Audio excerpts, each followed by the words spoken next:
Good morning and welcome to the Tuesday, December 17th regular Board of County Commissioners meeting. We do begin each of our meetings with an invocation. This morning, our invocation will be given by Commissioner Holly Williams, and we invite you to join us.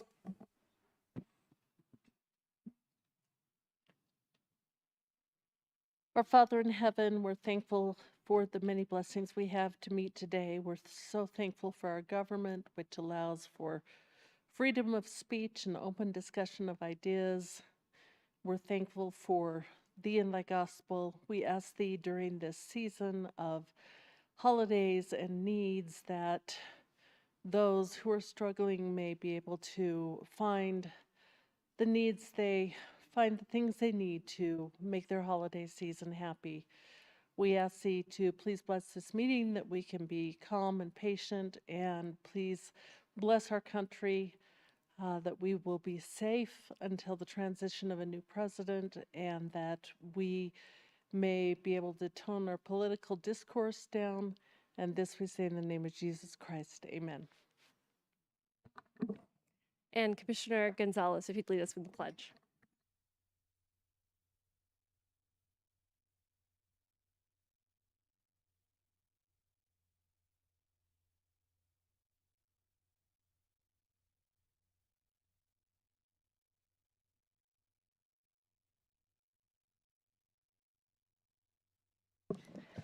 Item 3. Item number 3 is staff emergency items, and I'm unaware of any staff emergency items today.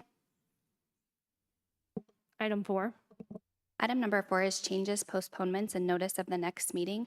I'm unaware of any changes or postponements to today's agenda, and the next meeting will be January 14th at 9:00 a.m. Item 5. Item number 5 is the consent calendar, including items 5A1 through 5BB for an added renewal for the Department of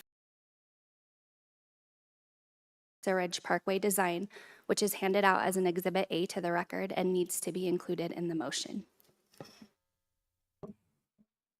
Okay. Is there anyone here who wishes to speak on an item on the consent calendar? Sir, it looks like you are first in line, but I want to make sure if anyone else here would like to speak on an item that is on the consent calendar, you know now is the time to come forward. If you would go ahead and state your name for the record. Yes. And make sure you do sign in, please. Okay. My name is Robert Rickgower. Madam Chair, I request this item be pulled from the consent agenda and be postponed to a certain date. Which item, sir? And we're talking about item it's P. Resolution to approve Jones Park Master Plan. Okay. Do you have any additional comments, sir? No, that's it for right now. Okay. Now is your time to speak on an item on the consent calendar, and it will be up to the commissioners to decide if they want to pull that. So I just want to make sure you have. Yes, what it is, I want to, I'm representing all the equestrians in the area. Basically, I am a Pikes Peak Range Rider. I'm a pivot. I'm the one that rides in and does a second, basically the second most important rodeo in the country. Also, Kit Carson Riding Club, Cavaliers Riding Club, and also the Friends of the Equestrian Skills Course. I was the guy that built that course that is your course, and that is a joint cooperative with the county. Why I'm making these comments is because the item that they're presenting, there's a problem with it. Where the fact is that the federal government got involved with this, and the federal government basically put constraints on it, saying that you will never build those trails. What had happened in 2016, we came together and came up with some trails, with one being out of the watershed, and this has to do with the fish, the green cutthroat trout. And so what happened is that being the fact that they told me specifically that they will never build it, I am a part of this and have been a part of it for the entire time, along with Medicine Wheel and Sumatra, the motorcycle club, the motorcycle association, to make sure that we keep the federal government out of it, and that's our property, and that we dictate what we do with that property. I'm not saying that to build a trail or not build a trail, but the federal government should not be the lead on this and telling us what we can and cannot do. And I can tell you right now that I was told this many times. And so the thing is that that's the reason why I'm here, is to let you all know that the wording in this document is incorrect, and it does not facilitate us to be able to manage our own property. And I have an issue with that, along with all the equestrians. And they're all been briefed on this because I go to these meetings and I explain this, and they're all on board with this. So that's basically all I wanted to say. Okay, thank you so much. Thank you.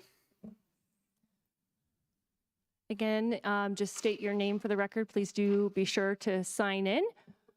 Yep. Good morning, Commissioners. Corey Sotelo with Medicine Wheel Trail Advocates. I think you received the email that I sent yesterday with another iteration of suggested changes to the master plan document. We're really close. We want to get this over the finish line. Unfortunately, the draft that is before you today still contains sufficient ambiguity that in the future it will not be clear that we have local control over the decisions that will be made here.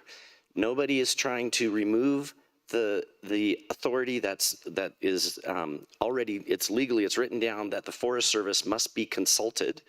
What we want to have in this master plan is a clear process that says local control and the assessment of whether or not the sufficient consultation has taken place lies with Palmer Land Conservancy. That's the organization that the county has hired to make sure that we're upholding our conservation values as well as maintaining local control. And the current draft is unfortunately a little bit too ambiguous. It says that the county will consult, but it's not clear what the outcome of that would be. What we want is a very small change, and you've got it in the email that I sent yesterday. We want it very clear that Palmer Land is the local agency that decides, and they will determine whether the proper consultation has taken place. They will take other inputs. They will use their expertise to make sure that our conservation values are upheld. There's another requirement that is the deed restriction of utilities. That's also in there, and we've got no problem with the wording on that. But the way the structure of the appendix is written, it is too ambiguous and doesn't make it clear that we have local control over these decisions. And that was a very important aspect of the transfer of this property to the county. I think you'll remember in July, we were here with some of the commissioners that were on the commission at that time and reiterated that and offered their support for a master plan that balances our desires for recreation and conservation, but puts local control at the forefront. So we're asking for your support. We'd be very happy if you'd accept the changes we proposed yesterday and pass that plan. Or if it's more appropriate to have additional dialogue, then let's pull this off the consent calendar and set it for a certain date. Offered in spirit of respect and collaboration. Thank you. Okay, anyone else who'd like to speak on an item that's on the consent calendar?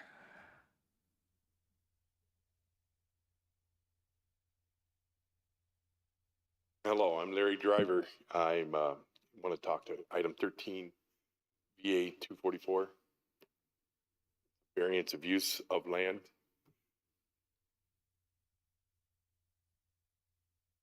Am I talking too soon? Sir, that item is a regular item, and so you will have the opportunity to speak on thank that you. when it's Sorry. called forward. Sure, I didn't want to miss out. no problem. Okay, anyone else who'd like to speak on an item on the consent calendar?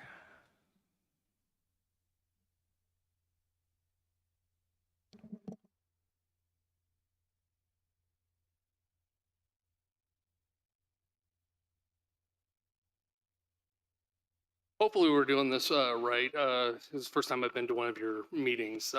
This is concerning a land usage. I think it was item 6 plan, unit development plan for Cathedral Commons. It was a PUD SP 243. They're changing it, rezoning it. Okay, so that is on our land use consent calendar. So sorry for that to be a little bit of a confusing thing this morning. Sometimes we don't always have two consent calendars, but this one is on land use consent. So if you will wait till we call up the land use consent calendar in just a bit, we'd be happy to hear your comments. No problem. Like I said, this is the first time I've been. Understood. Understood. Thank you. Okay. Anyone else on the regular consent to be specific here? And I don't see we have no one online. So I will bring it up to the commissioners on the regular consent calendar. Well, Madam Chair, thank you. Commissioner Well, Gonzalez. since it's been asked to be pulled, I recommend we do pull P to discuss that language. It sounded like it was a small language change, I hope, to discuss that. Okay. Do we need a motion then to pull that onto the regular calendar, Madam Clerk? Madam Chair, I believe we can just include that in one motion to pull to consider item number 5P under the called up consent calendar. Okay. Other discussion. There is a request. I would also say we could also ask the county attorney's office to come and answer questions before we vote on the consent calendar as an option as well. And I will leave that up to commissioners on how they want to handle that item.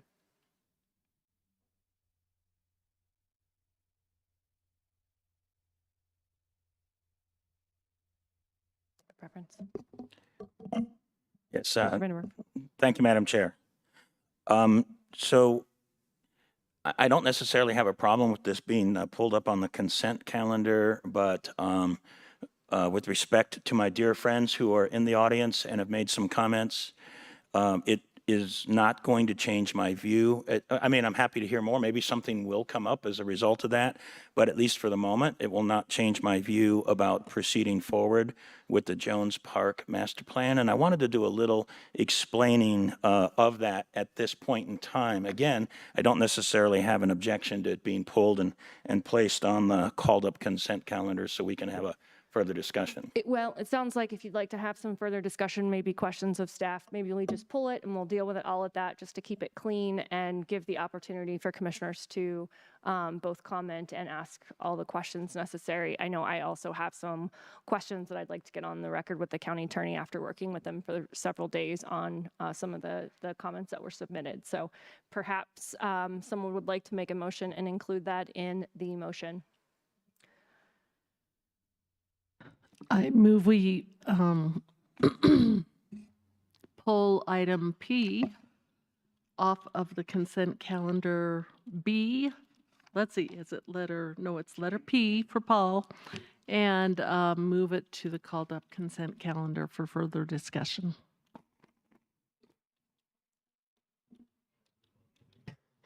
And, well, no, I'm just moving that one off the consent calendar first. You can make a singular motion to do both at the same time. I move we approve the whole entire consent calendar with the exception of item P, which we will consider on the called up consent calendar. My motion will include items, let me get back to the first here, 5A, B, and then all the way through O.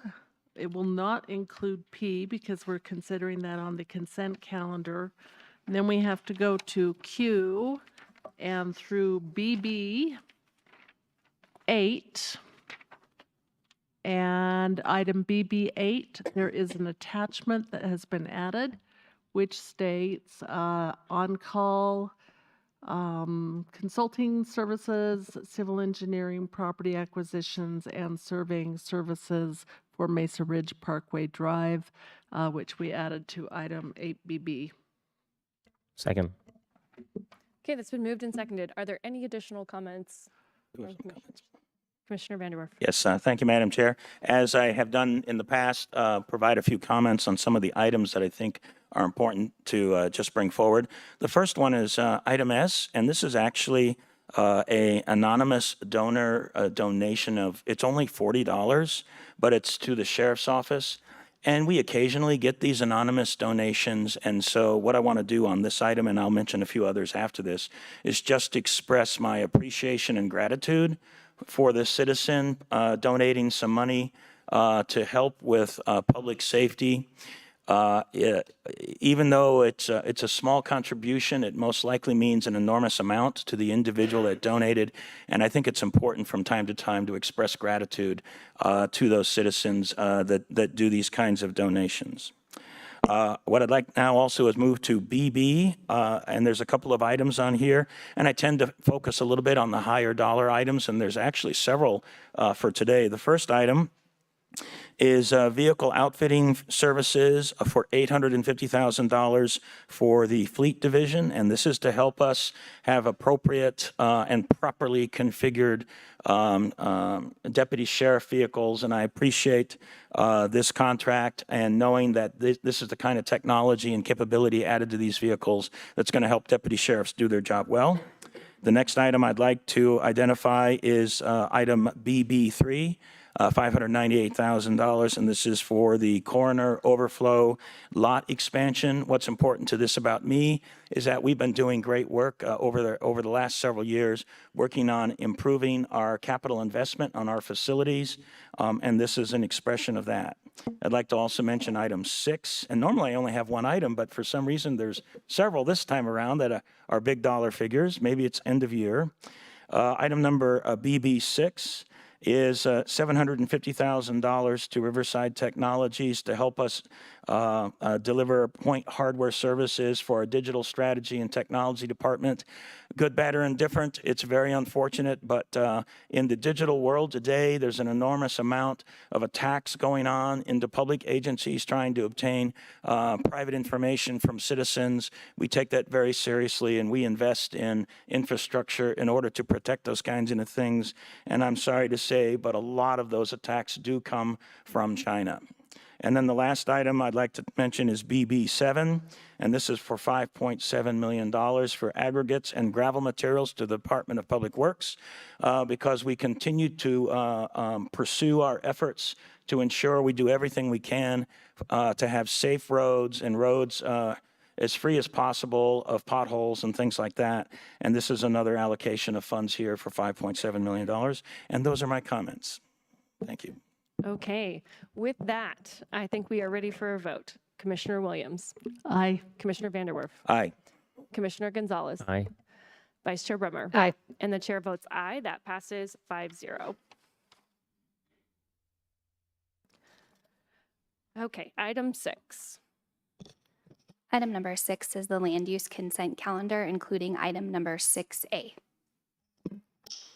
Okay, now if there's anyone here who would like to speak on an item on the land use consent calendar, please do come down.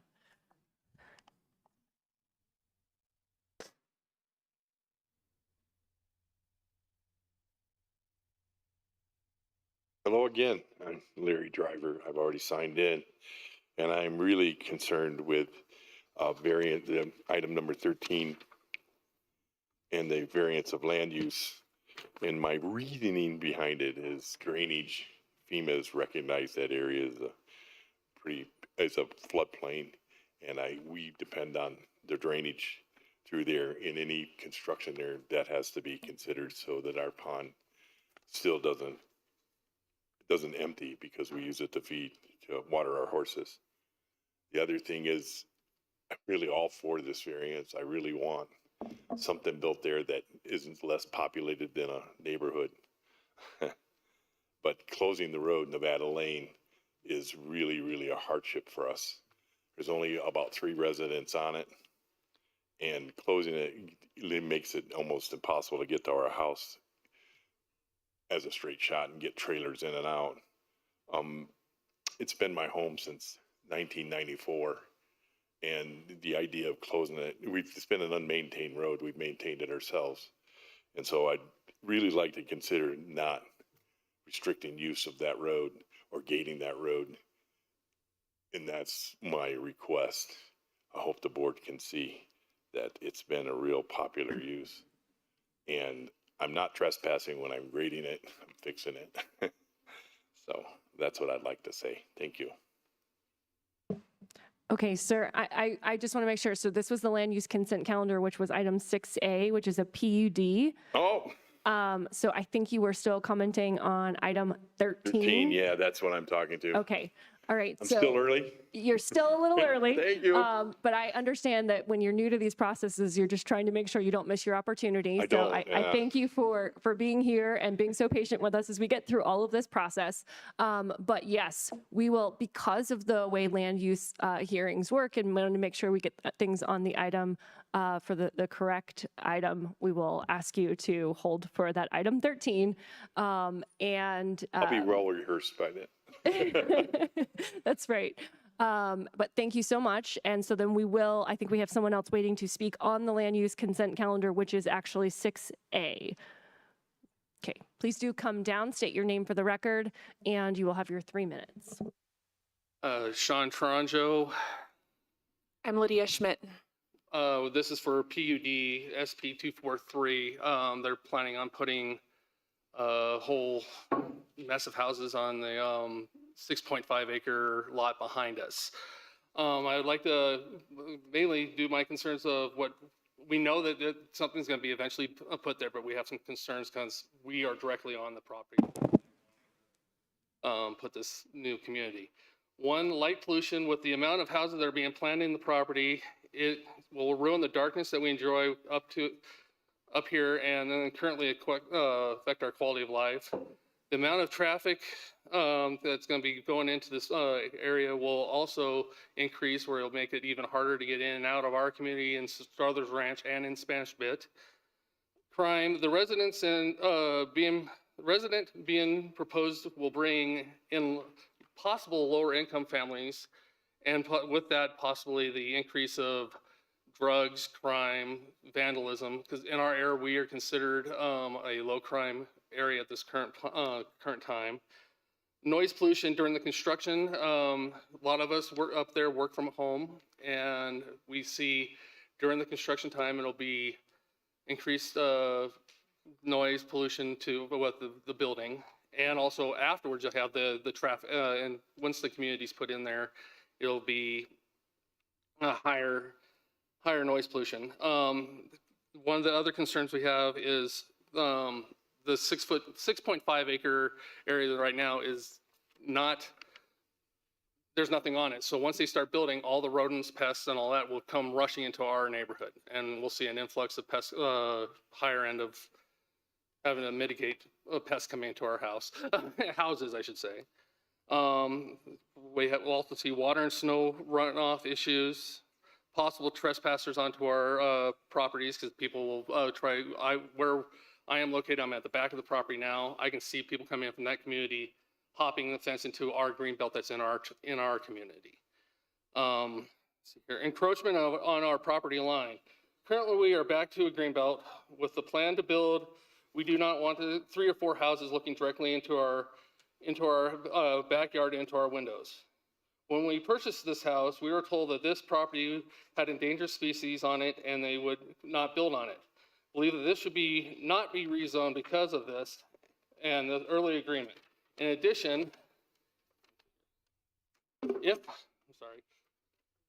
they build on this property, it will displace many animals, including the red-tailed hawks that nest in trees that are on that property. Easement issues. Spanish Bit, the 5 acre plots behind us, dealt with this issue earlier when our neighborhood was put in. They ended up settling with an easement of 100 feet. Yes, please just briefly, as briefly as possible, wrap up. The community that's behind us and my community had a agreement put in where they would have a 100-foot easement off each other's property lines where no one could build. This proposed residence is going in there, currently has an idea for a 2.5 acre green belt that is now currently, their current plan is set up on the other end of the proposed residential area. If they were to move that over to our side of the property, that would put the easement issue where we would not have as many houses looking into our neighborhood. And I've emailed this to Mr. Hauser, so he has all of our concerns. I apologize again for being nervous because I'm not big on public speaking, so thank That's you for your okay. time. We're grateful that you took the time to come down and got to experience one of our meetings here. So thank you for your comments. And I at this point I will ask for any additional comments on the land use consent calendar.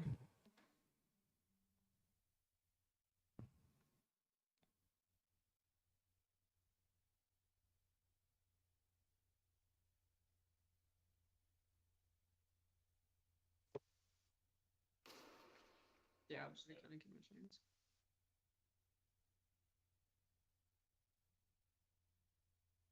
And they have a tiny little menorah offside. Where's it at? So you can't even see it on here. Oh. Like way over here.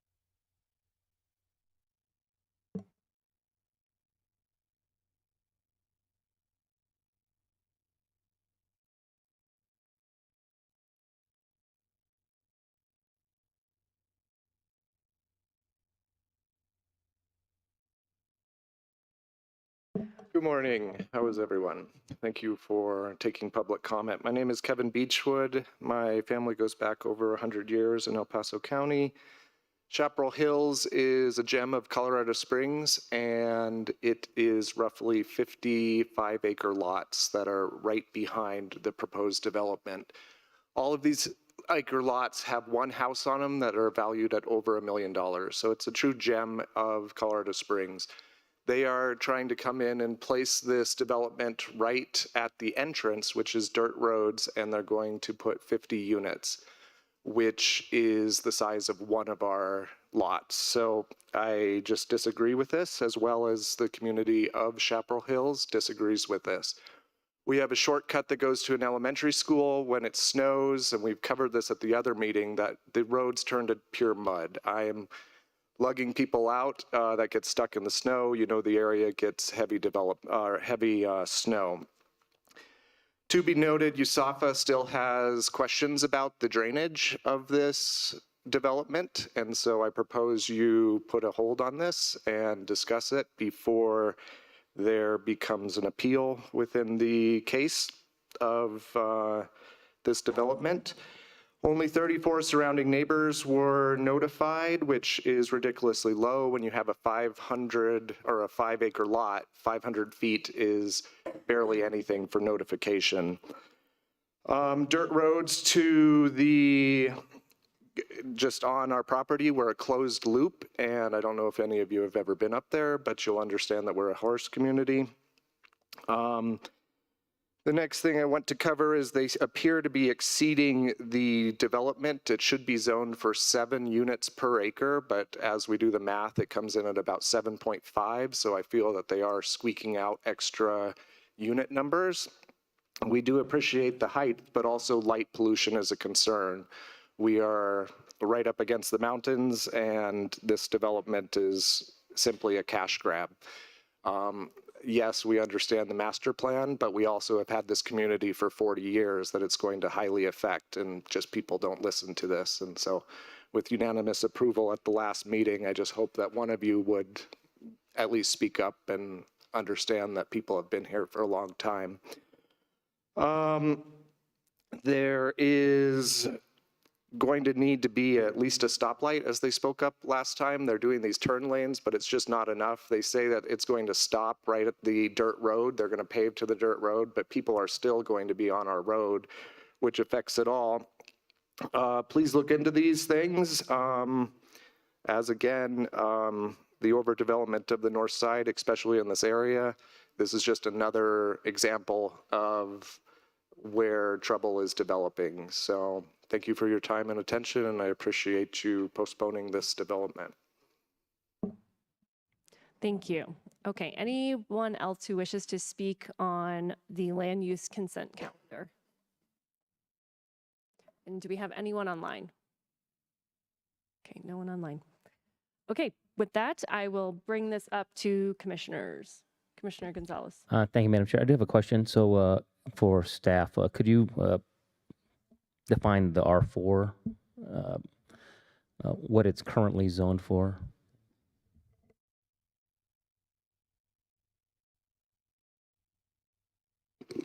For the record, Ryan Hauser with Planning and Community Development. So it is also included in the staff report packet, the existing R4 district. And if it's helpful, I can pull up my staff presentation. There's a nice little table and a graphic. The existing district was established in 1976, and it identified this property as appropriate for multifamily development consisting of up to 7.5 dwelling units per acre. And under the current proposed PUD that's being proposed today, they are proposing about the equivalent of 7.4, 7.5, 49 total units. The main difference being the original R4 was more of a conceptual plan, and the current proposed PUD includes a preliminary plan with 49 lots and specific development standards that were not provided with the original plan. And the other main difference is the original plan contemplated multifamily, and this plan is for a single family product. So thank you. That's what I wanted to clarify to the public, that essentially the units are, they're already zoned properly. They could go in and do multifamily units to the same basic density as it being requested in this, but this is now single family homes versus multifamily units. That's correct. Thank you. Good questions. Any other questions for staff while we have Mr. Hauser here? Okay, I'll just comment as well. I appreciate Commissioner Gonzalez clarifying that based on the comments that were brought up during the public comment. It sounds like, in fact, this change would lessen to some degree because you're going down to those single family only lots. So I appreciate that line of questioning. Do we have additional comments, questions, or a motion on the land use consent calendar from commissioners? Commissioner Vanderwerf. Yes, thank you, Madam Chair. So I also appreciate Commissioner Gonzalez's comments. I think there was a very notable item in there. I also want to express my appreciation to the citizens that have come, because they've taken some time out to come down here and talk about their concerns about this development. But to be fair to the testimony given so far, since it's been an approved development for quite some time, and in fact, this preliminary plan and PUD it's actually modifying it from multifamily to single family, even though there might be smaller tracts. It seems like this there's kind of a countervailing component here, which upon assuming this is approved and then proceeds and goes forward, it actually will settle once and for all what would go into this particular area. And it appears to me that this is a better choice than multifamily homes in this particular location. With that comment in mind, I'd like to go ahead and make a motion to approve item 6A, the planned unit development preliminary plan, as stated on the record. And this is in my district, so I'd be the appropriate commissioner to make the motion. And I'll second it. And again, I just want to clarify, the way it's already zoned, they have the authority to do the same amount approximately of units, but it would be multifamily. So this is I believe, looking at it better since the single family lots, I think helps that neighborhood when you've got a choice between one or the other. And the other one, this board, because it's already property zoned, would have to approve multifamily for those numbers. And so I think this is the better option. Thank you. Commissioner Williams. I just have one comment, and I'm looking in the letter of intent here, and one of the improvements the developer is planning on making is to pave Spanish Bit Drive east to the eastern edge of the property line. I believe, as well as install curb, gutter, and sidewalk, I believe that will help as it goes into the neighborhood. I appreciate those improvements. During this process, we also collect what is called a road impact fee from the developer. which will help with other road improvements in the future to Struthers or some of the other major roads in the area. So I am in support of this application. Okay. I'll just say I appreciate Commissioner Williams also bringing that up, because those were also some of the comments. Oftentimes, and so we have so many people here today, but oftentimes I think it's a little unclear what we require of these developments. Oftentimes folks will come in and talk about the roads as they exist today and their concerns about adding traffic, but we don't just assume that the roads that are currently in place will be able to handle those volumes. We require, as Commissioner Williams stated, the developers of those areas to put in improvements to meet the needs of additional traffic. And I think that's a very important note as we move forward on any of those things, is that you will not, please don't assume that the roads and things that exist today will be required to deal with that influx, because those things are dealt with through this process. So thank you for pointing that out, Commissioner Williams. Other comments? Hearing none, I will call the roll. Commissioner Williams. Aye. Commissioner Vanderwerf. Aye. Commissioner Gonzalez. Aye. Vice Chair Bremer. Aye. And the chair votes aye. That passes 5-0. Item 7. Item number 7 is comments by elected officials and commissioner liaison reports.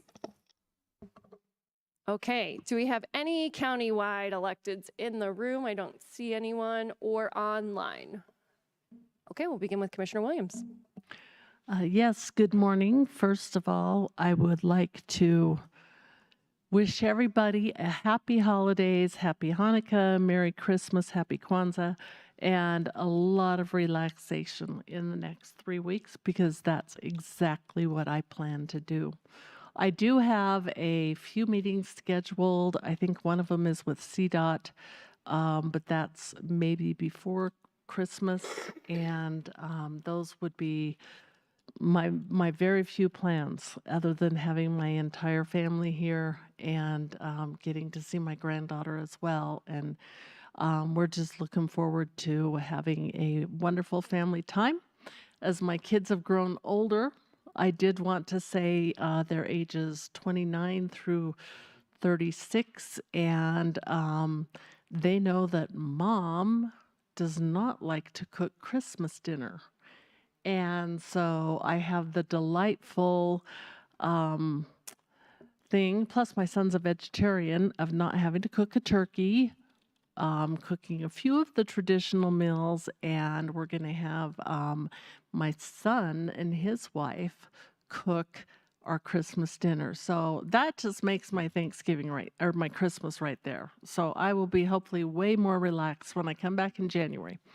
Now, on to more serious business, and I appreciate everyone who was here today. I wanted to take a moment and speak about my true appreciation for Dr. Leon Kelly. One of the items that we are dealing with today is accepting his resignation. I will reluctantly accept that because he has been such a fantastic coroner. He's been the chief medical examiner, an elected coroner for El Paso County, Colorado. He graduated from Indiana University's undergraduate and med school programs, completed his residency at Penrose St. Francis, and performed his forensic pathology fellowship at the University of Texas in Dallas. He has started working in the El Paso County Coroner's Office since 2008. He has appeared as a forensic pathology consultant on several true crime programs, including the Homicide Hunter show, which some of us who watch have absolutely loved. I wanted to cover a few of those things that he has dealt with. He's dealt with, in 2014, we had a suicide outbreak in Discovery Canyon High School. And he and Susan Whelan got together, formed a mental health committee for the youth of this area, and worked very hard, very, very hard to address that problem. I have seen this wonderful man stand up and cry in front of the commissioners about having to walk in to a shooting at a young boy's birthday party. He's dealt with a shooting off of Struthers or off of Glen Eagle and Sun Hills Drive in my district. He has dealt with the Club Q shooting. He is a great, very, very compassionate, very intelligent man. And I will say he also had to deal with the Fremont County, the Florissant Funeral Home mess. And he deals with all of the people who come into his office with compassion and understanding, as I have lost both a niece and a nephew. He's dealt with compassion and understanding with me when I've called to ask questions about how bad it would have been, how quickly they might have died, and because both were killed in pretty serious accidents. And so he's a great friend. I am going to deeply miss him. And I wanted to state what a valuable asset he has been to our law enforcement community for the past many, many years since 2008. We have a fantastic appointment coming up, and I'm excited to have someone equally as qualified into this position. But Dr. Kelly, I will personally miss you, and I appreciate all you've done for El Paso County. Thank you.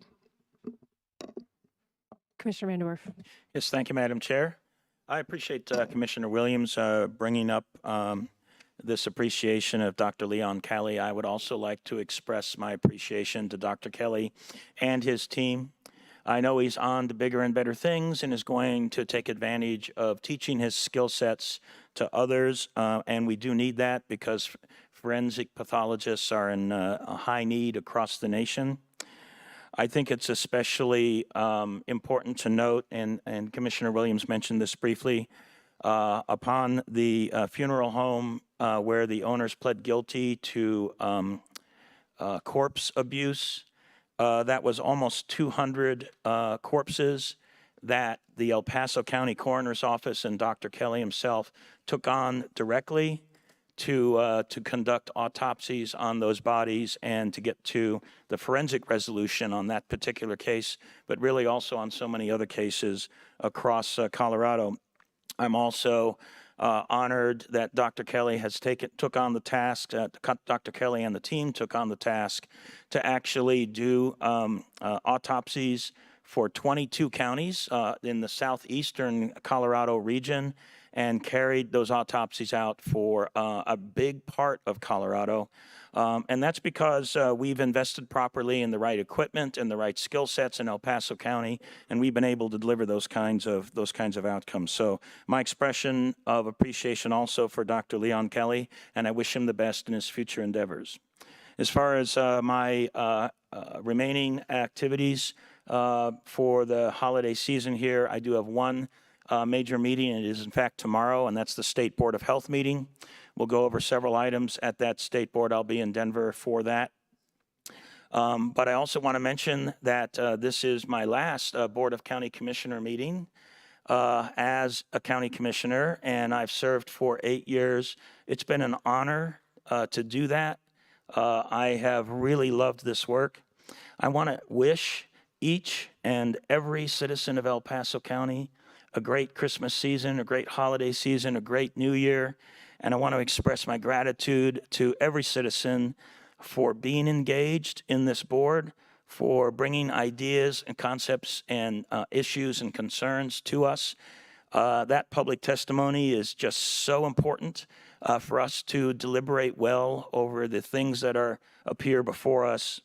And again, on ending on this, it's been my honor to serve for 8 years as a county commissioner. And I appreciate my fellow commissioners as well for the great work that they've done and working together as a team, and also the staff of El Paso County for the great work that they have done. Thank you, everybody, and I wish everybody the best for the holiday season and for continued great decisions in El Paso County going forward. Thank you so much. Commissioner Gonzalez. Thank you, Madam Chair. I too, this is my last Commissioner Board meeting, unless pending any emergency activities. Hopefully, there will be nothing through the next couple of weeks. But again, also, as was mentioned by Commissioner Vanderwerf, truly an honor and privilege to have served, to be allowed to serve this great county of El Paso County, and living and working for the best county and the best employees. I'm very proud of that. And then I did promise our county administrator not to throw any chairs on my way out, so I will try to do that and be real nice today. But I am waiting on a call, so I do apologize. Hopefully it won't come in during land use, but if it comes out before that, please continue. And then also, and just want to wish everybody a very Merry Christmas, Happy Holidays, as well as a Happy New Year and blessed 2025. Thank you.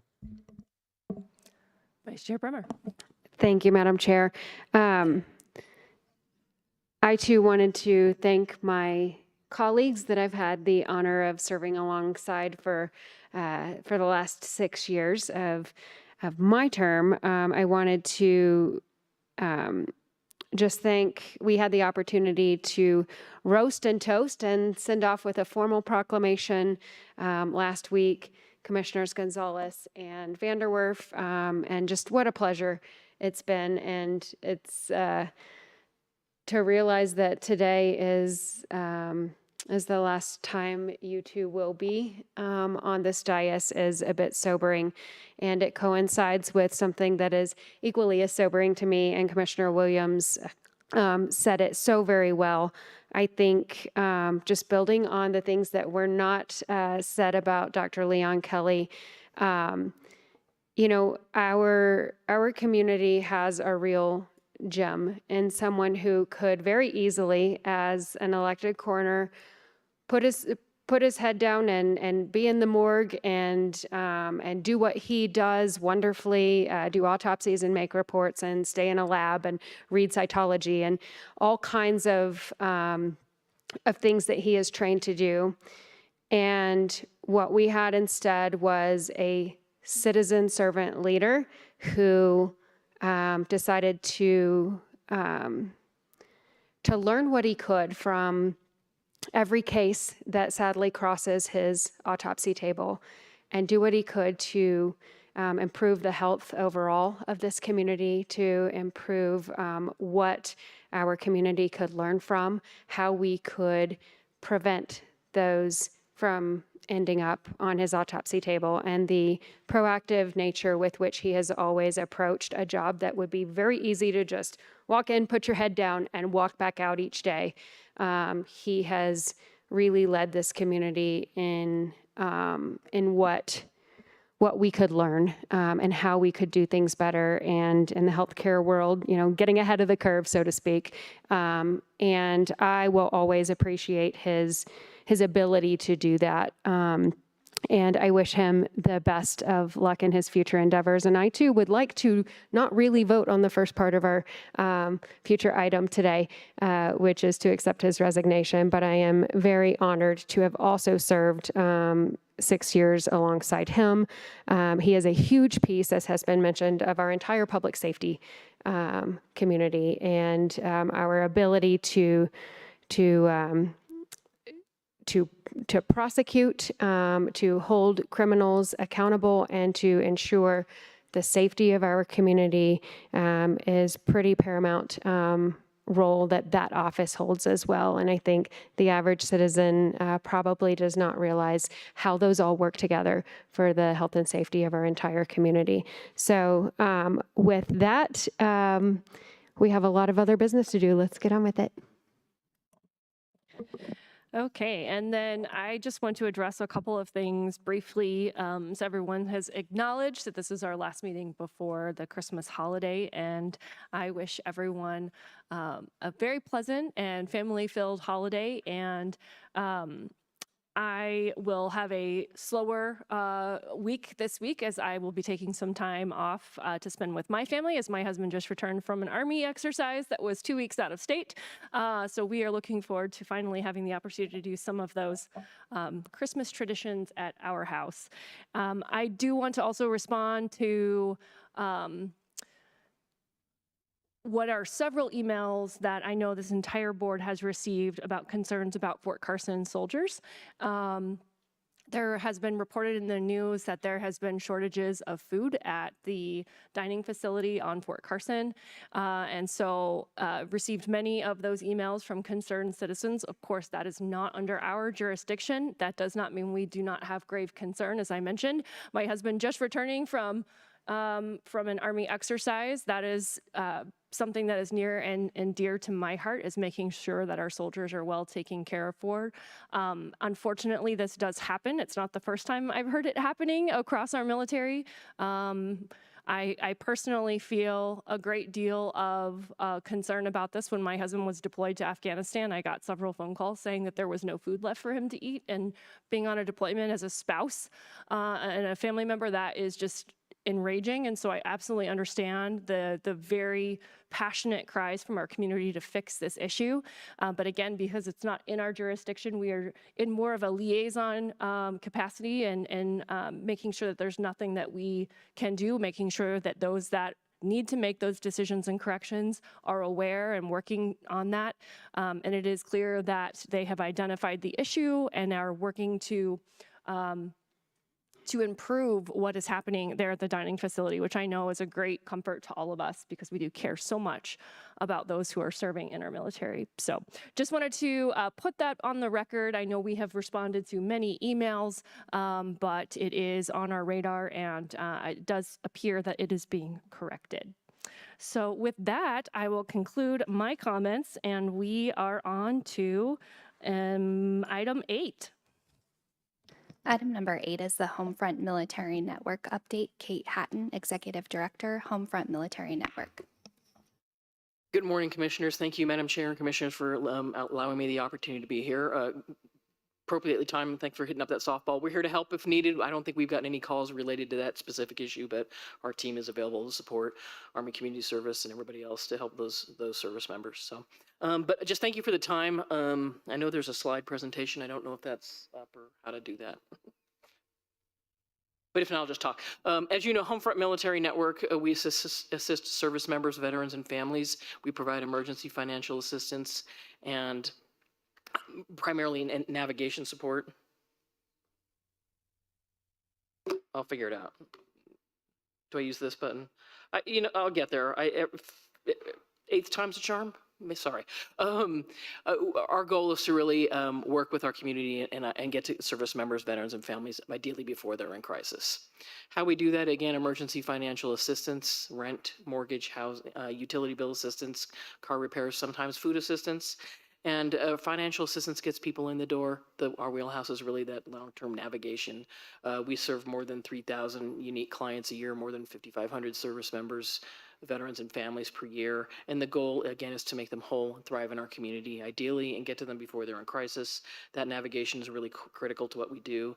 And the sort of third leg in that stool is education and outreach, making sure that those who need assistance know how to find it and get to it quickly, and that we work with our community agencies to make sure that they understand, if it's not what they provide, how to connect to the other resources.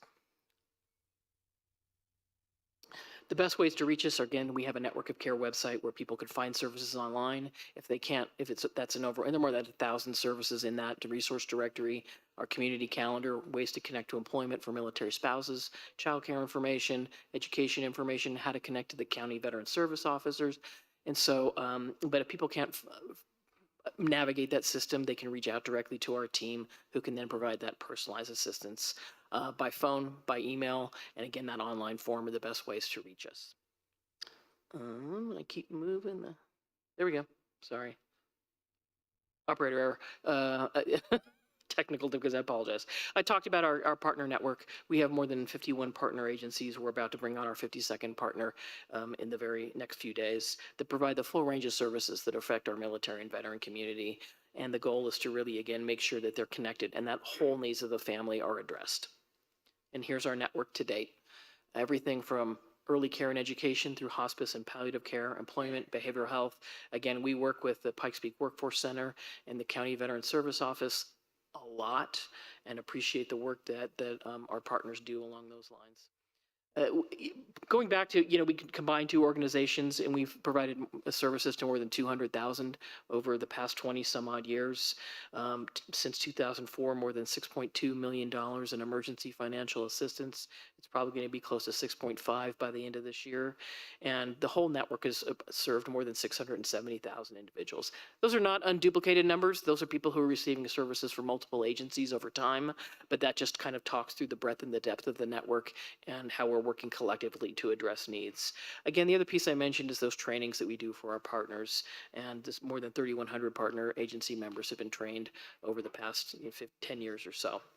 Specifically, and I do have 2023 data. I usually try to get here earlier. I apologize, but I did thanks for squeezing me in before the end of the year, and we'll have 2024 data in the near future. But 9% of those who this is our partner trainings. The goal is to increase their awareness and improve collaboration and give them more tools to better serve our military and veteran community. And we resoundingly hear that that's what we do. So we work very hard to continue that effort. Direct impact to those we serve. The bottom line is, since our 2019 to now, more than a 400% increase in calls for assistance, including a 25% increase from 2022 to 2023. This year, we're running about the same in terms of unique clients, but the complexity of needs has gone up. Before COVID, 10% of those we served needed that long-term kind of case management. It's gone up. It was 50% in 2022. It was about 70 some odd percent, and it's going up closer to 90% now. Maybe sort of people know that that's what we do and do well. So we deal with folks who are not struggling with one simple thing, but have complex needs. Most say that the referrals met their needs. We provided more than 5,400 referrals, again, hundreds to the County Veteran Service Office so people can get benefits, to the Workforce Center so people can get employed or get better employment. And, ultimately 90% expressed improved opinions of community support. So I think the folks that we work with really feel that our community supports them. And it's a testament to all of the partners and all the work that is done in the county as well. 96% of all of our clients indicate lower stress and anxiety levels. And then when we add in the financial assistance piece, 98% remain stably housed, 99% express lower stress and anxiety levels. So really it's peace of mind, it's upstream suicide prevention, which I know is one of Dr. Kelly's big issues, and hopefully that will continue to be front of mind for folks. And the goal is really, again, to get people before they're in crisis and make them whole. I always bring up our financials because a lot of the work that we do is funded through corporate, individual, and nonprofit foundation support in the events that we do. So I'm grateful to the support from the county and from everybody else who is supportive of the work we do. So that's a brief snapshot there. Some comments from our clients and our partner agencies. The goal is, again, really to have that ecosystem that works for everybody. I'm going through this fast because I know you got a long agenda, but I do appreciate the time to get here. There are definitely ways to reach us, multiple ways. And then I think that's the last slide, lucky number 13. Just happy to answer any questions. I'm just grateful for the time to keep you up to date, that we're continuing to do a lot of work in our community. I'm sad that we need to do this work. I would like to put us out of business, but thanks to a lot of folks in this community, we're able to make a big difference in people's lives. Commissioner Vandenberg. Yes, thank you, Madam Chair. I just want to express my appreciation to Homefront Military Network and the entire team and yourself. You guys continue to do great work in helping our military and retired military personnel, taking care of the families and all these other things. And I know we've had a long partnership working together for some time. So what I want to do at this point is just simply express gratitude for the great work that you all are doing in helping my fellow veterans. Both Lajinos and I are veterans, and we have at least we have two other members in the board here who are directly related to veterans. So we know how important it is to take care of these folks that took care of us, that defended the nation, to keep us safe. And I just think Homefront Military Network is a fantastic expression of the community caring for those that took care of us and defended our country. So thank you so much for everything you do. Commissioner Gonzalez. Thank you, Madam Chair. I too just wanted to thank you for all the great work you've done. I've been a great supporter and advocate for our veterans, and I just hope more people learn about this program and keep getting the word out, because you guys are absolute valuable for this community. So thank you. Vice Chair Bremer. Thank you, Madam Chair. I often say that our nonprofit community picks up oftentimes where government drops off, and there's no more important gap than that with our veterans. And your organization, through collaboration, I love that logo soup slide. That's what I call it. Because it just shows the level of collaboration needed and the level of support there is for people coming together to meet the needs of the veterans and military service members in our community. And you coordinate all of that. I'm so very grateful that there was also the strategic long-term look when there was a merger a few years ago between two organizations that very much did the same thing. And under your leadership, it has really blossomed into something that's quite comprehensive. And County is proud to be a partner of yours, and we look forward to hearing future updates in those 2024 numbers. Thanks so much, Kate. Commissioner Williams. Yes, Kate, thank you for being here. I realized over Thanksgiving I have more than just a few members of my family who are active or veterans of the military. I always talk about my father who served in the Korean War, but I do have a brother-in-law who lives in Maine who served in the Navy. I have two nephews right now who are also serving in, one's in the Navy, one's in the Army. But the one thing I just love about Colorado Springs, I didn't experience this growing up in Utah. I don't know how it is in North Carolina. I don't know how it is in Alabama. And I don't know how it is in Maine. But we love our military here. Over 100,000 family members or residents are associated with the military. And this is a very important organization. We've heard it many, many times from Fort Carson to Peterson Air Force Base to our Space Force units to the Air Force Academy, that we are one of the most welcoming communities to military that is in the United States. And we're going to keep it that way. And we appreciate your efforts to doing that. So thank you. I will just add that also my thanks for the tremendous work that you do in this community. And it's been said very well by my fellow commissioners, so I won't elongate our time here, but I really do appreciate it as a spouse of a military member still serving today and having so many friends that have had to deal with hard things as they have either transitioned out or are still serving. We know that there's just so many things that they come up against. The fact that there is someone there for them to call means a lot, I think, to this community. So thank you. Thank you for your time. Take care.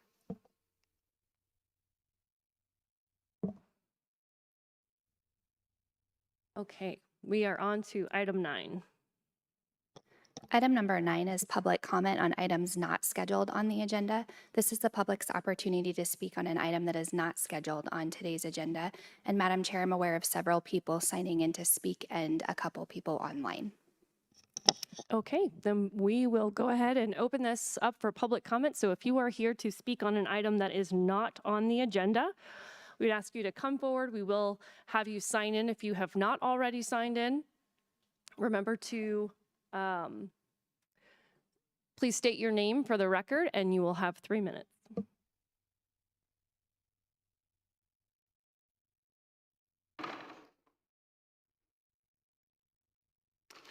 Okay, did you say 3 minutes? Yes, sir. I wanted to ask, does anybody need a break? I know it's, coffee time of the day maybe, I don't know. But does anybody need a break too? No? Okay, we'll proceed then. Okay. My name is Dick Purcell. I am, like so many people in the community, retired Army, JAG officer, served 20 plus years. And in that capacity, I was also a labor law attorney for the military and the federal government in many capacities. And the reason I'm talking to you today is involves essentially what is a labor decision, but it involves some of the people that you hired, and along with the city council. So that gives you a preview of what some people will be talking today. Honestly, this is, and many other people would like to have you consider removing at least some of the Board of Trustees for the Pikes Peak Library District. And I know that sounds harsh. That sounds so harsh.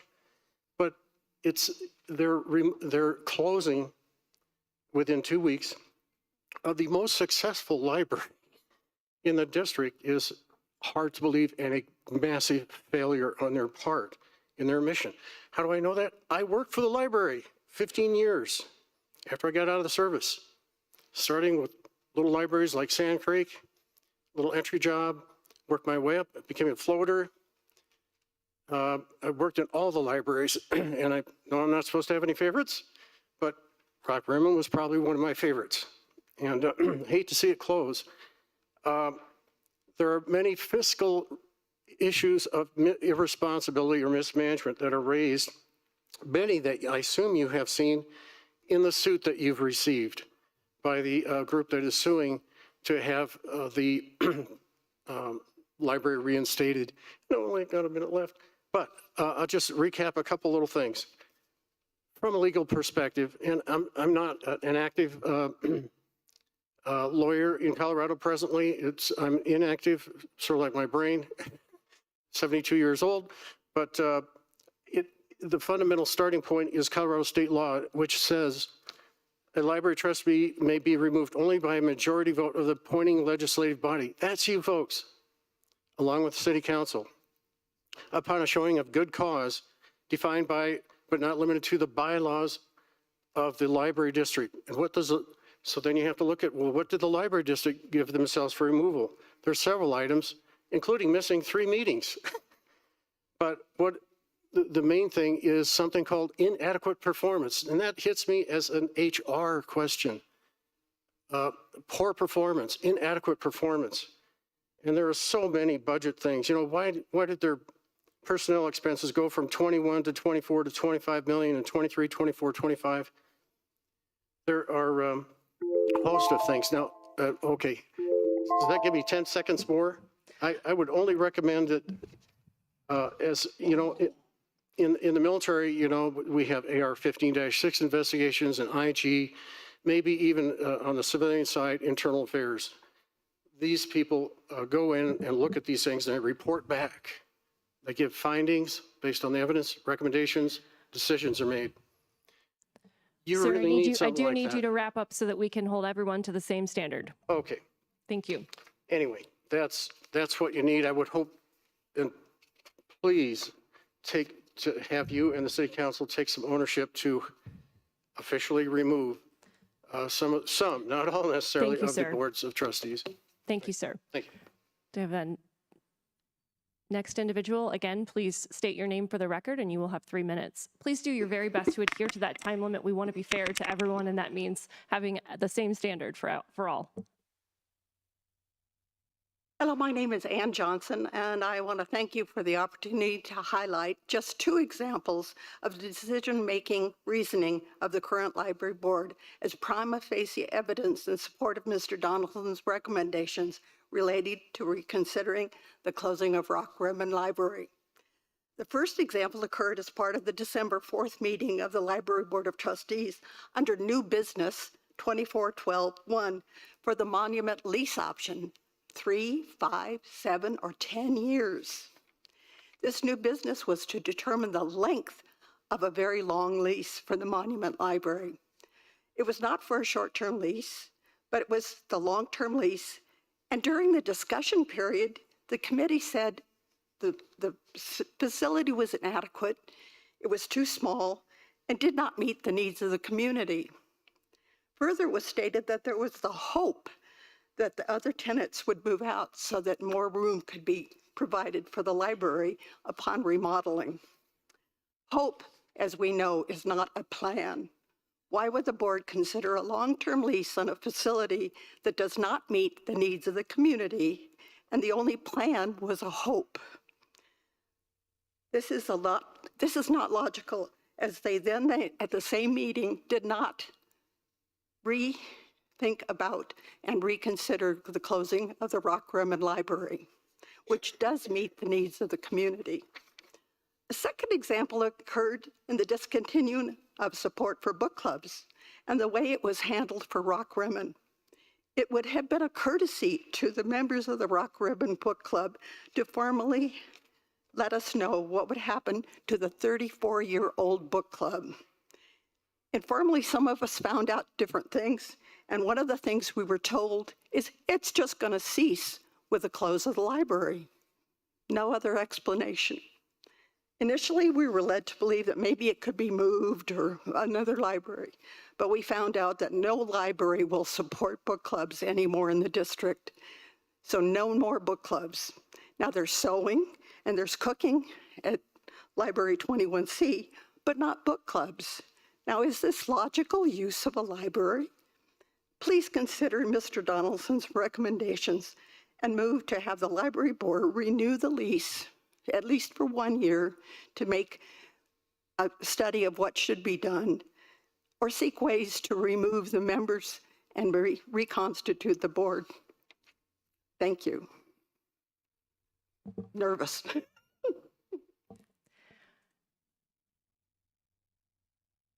Just give you the same instructions. Do make sure that you state your name and you have 3 minutes. You got it. So good morning. My name's Skip Hafner, resident of the northwest side of town for over 25 years now. Been in business consulting, business process improvement, research and development, yada, yada, right? In that nature of research and development, getting up to talk to you guys, I went online and looked at some of your bios that are on the county commissioners, so can establish common ground. All of you guys are for the community, right? I can clearly see that in what you say. Commissioner Vanderwerf, I'm a fellow aviator in past life, right? Commissioner Bremer, I appreciate your health and human services, and I appreciate the trust that you want to build, Commissioner Geithner, in the local government. And that's what I wanted to talk to you today, right? I'm a trusting person. Some might say that's gullible.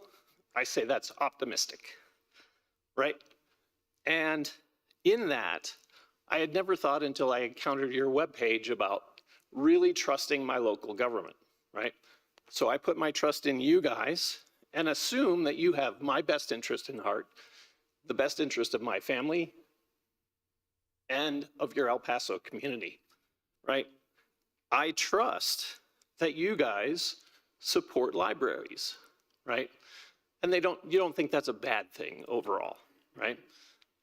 In the nature of doing business as a business consultant, I understand that hard decisions need to be made, right? But not at the expense of the mission of the Pikes Peak Library District.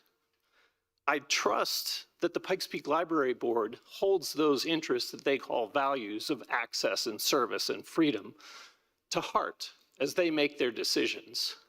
I trust that you guys understand the data and the efficiencies that are there. I don't understand, or that trust is broken when I see things like less than 0.5% of the budget would keep the Pikes Peak Library District open. So I'm putting my trust in you guys to consider who you nominate, okay? This comes back on you. We don't have any accountability with the Pikes Peak Library District. Who you are nominating for these positions to close the library. It comes back on you guys. You will be likely the only county board of commissioners in the country that closed a library in 2024. Please reconsider who you nominate. You have the ability to change those people. And with that, I wish you guys happy holidays, Merry Christmas, and we'll see you in 2025. Thank you. Thank you. The next person who'd like to speak.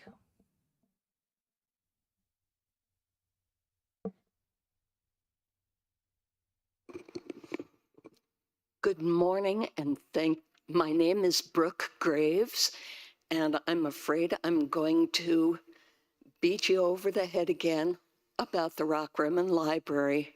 I know you're sick of this, but I cannot stay silent anymore. Yes, you are responsible for appointing the trustees, and the trustees have badly broken our trust.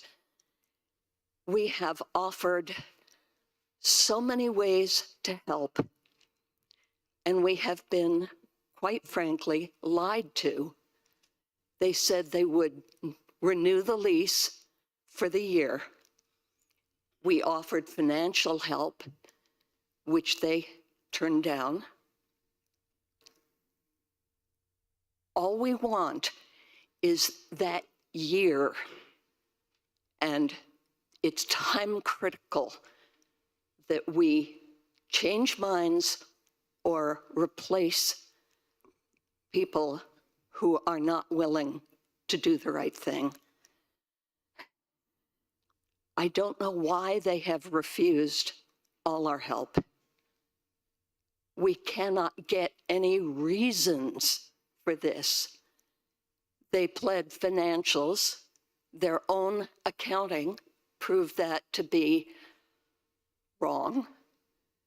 They plead staffing issues, which I know are present.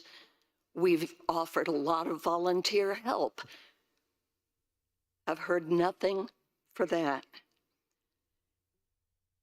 Why are people overseeing this critical community resource allowed to simply say, we've made our decision? Why? There is no recourse and there is no explanation. So I have to ask you to recall those 5 who have so badly broken our trust. There is no way to make this not a disaster except to recall, renew the lease for a year, and work with your public to help make the Pikes Peak Library District a much better service entity. Thank you so much.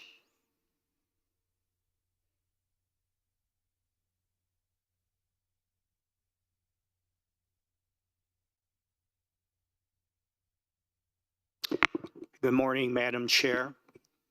My name is Joe Pelka. I am speaking about the library.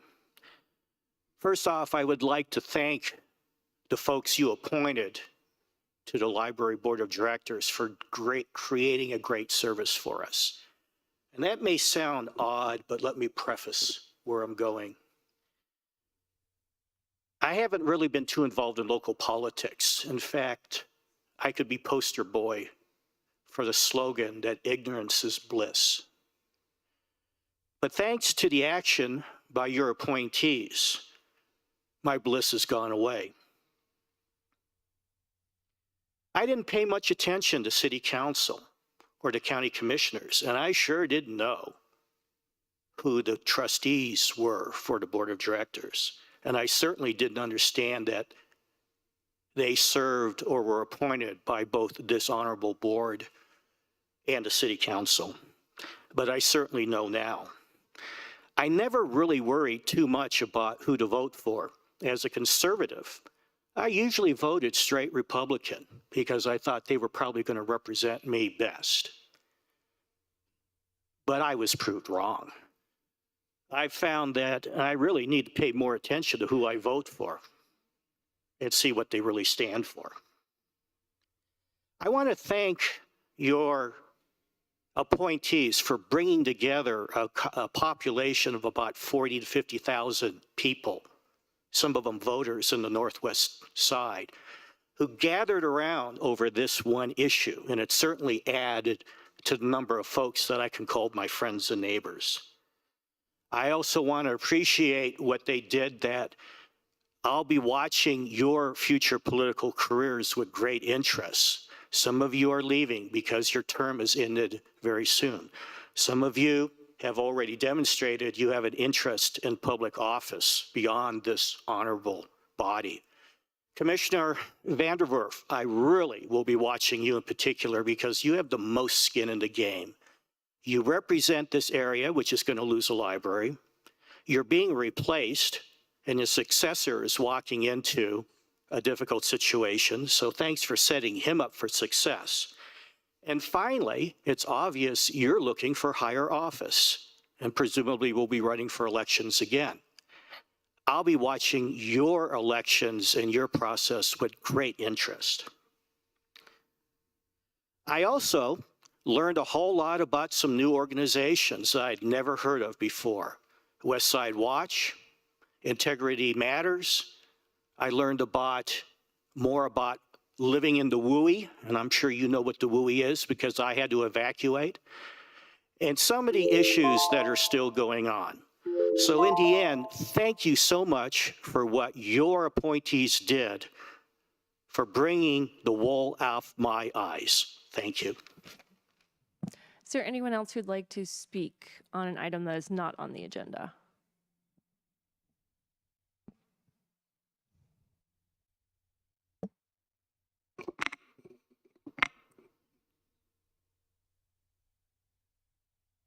Commissioners, I speak before you today not to recognize an act of bravery, not to ask you to approve use of land, not to speak to a minor inconvenience.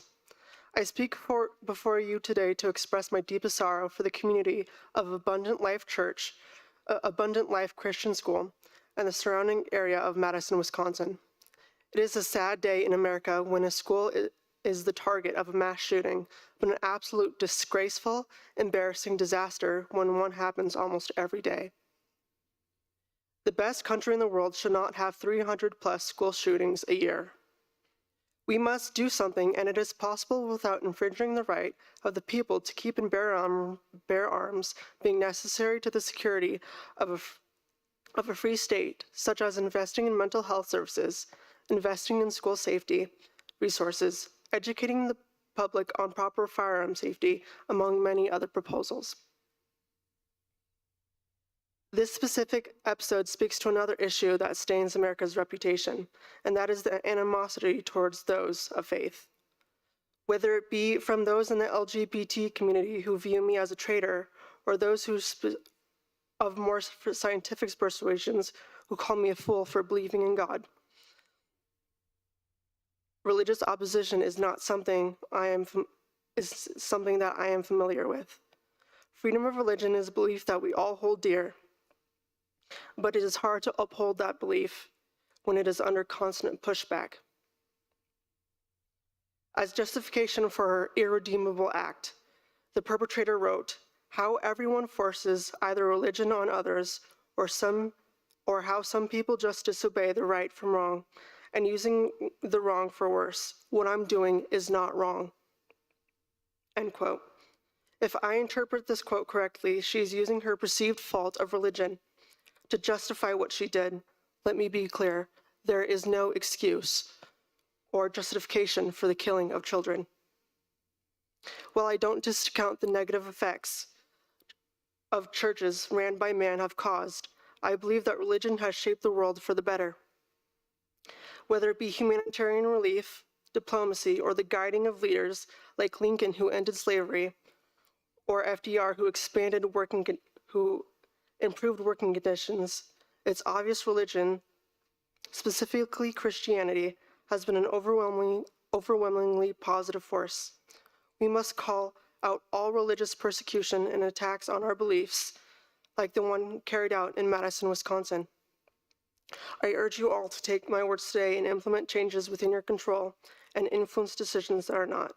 People listen when you speak. Is there anyone else who'd like to speak on an item not on the agenda? Good morning, Corey Satella with Medicine Wheel Trail Advocates. Want to take this moment to, at the end of the year and the end of a few commissioners' terms, to express our gratitude on behalf of our board for all the cooperation that we've been able to have with the county. Obviously, we're going to talk a little bit more about Jones Park, but there are other projects that we cooperate on for which we're really grateful for our collaboration, both with the commission and staff. One in particular is I just got word this morning that I will be going up to the state trails presentation where we've applied for a grant, and we got a support letter from the county to make a trail connection from the county's new trail off Baptist Road up to the Mount Herman and Trail 715 Forest Service. So this will be a really valuable new connection that will apply across the county. And we're just really grateful that we're able to come together with county staff and get some support on that. We're looking forward to constructing that trail for the benefit of the rest of the county. So again, thank you on behalf of Medicine Wheel for all the collaboration and cooperation that we enjoy. Anyone else who'd like to speak on an item that is not on the agenda?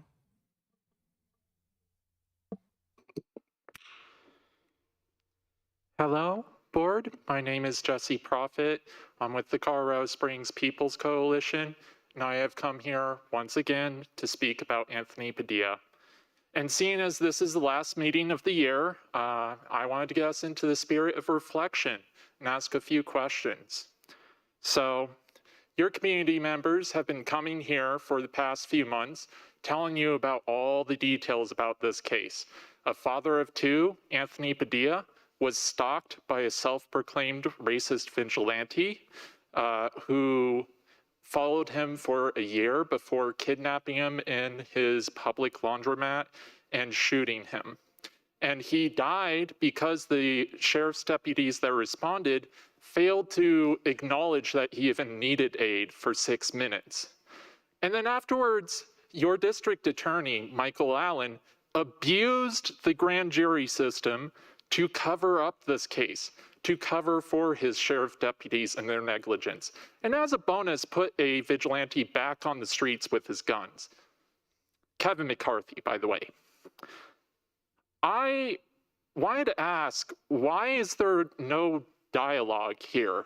Why is it just us coming to you repeatedly, telling you there is an issue? Like, why is there not even any comments afterwards? Only one of you has spoken at any of these meetings on this. Is it not serious? Your district attorney covered up a hate crime. Is it not serious? Either we're coming in here and lying week after week, or you're ignoring a grave issue of public safety. So I just wanted to leave you with that to reflect on. Wish you all a happy holiday. I will see you again next year and again and again until there is movement on this. Thank you. Is there anyone else who'd like to speak on an item not on the agenda?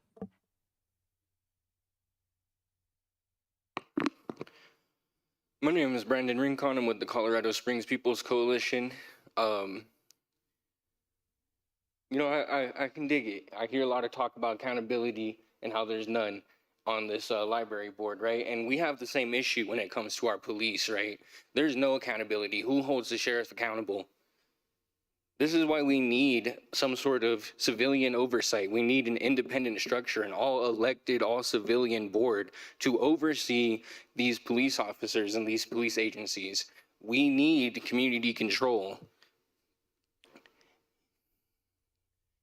It's the same kind of struggle, right, that we're having. We're just calling for accountability. We're not calling for defunding. We're not calling to abolish them. We're just calling for some basic transparency. I heard you all talk about fiscal responsibility in the same meeting that you shut down the library. In the same meeting, you made DA Michael Allen the highest paid DA in the state of Colorado. How is that fiscally responsible? You can tell me. If you can, please, I'd love to hear it. You know, it's not fiscally responsible. It's spending millions and millions of dollars in wrongful death lawsuits because your sheriffs keep killing people out in the streets. Because your jails are decrepit and people are dying inside of them, begging for basic medical treatment, basic things that they have, some basic prescriptions. You know how long it took people to get medication inside that jail? 2 weeks after being booked. Y'all want to talk about fiscal responsibility, shutting down a library, but you can't even look half of us in the eyes half the time. You can't even look the family in the eye when she come up here and talk about how her son was wrongfully killed in his own apartment complex. We call for an independent investigation. We tired of pigs investigating pigs. We're tired of DA Michael Allen suppressing evidence to let racist white supremacists walk free. You know what Kevin McCarthy said when he called El Paso County Sheriffs? He said, make sure help knows I'm white. As he locked Anthony Padilla in his apartment complex laundromat. When Anthony broke free, he shot him in the back. That's a damn shame. And when y'all get sued for that bullshit, have another multi-million-dollar lawsuit come out of the pockets of our taxpayers, I want to hear about fiscal responsibility then.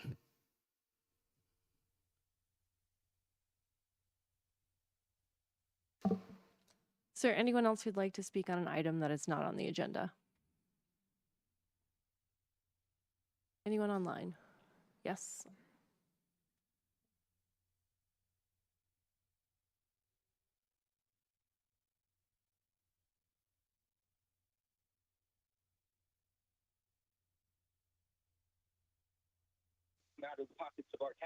Hello? Hello? Hi, you are being broadcasted into the Board of County Commissioners meeting. You do need to state your name for the record, and then you will have 3 minutes to speak. Yes, ma'am. Veronica Baker. In 1986, can you hear me? Yes, we can hear you. Hello? Okay, can I go ahead? Yes, please do Okay. proceed. Yes, Veronica Baker. In 1986, the people of Northwest Colorado Springs voted on a mill levy so that they might be recipients of a library for their community. Meetings were held and people were able to voice their opinion and their needs. The majority approved the mill levy and Rock Rimmon Library opened in 1989. Since then, this library has been a community staple people have come to know and love. It's even been expanded during its tenure to accommodate the needs of a growing community. In this last year, Rock Rimmon Library tied for the second busiest library in PPLD. Why then did 5 people, Julie Smythe, Aaron Salt, Angela Dugan, Aaron Benson, Dora Gonzalez, make a rush decision with implications of violation to Colorado's open meeting laws to close our library? They made this decision going against the advice of their consultants who cautioned them not to take action until PPLD had undergone thorough, comprehensive, financial models and extended customer usage analyses were completed. Yet these 5 board members voted that it was best to close our library without involving us, without listening to us, and without working with us to find a better way forward. Not only did they make this decision to close our library, but they did this completely disregarding important transitions regarding the lack of public transportation and the timely need for a book drop and bookmobile service in our areas.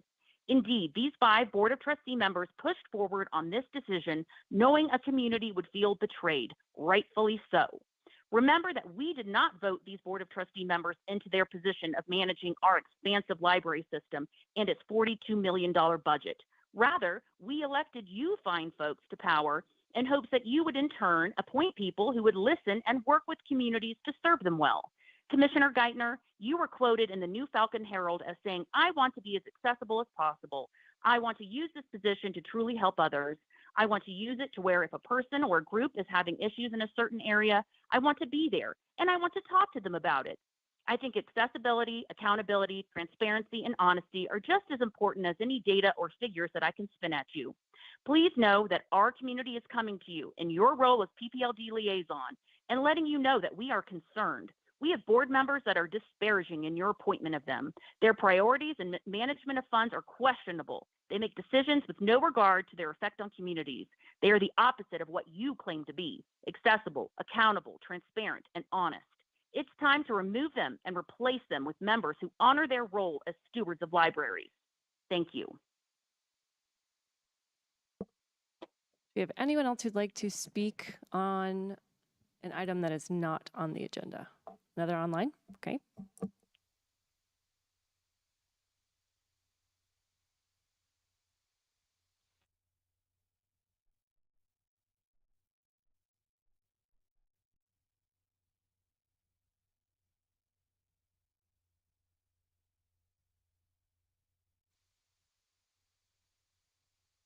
Please leave your message for 71993055587.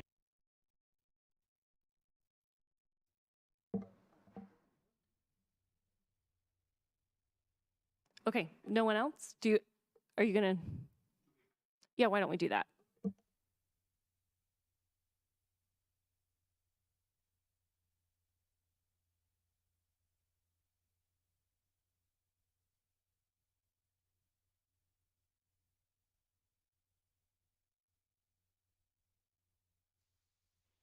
Hello? Hello? Hello? Hello? Hi, Hello? you. Hello? Hi, you are in the Board of County Commissioners meeting, and you have the opportunity to speak for public comment. If you'll just state your name for the record, you will have 3 minutes. Okay, thank you. Good morning, Board of County Commissioners. My name is Lisa Bigelow. Hello? Hello? Yes, we I'm can hear here. you. Please proceed. Okay. Please proceed. Hello, my name is Lisa Bigelow, and I want to let you know I was at the Board of Trustees Pikes Peak Library District on December 10th, and they held a special budget meeting, and they did not allow public comment, which hello? Is everybody there? Yeah, we can hear you. You can proceed. They can. Okay.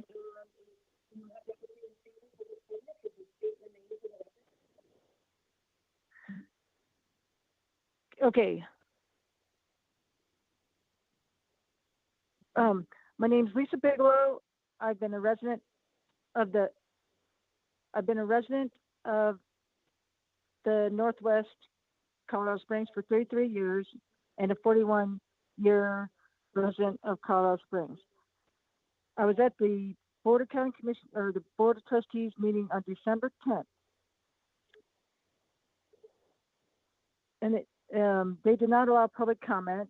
In that said document, Rock Rimmon Library was still included in the budget for $280,000.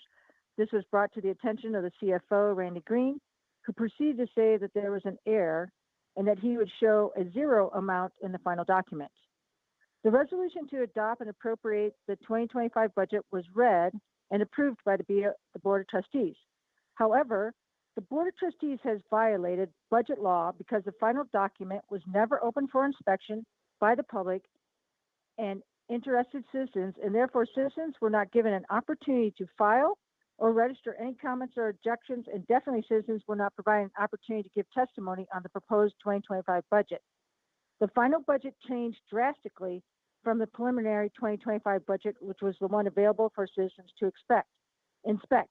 One example is that the fund balance on October 16th in the packet was $15.9 million.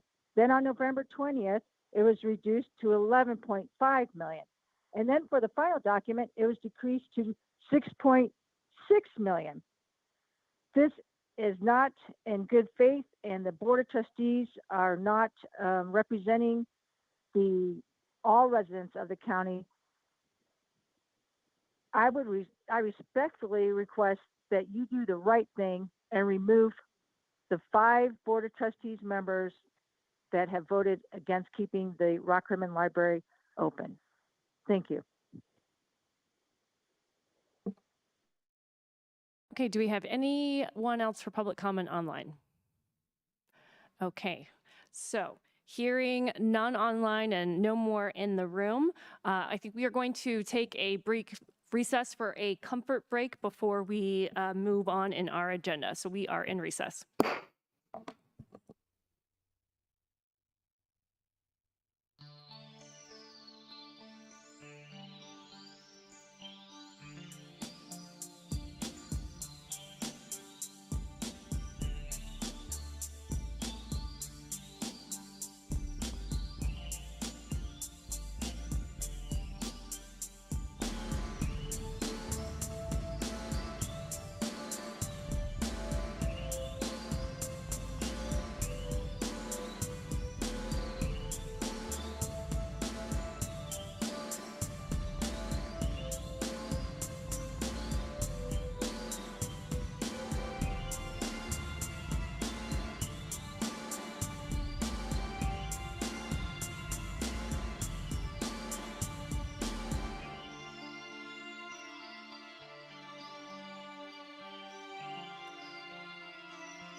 I'll call this meeting back to order, and we are on item 10. Item number 10 is the called up consent calendar, which includes item number 5P, resolution to approve the Jones Park Master Plan. Todd Martz, Executive Director, El Paso County Parks and Community Services. Okay, and I think we're actually going to have Deputy County Administrator Sunny Bryant, who's been working on this issue, share a bit of information first. Yes, thank you. Good morning, Madam Chair and members of the board. Sunny Bryant, Deputy County Administrator. I want to also introduce Todd Martz, the Executive Director of Parks and Community Services, and then Steve Klafke, who is a Chief Deputy County Attorney, is also here to answer questions that the board may have. We do have a formal presentation if the board would like to see that. We also have a brief overview that I'll go over right now really quickly, and then, like I said, we'll all be available for any questions that you may have. So a brief overview. So in 2015 is when Jones Park was transferred to El Paso County by Colorado Springs Utilities. In 2015 was also when the U.S. Forest Service did the Bear Creek Watershed Environmental Assessment. And then in 2016 is when the United States Forest Service produced the final decision notice. And so a lot of those items that are referenced in there, that's the years that those each happened. And then in 2017, there was actually a deed of conservation easement that was established, and the county has used the services of Palmer Land Trust for that deed of conservation easement. So Palmer Land has actually let the county know that they would be requiring the county to consult with those other agencies per those prior documents in the event that there were any trails that were to be built or in the event there were any master plan changes through that process. So Palmer would review the information, but it would be up to the county to do those consultations with those entities, and they've made that very clear to the county. So just a couple of quick things as far as the master plan itself. So the initial master plan draft was initiated in 2019 by the predecessor of Todd Martz here. He had started that project. In 2020, there was a master plan review that was presented, and at that point, it was denied by Palmer without the adjacent agency support. So that was the reason that they had given for the denial of that master plan. So in 2021, a revised draft master plan was presented, and the adjacent agencies had indicated that they didn't support that plan at that time. So in 2022, another revised master plan was developed, and the adjacent agencies still did not support at that time. And in 2023, there was an additional master plan document that was presented, and then some of our local support agencies didn't support that plan at the time. And so we've all really gone back to the drawing board. We've had numerous discussions. So I myself have met with Mr. Sutella, at least 3 times on various topics. I've had numerous phone conversations, numerous emails, and really, really appreciate the feedback that we've received. We've actually received, as of the draft last night, there's been 5 different draft proposals that have been presented to the county. And I just want to say the proposed draft that was presented for the appendix is what I'm talking about specifically. We actually had taken the majority of that information from a draft that Mr. Sutella had submitted back in July. So that was actually what he had come to the Board of Commissioners meeting in public comment and submitted that. I had spoken to Commissioner Vanderwerf, and we reviewed that draft, and that was what we've used for the majority of the information on the draft that's being presented for consideration at this point. And so I'm happy to answer any questions as far as any of that background goes. And then, like I said, Mr. Martz and Mr. Klafke are here as well. Commissioner Gonzalez. Thank you, Madam Chair. So it sounds like there might just be a little bit of maybe on some language. Do we have a copy of that they can be projected up? And is there any last minute minor change that can be more clear, or that it's on us consultations versus, like, I guess the big concern is the forest agency making decisions where we want to keep that here. So was there something simple that could change that so that everybody is satisfied today? So I can bring up the last couple slides of the document that shows the proposed draft. We also, I believe, do have Mr. Sutella's final revision that was sent last night. So I can bring up, let me see if we can get that. I think while you're pulling that up, I would love for Mr. Klafke to address the question that has been brought up, which is the issue of local control over this county property. And so I think, and I have seen the drafts and seen additional language, I believe it's sufficient, but I'd like to hear from our county attorney. Are we voluntarily giving up any local control by the way that this document is written? Thank you, Commissioner. Stephen Klafke, Chief Deputy County Attorney. My response to that is no. And the reason is this set of documents and requirements that's referenced in this appendix, those are required regardless of whether those are in this document or not. As Ms. Bryant had stated to, in 2015, the Jones Park property was owned by the city of Colorado Springs. It was one piece of the Bear Creek Watershed Restoration Project, which was being conducted under National Environmental Policy Act and the ESA, the Endangered Species Act. And so back then, understanding that there were some potential liability concerns, CSU was actually originally going to convey the property to the Forest Service. The county requested that, hey, we would actually like to see if you would convey Jones Park to us, with the understanding that, look, we're in the middle of this NEPA process. We're going to be bound by whatever the final decision is. But the hope is that by maintaining that property as the landowner and not having it get conveyed to a federal agency, that then the county would retain more local control in the event that those environmental considerations ceased or were mitigated further in the future.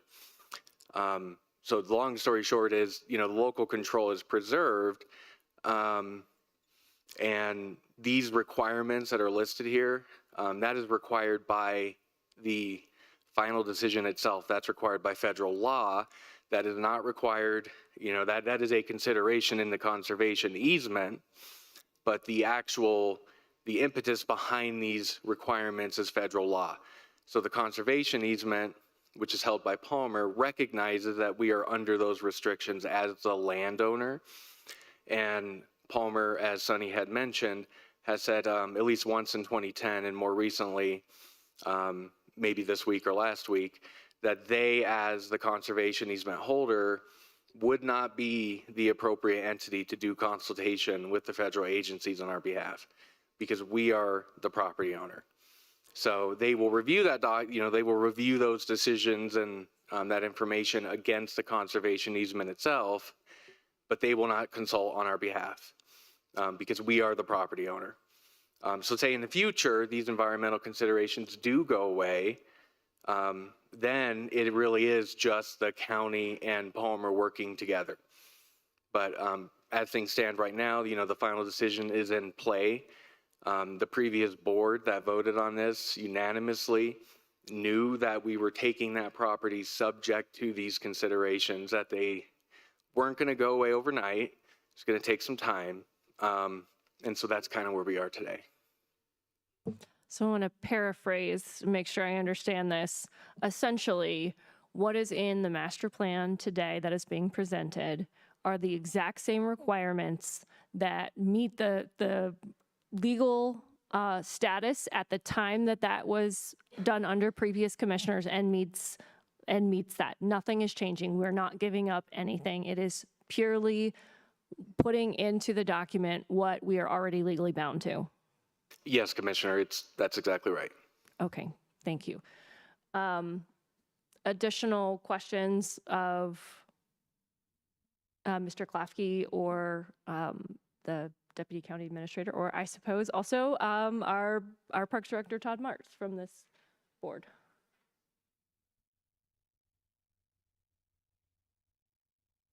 Yes, we will open this up to public comment momentarily. Okay.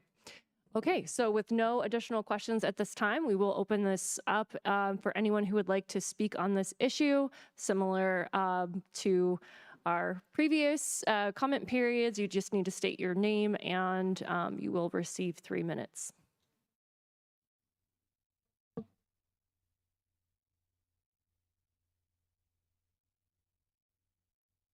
Good morning again, commissioners. Thank you very much for the opportunity to be engaged here. If you don't mind, could we take a look, and can you guys see the document that was shared? If you could scroll up to show the preferred language at the top. That's the existing language in the appendix. Now scroll down to have the preferred language at the top. So the fundamental difference in what we're asking for is to make it extremely clear with all the numbered points that Palmer Land is the local agency that will make the evaluation of whether the consultation has happened appropriately. And if you scroll just a little bit more in red, right there, you can see I added the text in red yesterday in response to some more discussions that we had. Basically, what we want to make really clear is Palmer Land will confirm that the consultation has happened and that it has been evaluated properly. Now, why is that important? I want you to ask yourself, what does it take to consult with the U.S. Forest Service? We look at what's going on up in Waldo Canyon. We look at what's going on with Ring the Peak. The standard answer we get from the Forest Service, I've got a letter with me here written in 2012 that we're still waiting for a response from the Forest Service. It is not clear from the language that is in the draft that's in front of you, it's not clear what is the outcome of the consultation, and it implies that the Forest Service could put an end to any further discussion. The language we're asking for makes a very small change to say, Palmer Land will make the evaluation and they will confirm that the appropriate consultation has happened with the Forest Service because that is the legal requirement that Palmer Land has. I do not believe that the language that we're proposing here has been evaluated by Palmer Land, and that's really our request. We think that this language does meet the needs and more clearly asserts the rights of the county and its citizens to maintain local control within the structure of the federal processes that we have to follow, and it makes it very clear what the pathway would be in a future case if the fish continue to thrive and grow, or the fish go away. What would that process look like? We want to make it very clear that Palmer will evaluate whether or not the proper consultations have taken place. And the draft that's in front of you doesn't make it clear. It says there's a consultation, but it doesn't talk about what the outcomes would be or what that process would be. So that very small change is to just make it really clear in point number 1. Palmer Land will make that evaluation. That's what we hired them for in 2017. That's what we pay them for, is to be our local experts, to maintain the conservation values and to make sure that the control is local. So I do feel we're very, very close on this, and this, the drafts have continued to improve, and with this very small change, I think we're ready to approve it. So thank you for your consideration on that point. Thank you. Is there anyone else who'd like to speak on this item?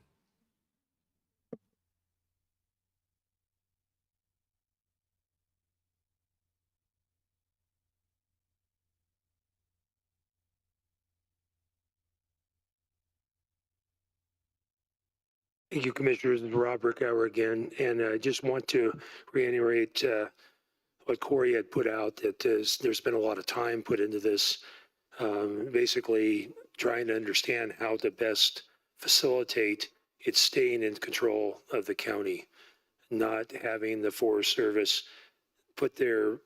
make the sole decision. They are an entity that can give recommendations, but not make them the ones that actually say the final outcome. We need to leave that in the county hands. That's our land, and that's where I stand along with Corey, and why the equestrian community is trying to get this happen, because we've been in this fight since the beginning when this all started in 12. And it's been a long road, and so by doing this minor change, it spells out for future process of being able to build, if we can. That's the thing, that it'll leave it up to us and not a government agency that's in Washington. That's all I have to say. Thank you. Anyone else who'd like to speak on this item?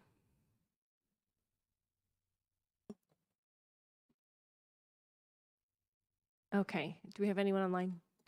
Okay, so I'll bring it back up here to commissioners. I see two reaching for the microphone here, so we'll start with Commissioner Gonzalez, and we'll go to Commissioner Van. Thank you, Madam Chair. So I would just ask our staff, is there anything in that red that would hurt or be opposite of anything we're trying to do?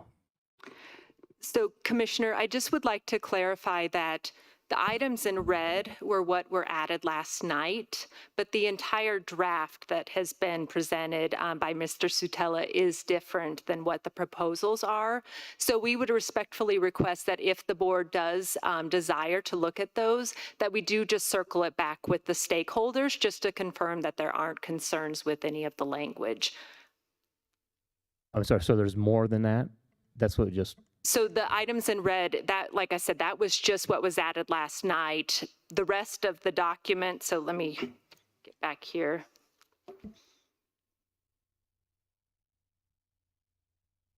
So each one of these paragraphs in the document, including items 1, 2, and 3, are different than what is in the proposal before you today. And so if we layered the two on top of each other, you know, there's substantial changes as far as the two documents go.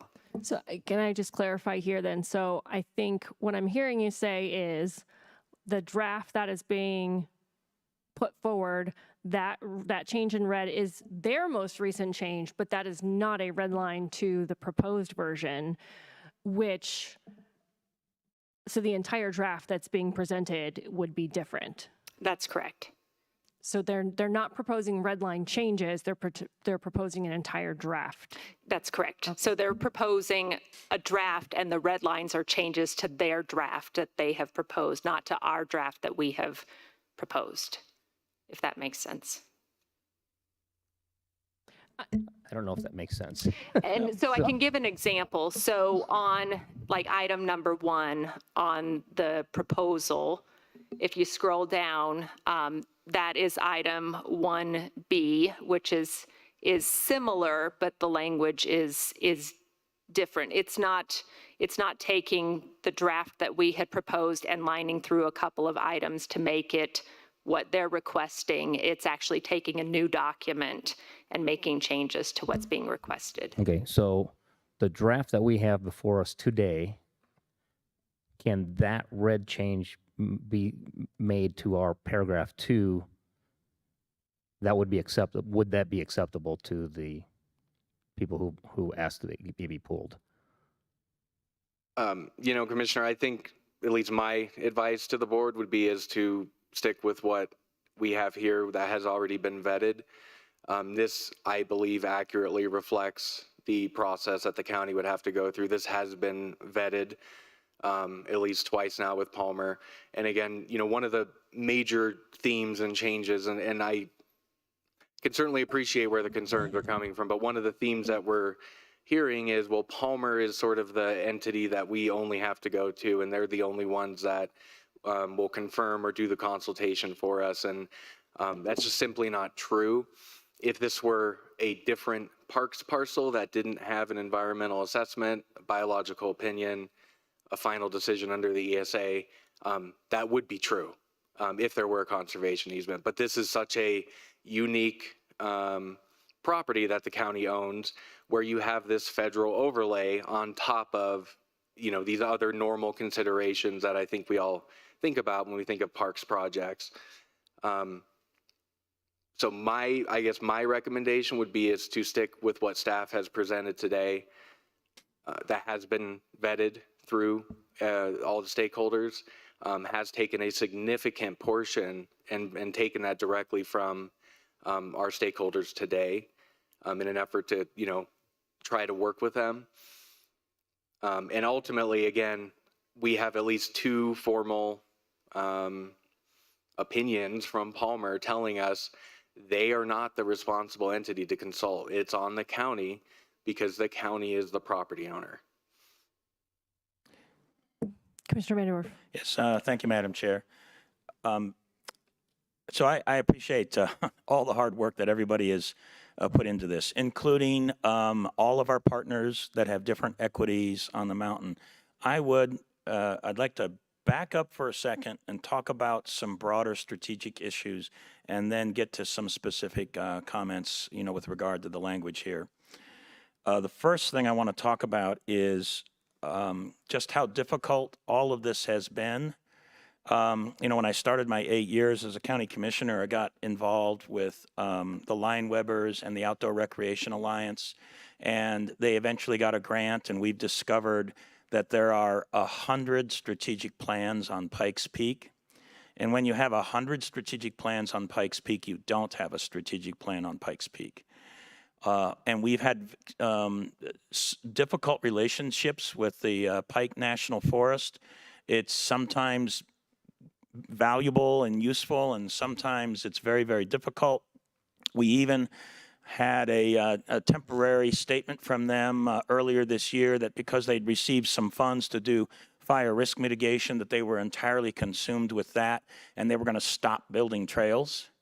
And we were able to actually get that reversed. And so what I want to talk about is the fact that we have some broader strategic issues about the appropriate use of the Pike National Forest, particularly around Pikes Peak. We got a lot of equities, the equestrian folks and the hunter folks and the hiking folks and the biking folks and those that fish and everything else all have an interest in access and proper management. And it's also the environmentalists that have concerns about, animals and so forth that use the mountain. I do believe there is a future pathway for a lot of these equities to be addressed fairly and adequately. But there are so many encumbrances, there's so many challenges, there's so many equities that this is why this has always been hard to deal with. And I feel like the thing that really needs to be done here is a much more strategic, broader review with a federal government that might be willing to allow for better access, and it can be thoughtful access, but to allow for better access, because we've not had that kind of relationship that's allowed us to deal with that. So having said that, that's where I think the real crux is. And what I find kind of interesting as a result of that challenge is sometimes it ends up getting us into, some tussles and some pushes with local organizations, when, in my humble opinion, I think the real issue is the broader strategic issue. Many of you have heard me mention this, but having been a mountaineer and having climbed mountains all over the planet, I have seen proper management of a mountain that deserves to be climbed and deserves to be accessed. And in all of those situations, there were multiple pathways to achieve the peak and also to achieve other kinds of access. And we don't have that on Pikes Peak. We have one major route that's overused. We have a secondary route on the western side that is underused. And we need more access on the front side where the population is. And it's my humble opinion that the Forest Service just doesn't simply recognize the fact that we have 750,000 people immediately adjacent to this mountain. And that is a much bigger consideration. It is absolutely unique. Does not exist anywhere else in the country. Most of the Forest Service issues where they have Forest Service lands are dealing with smaller communities. It might be 10,000, maybe 25,000 people. They don't know how to actually really deal with a community that has 750,000 people in it. So I've always felt that this needs special consideration, a special case by the federal government. Now, taking that strategic context that I think we've got a lot of work to do. Let's come down to this particular document. There's a lot of really great things in this document, and we certainly do not meet everybody's requirements and everybody's concerns and issues with it. But it is a master plan, and it's good to have a master plan. but a plan is just a plan. A plan can be changed and modified over time. And in fact, with any hope, maybe we might be able to, and this will be after my time, but maybe in the near future, get an opportunity to break loose some of these encumbrances that are really causing challenges for good access for all of the citizens in El Paso County and in Colorado that will make a difference on this situation. With that in mind, I do know that the language that is presently in the document has been tussled with and commented on hundreds and hundreds of times over a decade, almost a decade. I mean, it's been a long time. And I do know that, I don't know if it's specifically in this particular section or maybe it's in some other sections, but we most definitely have content in here from my friends, Corey Sutella and others. They have had a positive impact, in my view, on this document. But at this particular time, I feel what's the most important thing for us to do going forward is to press forward with getting this document approved so that we can set a baseline. And then from that baseline, we can continue to have conversations. But I think those conversations have to speak in the broader strategic context about breaking loose some issues that have been hampering us for decades. And I think it's time to really pay a lot of attention, much more attention to that strategic side of this, because we've been in this community for decades and decades and decades trying to improve access, trying to do a little of this and trying to do a little of that. And it seems like we're fighting for little tiny pieces of things when we're doing that, when I think the real issue is the strategic issue about access to the entire mountain. I will also make the point, and I'll just express my appreciation to Corey, to the range riders, to all my friends, to Jim Bensberg and others. Whether this entirely satisfies your interests with those words, there are other documents that are all in play. I mean, the files are huge with all kinds of documents, and there are specific understandings that we have with the Forest Service and with Palmer Land Trust. And those are all still in play. Those are all still signed up to agreements. So in my humble opinion, I think it is best at this point that we go forward and get a baseline. And then from there, we can continue to work on, modifying these words if we need to. But I think actually the best effort is to try to address this at the strategic level in a direct, approach. I can tell you I've been to Washington. Sorry to take so much time, but I hope this context is interesting. I've been to Washington because I've been the federal liaison amongst the 5 commissioners for years. I've been to the Forest Service headquarters, spoken with the director, spoken with the deputy director, and spoken with their PIO director, and talked about the challenges that we have with the Pike National Forest and Pikes Peak specifically, and the fact that they need to start thinking about this in a completely different context that maybe the Forest Service hasn't dealt with. And it's starting to draw alternative approaches because of the difficulty we've had in dealing with this.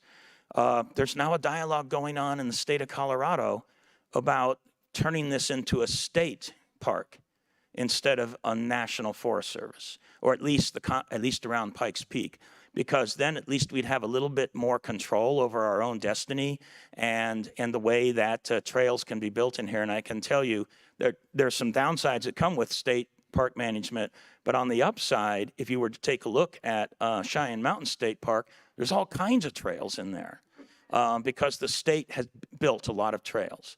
So the fact that this is morphing into a different kind of strategic context conversation about maybe the Forest Service is the wrong federal agency to even manage this area because of the needs of our local community, I'm actually thrilled that that kind of conversation is ongoing.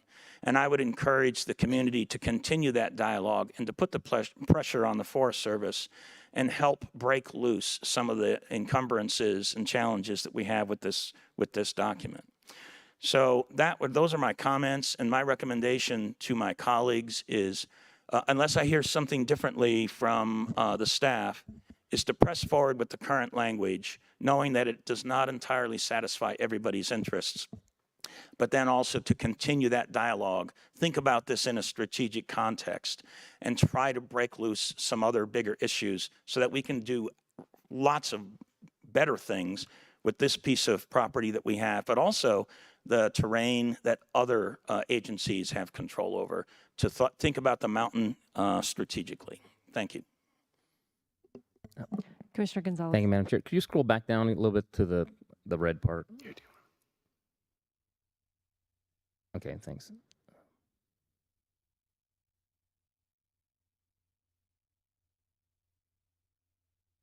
Okay, can you go back up? And so my confusion was I thought this was a different part of the appendix. So this is okay. So this is what I mentioned earlier. I'm trying to, based on what we have, can we add something that tweaks it? So, for example, under 1, sub bullet 1, consultation with the United States Forest Service Pikes Peak Ranger District.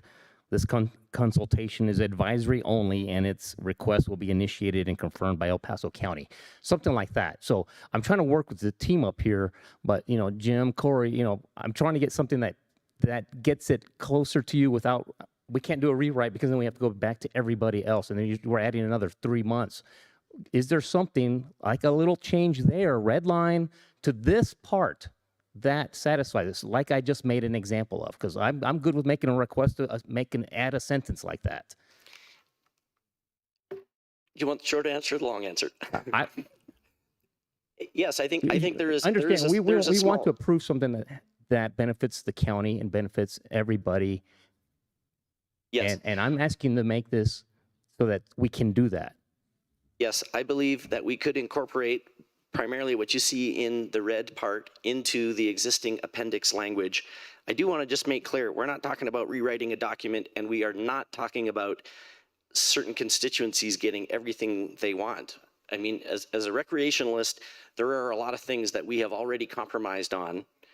And Commissioner Vanderwerf, you're absolutely right that we need to be thinking strategically and how do we deal with the Forest Service going forward. Right now, we've got an opportunity here at the county to assert that and to move that forward. And we need to take every opportunity we can to tee ourselves up for those broader conversations with the Forest Service. So with that in mind, the answer to your question is, yes, I think if we took the language that was in red and made it clear in point number 1 of the existing appendix that says the consultation will be initiated by the county and it will be evaluated by Palmer Land. That's what's missing. Right now, it just says the county's going to consult, and if the Forest Service says no, then what do we do? And it's unclear, if we'd ever get an answer back from the Forest Service. I want it clear that Palmer Land will evaluate whether the proper consultation has happened. Okay, so it sounds like you may be open to something like what's in red or like what I read in right in the section I mentioned, like an extra addition. Would that destroy? It's not perfect, but we'd live with it. Got it. Would this destroy? I'm looking at staff, but Sonny's not. Would a addition right where I said it? Is there something acceptable that we could add right there? Thank you. Let's just make sure we understand. Back up under paragraph 1, consultation with the United States Forest Service Pikes Peak Ranger District, period. Is there a sentence we can add right there based on that red or something what I just said that is acceptable to the county? That would clarify those. So Commissioner, I think like this sentence is accurate. That is something that, we would initiate that consultation, and then Palmer, under the conservation easement, would need to confirm that consultation has occurred. So I think there's room for that. So we could cut and paste that section into the sentence I just mentioned, and that potentially, for discussion up here, could satisfy. All right, thank you. I just want to make sure, are we talking about only the first portion of that sentence or the follow-on? Where it says El Paso County will initiate, what he had highlighted. The right full sentence? there. So Commissioner, the highlighted version on here, is that what you're talking about? Well, what do you believe is So acceptable? I think this, if like, for instance, if we moved that and put it right after the end of paragraph 1, I think that would be accurate.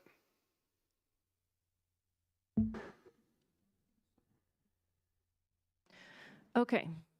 Vice Chair Bremer. I have a question about that specific thing. What I want to be careful of here is that, first of all, we're not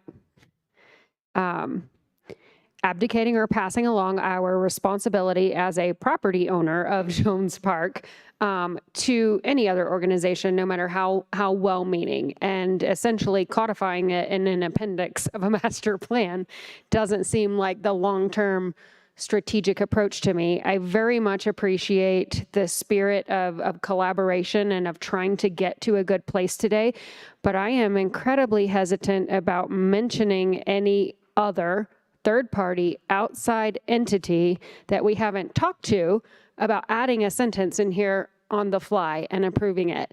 I think what I heard staff say earlier was if we wanted to go back and do that, it needs to be agendized and not necessarily done right here, right now. That being said, we have some time considerations with a resident commissioner who has been working on this for 8 years. So I think we're in a rock and a hard place, quite frankly. But May I add that's, one? Hold on. Let's let Commissioner Bremer finish. And I just, I'm not saying I wouldn't vote for it if we could come to a conclusion that we knew that worked with the third party, but I think we've already received our feedback that they're not the property owner, and so they wouldn't actually be able to have that meeting with the Forest Service. We get that. If there were some way to codify a collaborative spirit without naming out a specific other entity that hasn't seen a final document before we approve it, that's the piece I'm very uncomfortable with. Commissioner Gonzalez. And then I would add that if we just, El Paso County will initiate, and if we're willing to do it, and we'll confirm, so that's back on us, which is what you just said, that it has occurred and the results of the consultation have been considered and are consistent. So you could remove public Palmer land from that sentence. It would then go to us that we would confirm that that meeting happened or the consultation happened. And if we're willing to put that upon ourselves. So again, I'm trying to get to a workable answer. Let's go to Commissioner Vanderwerf and then. Yes, thank you, Madam Chair. And I appreciate the comments of my fellow commissioners. So let me just ask a question. If we were to take the highlighted red and add it to the paragraph in the language that is being considered for today, the process that was just recommended, would these words require sending this document back out to everybody for another final review? Because that's one of the problems that I have is going through this again, because this has been gone through, that would be round 4 or 5. So, but if these are just simply statements of truth, and we are comfortable that adding the words Palmer Land in here would not produce an objection from Palmer Land, and maybe we're not comfortable, so I don't know. So I want to ask the question, if we don't need to do another review, if we could add those words and put it in our words and then vote on that, is that going to produce a problem with any of our partners? So Commissioner, I'll defer to Sunny on the review part. My take is, I do think it is an accurate statement of fact. I think at a minimum, we would want Palmer to confirm that they are comfortable with that. And then just very quickly to Commissioner Gonzalez's point, I think the stakeholders were wanting Palmer to be mentioned as a sign of clarity because they are the conservation easement holder. So I think they probably want them mentioned in some fashion just to show that they are part of that process. And then Sunny, if you. So just a quick point, and just to add on to what Mr. Klafke said. So, when staff was looking at this, we indicated per the conservation easement, which is held by Palmer Land Conservancy, and then expressed what was required under that. And then this final sentence, if the previously listed requirements are met and Palmer Land Conservancy determines that future trails would comply with the deed of conservation easement and would not harm the conservation values, El Paso County may engage in additional public process. So that was staff's attempt to tie in Palmer. This language was reviewed. As far as I don't know what Palmer's thoughts would be on that. You know, we don't see that as a major issue, but without asking them, I don't necessarily want to speak for them on that. Thank you. I appreciate that. Let's keep the highlighted words in context here for the moment. Let's go back up to the original document that is under review. It feels like, although it's in different words, that kind of most of that sentence that's highlighted in red is expressed here. It's expressed in different words. Perhaps the one item that is not specifically mentioned here is about El Paso County initiating. It's the beginning of that highlighted red sentence, but that is just an expression of El Paso County. Palmer Land Conservancy is already listed in this sentence, so maybe we could just add the first paraphrase of that highlighted sentence that clarifies that El Paso County would initiate. Do you see what I'm kind of saying? Yeah, and Commissioner, are you talking about adding that El Paso County would initiate essentially in this beginning of paragraph 1 here? Well, possibly in the beginning of paragraph 1, but it could be added to the very last paragraph at the bottom. One or the other.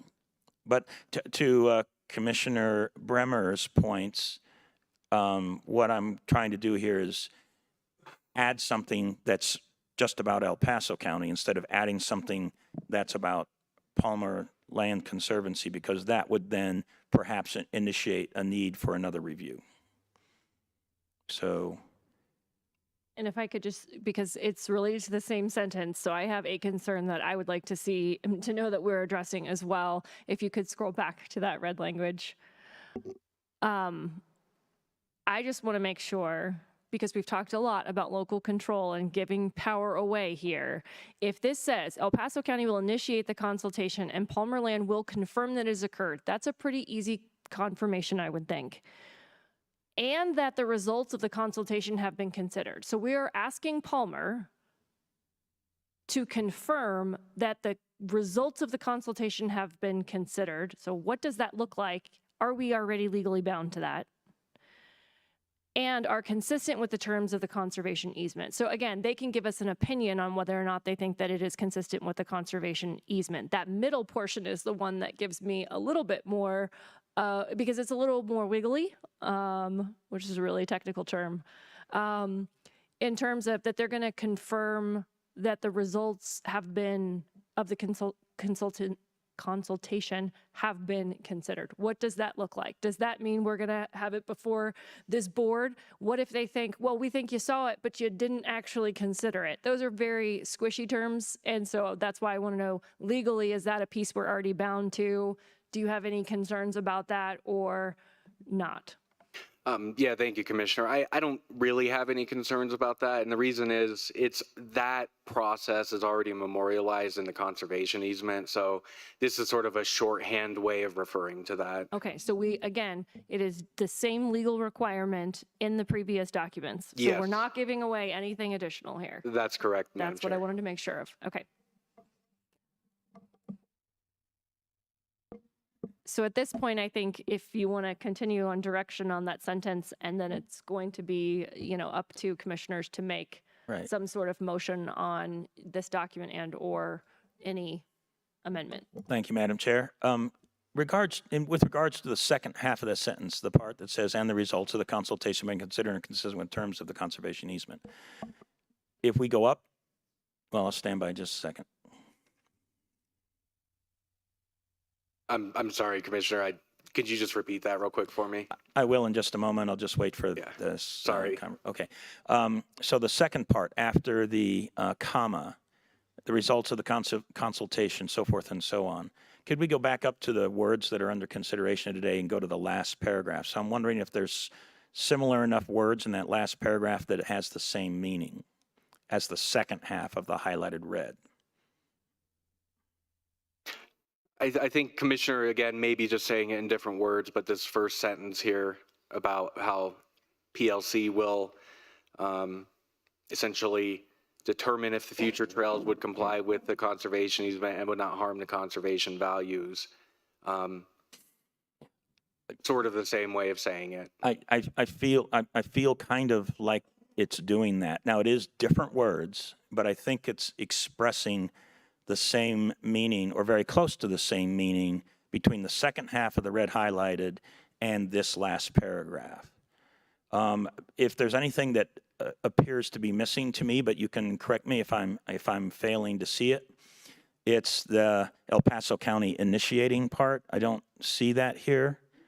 And that can actually be an expression of control because we initiate it, right? So there's a little bit of that content in there.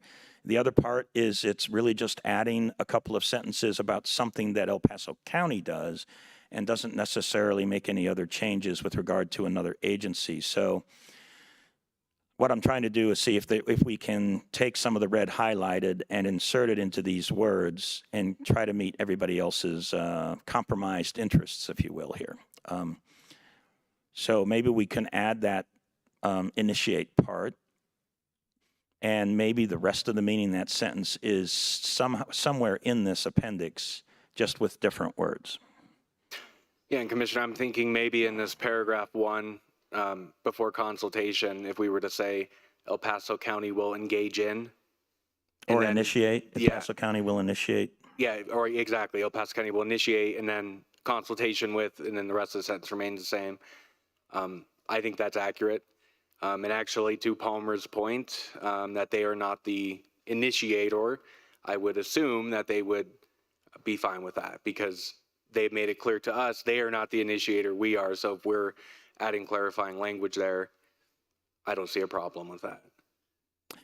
And I'll just ask my fellow commissioners if that might be an acceptable modification to just add those words. And I'll just also mention, Corey, it's not the whole sentence that you're asking for, but in my humble opinion, I feel like the other components of that sentence, the highlighted red, is expressed using different words somewhere in this appendix. So I think that the real crux of it is, what is the outcome of the consultation? And so you're saying, well, hey, it's kind of it's written at the very bottom at the last paragraph. And what I'm asking for is that consultation with the U.S. Forest Service should be evaluated by Palmer Land in order to confirm that it meets the conservation values and the conservation easement. And Palmer has confirmed that in writing. I've got an email from them that was sent on Friday, and this is what it says. One of Palmer's roles would be to ensure that the county fulfills its obligation to consult with the controlling federal agencies, assuming that the final decision notice is still in effect. So they've really already agreed to this. I mean, for sure, you should take this revised language and double check, but I think you can take the entire highlighted red paragraph, drop it into paragraph 1 there. You can pass it subject to approval by Palmer Land, and I'm certain that they will approve it without hesitation. And that makes it crystal clear that the consultation does not have an ambiguous outcome. The consultation will be evaluated by Palmer Land. That is a local agency that we're paying to be experts on this. Okay, I have a question for our attorney on that. What Mr. Sotelo just read, it said, assuming something is still in place, and I didn't catch what it is, but assuming that's the federal law that we referenced previously. Correct. Yeah, the final decision, that's the federal issue. So in the yes. event that that federal law were changed or went away, then we would be holding ourselves to something that is no longer in the legal document or a legal requirement. Yes, if it went away, master yes. plan, which is a guiding document, Right. but in that case. So I think that's actually a case for why you don't, that referring just back to the legal documents could be preferable in this case. I'm open to either. I understand we want to get this moving. I don't think it sounds like there would be an objection from Palmer. And I mean, one way or the other, we're going to end up with an objection that it sounds like. So that's a bit problematic. But that piece in particular, not tying our hands because it's a guiding document, but referencing doing something that would no longer be required in the event. And look, I'm just going to say there could be a lot of changes coming to our federal government. So I want to be aware of that, that we could see some potential changes. And does it make sense to tie our hands? And Commissioner, just one other thought, and Commissioner Vanderwerf did bring this up. One of the nice parts about the master plan is it can be amended. So if we do have some specific references in here and circumstances change, that's a meeting away from being changed by the board. And Madam Chair. Go ahead. Thank you. I think that I will reiterate that I think if we add the beginning of the highlighted sentence, the initiate, and while it might not entirely satisfy Corey's request, I think several of the other elements are still expressed through here. I am going to make the point, we have a new administration coming in. There may be some substantive changes, and if there are any substantive changes, a lot of this will have to be rewritten, and what that really means is that this document is truly just a working document and can be subject to changes. I will make also one last point, and it might be maybe a little bit personal, but I would really, really like to vote on this and finalize it today, because this is my last chance to vote on this document. Is that a motion, Commissioner Vanderwerf?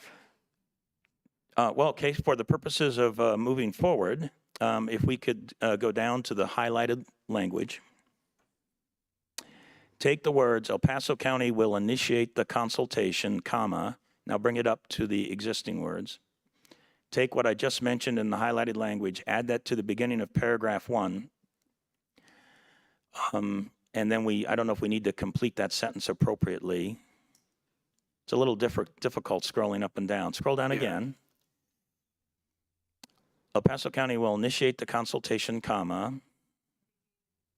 I think you need to take out the comma. El Paso County will initiate the consultation with the United States Forest Service Pikes Peak Ranger District. Thank you. Yes. So that is, that's the recommended word change.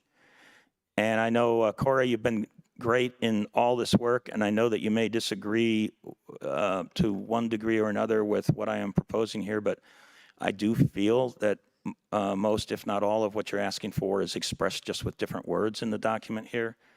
So that is... Evaluated. What I'm asking for is waiting.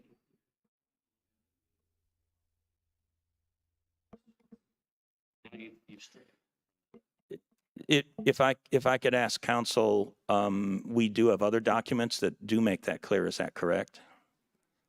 So Commissioner, the consultation, I mean, it would be memorialized through, future meetings, documents, things like that.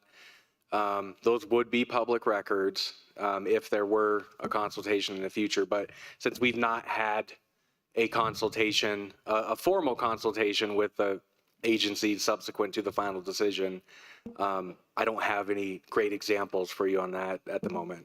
Vice Chair Bremer. Can I just ask a follow-up? Do we have an existing document with Palmer Land Trust that prescribes the nature of the relationship? Do we have an MOU in place that outlines their responsibilities with this? Commissioner, yes, we do. It's actually, it's a conservation easement that they hold over Jones Park as a whole, both in Teller and El Paso counties. Okay, so at any time that needed to be clarified, that is the document that it could be clarified in without coming back to adjust the master plan. Or we can come back and adjust the master plan at any time as well. As it relates to our relationship with Palmer, yes. Thank you. Can I make it? Commissioner Williams. If you could go back down to the red, I think I am in agreement with Mr. Sutella, correct? It's your name? I think I would just prefer all of the red stuff in there. I think that sometimes when you have multiple documents going together, you can get 4 attorneys and 4 other organizations together and have 8 different opinions. And I just think I would rather have this concrete because I know Jones Park is just such a interesting piece of property. And so, but let's see what the motion is, but I wouldn't mind just having it in there that Palmer Land Trust has confirmed it if that's what we need to ensure that this park goes forward in the consistent manner we need it to. I'm going to add that my concern here is I hear this and I hear, we could change this document down the road. I don't want to put anything in this document that requires more of us than what is legally currently required. And so I don't want to, what I don't want is to get down the road on this later, have something repealed or changed at the federal level. We go to change the master plan because we no longer have to do this. And then we have people here in public comment going, but you said you'd do it in the master plan. If it is legally required, we're going to have to do it. But if it's not, we may decide not to. And that's where giving up local control comes in. I actually see the complete opposite. And this is where good people can disagree on what words mean, right? I'm an English major. Words matter a whole lot. We have all kinds of different ways that we evaluate things. And so that's why I'm getting down to the nitty gritty is if we are naming something that could change, I would prefer to keep it out and allow us to evaluate based on the law, not have to come back and take something out and then have people say, but you put it in your master plan. If the only reason we're putting it in here is to memorialize it, that is a potential issue down the road, in my opinion. However, I do think that this is probably not a make or break for me personally, and I will likely defer to the resident commissioner on this. I think your concern is already addressed in the conservation easement itself. Excuse me. So your concern is, and I appreciate you bringing it up, if the final decision notice were to go away because the fish take over the world or the fish die or something changes or the Forest Service goes away or who knows what, that eventuality is already covered in the conservation easement. And what I'm asking is to make it crystal clear that Palmer as a local agency will evaluate the conservation easement that includes today, the final decision notice. And I think I got that right, and I would invite Mr. Klafke to comment on that. Thank you, Madam Chair. I agree with Mr. Satella. I think he's accurately captured that. The conservation easement was structured when we negotiated with Palmer. We're thinking, okay, if this does go away, how does it work after that? So that is addressed in the conservation easement.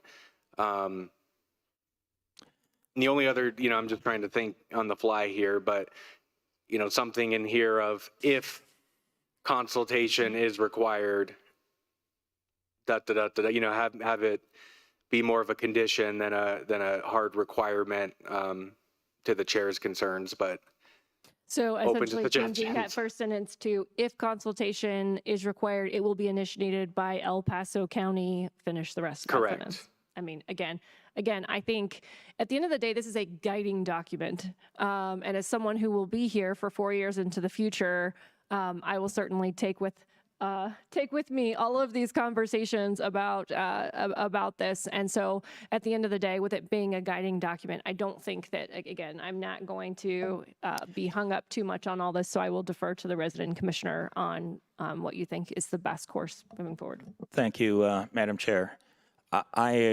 I will also express that I don't really have a problem with the entire red sentence and highlight, except if it then makes the staff uncomfortable that we would then have to go back to Palmer Land Trust and do another review, in which case we would probably have to defer on voting today. So do we have that issue or not? Because if we have to go back and we have to defer on a vote, then I will have a different recommendation than accepting that entire highlighted area. So I'll let Sunny correct me if she disagrees, but my recommendation would be is we would probably want to go back to Palmer regardless of any change. Not necessarily a big formal referral out kind of thing, but just a confirmation with them that they are comfortable with it. I think the board can still act today. I don't think the board has to defer its decision to Palmer, but if Palmer comes back and has concerns, we might be back in front of the board again. But The board has authority to act today on its own master plan, so. Be my recommendation that we would act on this, retroactively go back to Palmer. We don't see that there's any issue. And if there is, as we have said, we can always come back and change it again. So that would be my recommendation to get to where you are trying to go. Okay, thank you, Madam Chair. If we were to go down that path, where would we add this sentence again? Let's get back to where it would be added. So Commissioner, what I was thinking is, so we have that first change here where El Paso County will initiate consultation, right? So that changes, and then leave the rest, copy and paste this highlighted section, and paste that right after 2015. Because then I think what that does is that, or honestly, even if we just pasted that right after 2015, since it makes that reference to El Paso County So initiating a just consultation copy and paste the entire sentence right as after written. 2015. Okay. I'm willing to accept that. I'm just here to tell you, I appreciate, Corey, some of the nuances that you're bringing forward. I think in 6 months, we're going to be rewriting this entire section because something's going to be really, really different. I do believe that there will be, from the new administration, an increased emphasis to force the Forest Service to cooperate with local communities. And there'll be a lot of changes here. There could also be substantive changes on conservation easements as well. So in 6 months, there may be a lot of differences here. Okay, I have a potential suggestion from another commissioner that if we wanted to delay this item and move to the next item and move this towards the end of their meeting, perhaps it would give our attorneys time to contact Palmer and discuss if you think that that is possible. If that's not a possibility, then obviously that option is not on the table. Commissioners, we can certainly do our best if you give us time. Yeah. So that's another option for you, Commissioner Vanderwerf. I'll accept that option.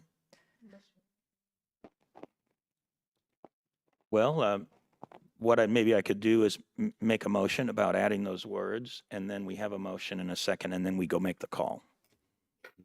I Or do you think wanna wait? I think what we'd want to do is to not do that right now so that we could come back to this item towards the end of our agenda, which would give them the opportunity to make those calls while we continue our meeting so that we are not holding up the remainder of the meeting. I accept that as well.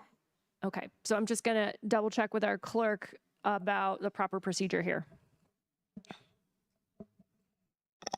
Madam Chair, I think you can put this item on hold without making the motion and just announce that we're going to come back to that after we give the county attorney appropriate time, and then we can move to the next item and then recall that item back. Okay, great. So that's exactly what we're going to do. We are going to give our deputy county administrator and our county attorney time to contact Palmer and see if we can get to a better resolution on this. And we will recall this item at the end of our agenda after, let's say, after item 15.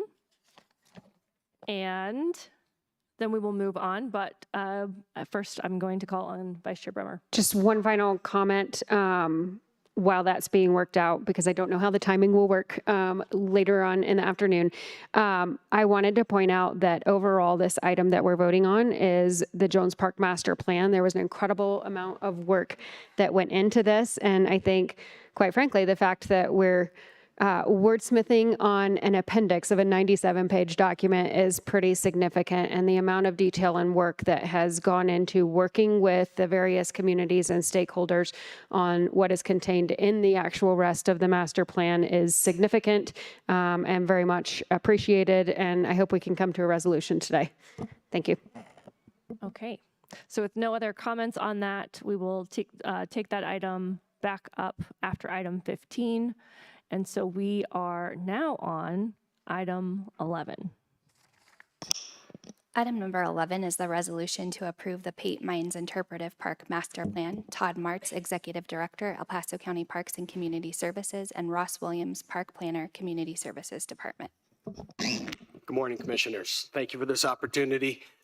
We've done a great deal of work on this master plan too, public process all throughout, and they will go through that, but I wanted to introduce and turn it over to Ross Williams, our park planner, who has really been key at this process, and then our consultant who did a wonderful job. So thank you for this opportunity.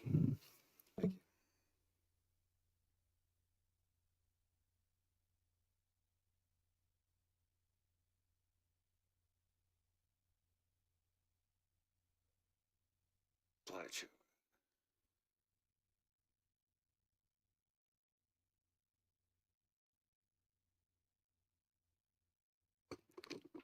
Hello, I'm Ross Williams, park planner with El Paso County Parks and Community Services. I am extremely pleased to bring you this master plan. This is the conclusion of a years-long process to bring the Paint Mines interpretive park into a more modern era, and to really deal with the pressures of our more robust population here in the county and on the front range. As with all master plans, this one is actually designed to kind of, like I said, to modernize the Paint Mines, to take what was basically 20 years worth of management plans, interpretive plans, archaeological studies, paleontological studies, bring them all together into one plan, and address the pressures that the Paint Mines have actually been having, particularly since the pandemic and since the proliferation of social media sites. During the pandemic, everyone wanted to get outside. They wanted to, and where did they go? It seemed like a lot of them went to the Paint Mines. Their pictures are all over social media, travel sites. It is now on numerous bucket lists. It's a place for folks to come, not only from the county and the Front Range, but we're seeing folks coming from other countries too. As such, we wanted to continue our number one goal was the preservation of the Paint Mines. It's a very delicate site, but at the same time, our goal as county parks is to provide recreational amenities to our citizens. So in January of 2024, we contracted with DHM Design and to put together the Paint Mines master plan. And Ashley Quillen, our project manager, is here to explain all of the details. Thank you. Thank you. My name is Ashley Quillen. I'm with DHM Design. And like Ross said, we started working on this project in January of this year and coordinating really closely with Ross and his team from the county. The first part of the project was gathering all of the existing conditions information on the site and also the documents that Ross just mentioned that have been previously put together based on the park. And so we analyzed all of that information and combined it into the master plan document. The next phase in the springtime and in the summer was stakeholder and community outreach. We had a really extensive outreach for the local community through 2 public open houses, 9 stakeholder interviews with 12 different entities, door-to-door interviews with the local community, and a public online survey. Through that process, we developed concept designs for the park. We'll show those here in a bit. And then this fall, we developed a draft master plan document, which was put on the county project website for public comment.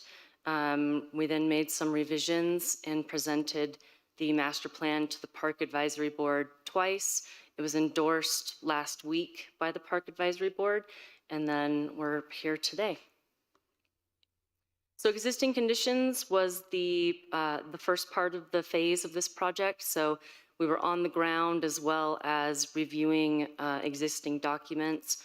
So we looked at the natural resources on the property, the geology, visitor access, so also the recreational resources. We performed multiple site visits with the whole team, along with El Paso County, performed an archaeological study and an updated paleontological study.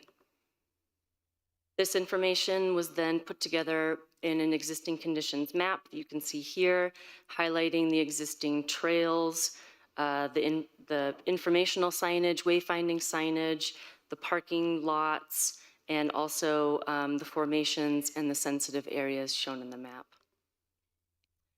So after we had all of the existing information, we started to look at, okay, what are the challenges for this park? That includes vandalism of the geologic features. And so the proposed solutions that we came up with along with El Paso County were to increase educational programs and signage throughout the park. Vehicle congestion has been a problem with the increase in visitor use. So we looked at expanding the parking and paving the parking lots to make them more efficient. User-created social trails are an issue in the park. And so we looked at adding barriers to direct visitor traffic and to help enhance visitor safety. Vegetation degradation. The social trails are degrading the sensitive habitat, and so we looked at moving some of those trails out of the sensitive areas. There's limited ADA accessibility currently, so we looked at ways that we can increase accessibility throughout the park and the parking lots. There's very limited shade out on the property, so we looked at increasing shade for the comfort of visitors, and the limited interpretation out on site. There's very few signs out talking about the site, and so we wanted to increase that for visitors as well. So we took all of that information, put it into a site opportunities map. That's what this map shows. It's got a lot of information. This also includes information that we gathered through the public process as well. So the proposed overall master plan, again, came out of all of the phases that preceded this. And this shows a map of the proposed new trails, enhanced trails, the 2 trailhead parking lots, and then there's a south parking lot as well, and looking at new interpretive signage throughout the park, new wayfinding signage to help with visitor traffic. We looked at some small barriers and boardwalks as well. This is an example sketch of a picture of the site right now, and looking at a low barrier that doesn't impede the views, but just helps direct visitors to where it's safe to go within the park, and to also help protect the really sensitive geologic features. We also looked at defining the terminus of some of the trails. Right now, some of the trails appear to end, but folks are still walking beyond. So creating some low barriers and continuing some of the fencing that's out there currently. We also looked at including boardwalks in areas that have some drainage concerns. So folks that are walking through potentially a muddy trail are then going way far beyond the trail to get out of the mud, and this would help to protect the native vegetation and then also direct visitors along a safe path through those muddy locations. There are some areas in the park that have some elevation changes, so we'd be looking at possibly some grading improvements and also some stone steps, again, to help with visitor use and safety.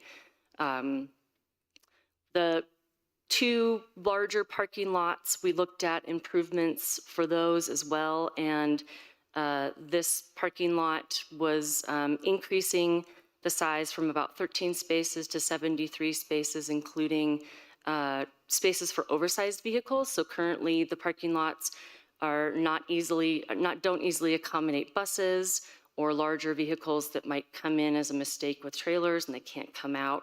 So this also looks at vehicular circulation, improving that. Also paving the parking lots increases the efficiency of the amount of people that can park. The parking spaces then increase, and then we can also control the grading and allow for accessible parking spaces. In this concept, we have an accessible interpretive plaza with a shade shelter and a small visitor center that could house county staff offices and help with visitor education as well and interpretation. This also includes a vault toilet and again, ADA accessibility throughout, including an overlook that gets folks closer to the formation so that they can see beyond.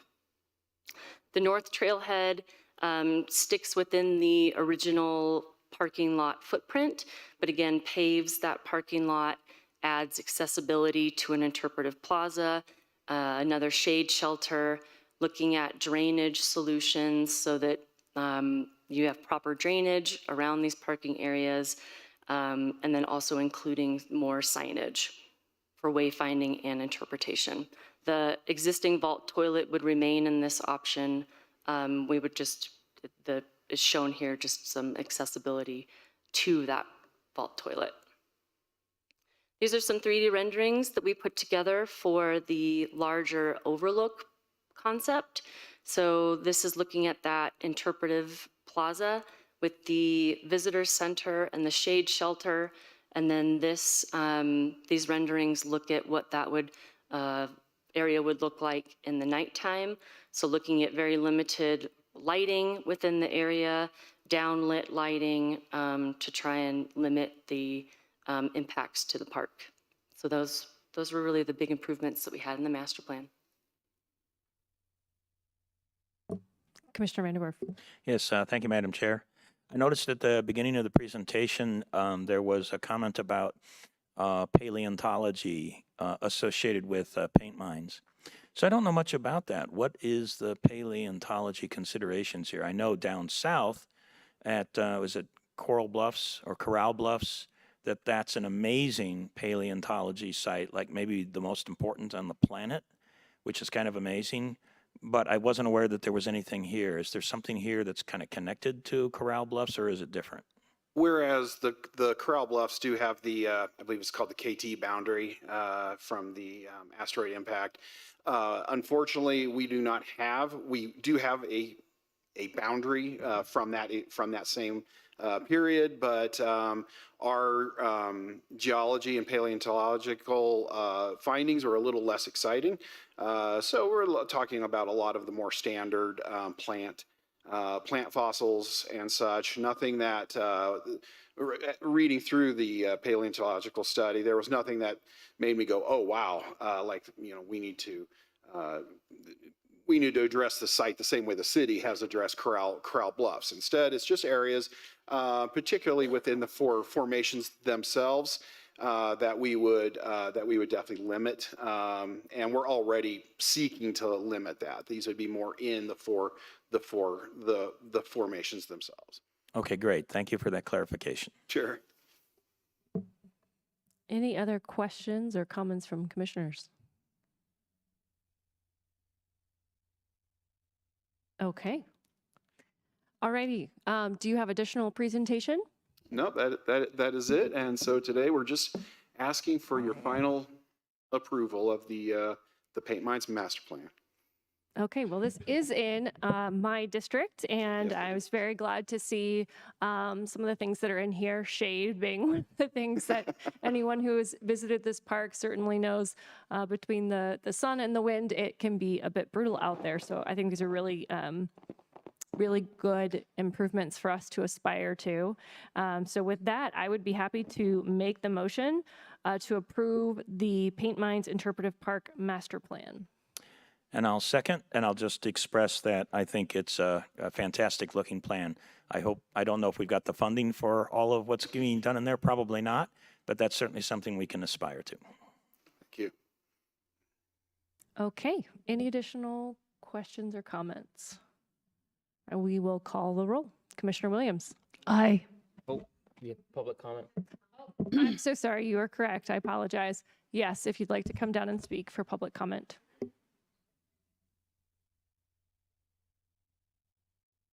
So again, just state your name for the record. You have 3 minutes. Susan Davies, Executive Director of the Trails and Open Space Coalition. Thank you for this opportunity. And I want to start by saying that this will be the last time that I address you as the Executive Director, because I am retiring at the end of this month. And we have a wonderful person who's going to replace me, Glenn Carlson, who has served 2 terms on my board and has served in a leadership position. So he's going to be wonderful and attend meetings and bring forth those things that we would really want to make you aware of. This has been a really great process. We participated in it. We made comments on it. We got the word out to our members and our partners to pay attention to this planning process, to attend. And what we love about it, it has really done a great job of balancing the needs of this very, very special space, the geology, as well as providing for the user experience. So we think they've really come up with that very good balance, and we're delighted by that. If we do have a concern, it's one that you just expressed briefly about, is how are we going to get it done? And it's imperative we get it done, because we do hear about the vandalism. We do know it's popular, people coming from all over the country to enjoy this property, and they should. But we need to make sure that we protect it for the generations to come. Now, one of the things that we have come to you before is for your consideration down the road for a potential county TOPS tax that would fund projects like this, projects like the Nature Center on the north side of town, projects like the Ute Trail that we need to finish on the west side, all kinds of things that are only going to make this county a better place. And as you recall, Douglas County not that long ago voted to extend their TOPS tax of 0.17, excuse me, and they extended for another 15 years with 87% of their folks. And I would argue that Douglas County is not that dissimilar to us. They are future thinking, they are beautiful, they have great amenities, they are also conservative. And they're not any wilder about taxes, I think, than the people in El Paso County, but they see this as critical infrastructure, that when they preserve open space, when they build parks, when they even support some agricultural projects with that money, good things happen to their county. It only enhances the quality of life for their citizens. So I would ask you, in my final words, as the executive director of this organization, that if you have the opportunity in the future to allow the public, because that is part of Tabor, it is giving the public the right to say yes or no. That is integral to Tabor. And I think you might be surprised at their answer if you ask the right question. Thank you.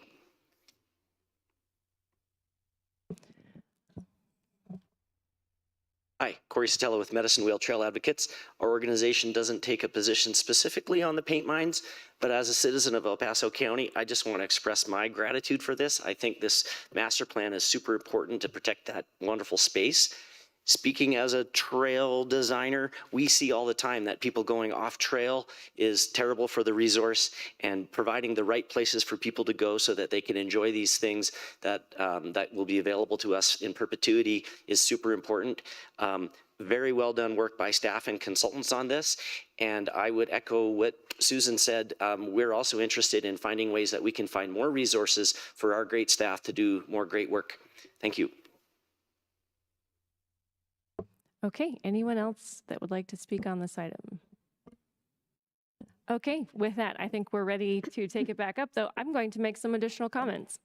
I don't believe Tabor actually does say put everything in front of the voters and let them vote. I believe it actually says that we should do our very best to vet what we think our community wants, and then if we must or believe we must, then we must make a very strenuous case for that. That is my philosophy of Tabor. It's what I've run on. It's what my district believes.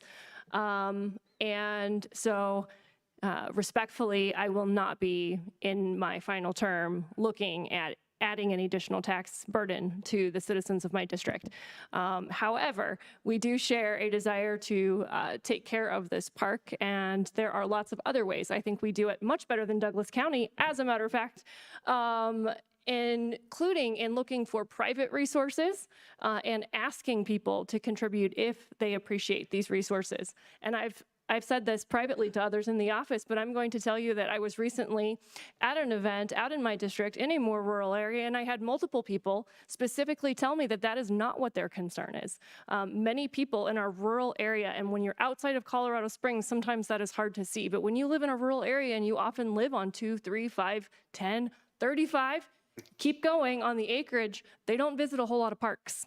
And so not everyone, just like our library, as we have talked about, not everyone utilizes every resource in our community, and there are various different opinions. So while I understand that there's a special interest here today, I wanted to represent the rest of the voices in my district as well, who, while I'm very glad to see that we are looking forward in ways to protect this, there is a strong desire to also maintain a low cost of living, which I am devoted to. So other comments, Commissioner Vanderwerf? Yes, thank you, Madam Chair. First off, I just want to express my appreciation to Susan Davies for the great work that she's done in the community over the years, and I'd like to wish you the best in your retirement. I hope whatever it is, it's a whole bunch of fun plans for you going forward. I imagine there are. And I also do want to express an appreciation to the Parks Department, the entire team, and the director for this plan. But also to talk just very briefly about what our Parks Department has been able to achieve. You know, I say to a lot of people, and I think I'm very proud of it, it's one of the things that I'm going to remember, is during COVID, we added 2 parks. That was the Cane Ranch and the Santa Fe Open Space. Yeah. And then we've also done a lot of improvements, you know, some smaller and some larger, about improving our existing parks. And I do want to talk specifically about Rainbow Falls, the great work that's been done there. It doesn't mean it's not without challenges today. We're certainly aware of that. But we have overcome those challenges, and we were able to accept that property and turn it into one of the busiest county parks during COVID ever. And if I recall right, I may have a number wrong here, so I can be corrected later, but I think during some points during COVID, we had 900 visitors there a day, and it's like 4 acres big. It's this tiny little park and a huge number of visitors. And we succeeded in doing other things like getting a bunch of the graffiti pulled out of there, getting pavement, getting some benches. So there's been great work done by the Parks Department on tight budgets. So I'll just express my appreciation to all of you for making every dollar count to deliver a good experience for the citizens of El Paso County, and the fact that we have been able to add parks on that budget, and just express my appreciation to everybody that's done all that work. Thank you so much. Okay. Additional comments, Vice Chair Bremer. I do have a couple of final ones. Thank you to all of the outdoor recreation advocates that are here today for 2 parks master plans. And you know, as with any of these, the reason we do these is to say, hey, what do we have that is our responsibility? Where are we now? How do we want it to be used in the future? And both of these plans, I think, have considered that entirely fully. And this one in particular, I kind of got a kick and a good history lesson out of the existing conditions report of this particular plan. It goes everywhere from the Louisiana Purchase to the Gold Rush to Colorado becoming a territory. So if you have a deep interest in understanding the exact history that lead to the existing conditions of a park that El Paso County owns right now, this is a very good read for a few of those 100+ pages. So I'm looking forward to voting for this, but I concur that this is, you know, these have taken a tremendous amount of staff work, although the presentations today have been fairly thorough. It doesn't account for the hours and hours and hours of work and collaboration, consulting work, legal work, pulling the community together to really understand the issues in 2 very different parks, incidentally, 2 very different pieces of property. But this is what this is for, to provide a guiding document going forward. Looking forward to voting on both of these, actually. Okay, I think we are now ready to call the roll, unless Commissioner Gonzalez has comments. Okay, Commissioner Williams. Aye. Commissioner Vanderwerf. Aye. Commissioner Gonzalez. Aye. Vice Chair Bremer. Aye. And the chair votes aye. That passes 5-0. Thank you so much. Okay, thank you. Okay, item 12. Item number 12 is the resolution accepting the resignation of Dr. Leon Kelly as the El Paso County Coroner and the appointment of a person to fill the vacancy in the office of El Paso County Coroner. Kenneth Hodges, County Attorney. Good morning, Madam Chair, Madam Vice Chair, Commissioners. Kenny Hodges, County Attorney. By way of a very quick background, I know it's already in your agenda item. Dr. Kelly is resigning effective January 1st of next year. And the Colorado Constitution provides that the Board of County Commissioners actually appoints a coroner to serve the remainder of Dr. Kelly's current term. As far as just a couple of notes on the process that the board's followed, the board posted a solicitation of interest on the county's HR website from October 25th through November 15th of this year. 13 candidates responded. Staff conducted screening interviews of some of those candidates and provided input to the board as well. From that point, individual commissioners were able to meet with candidates that they saw fit.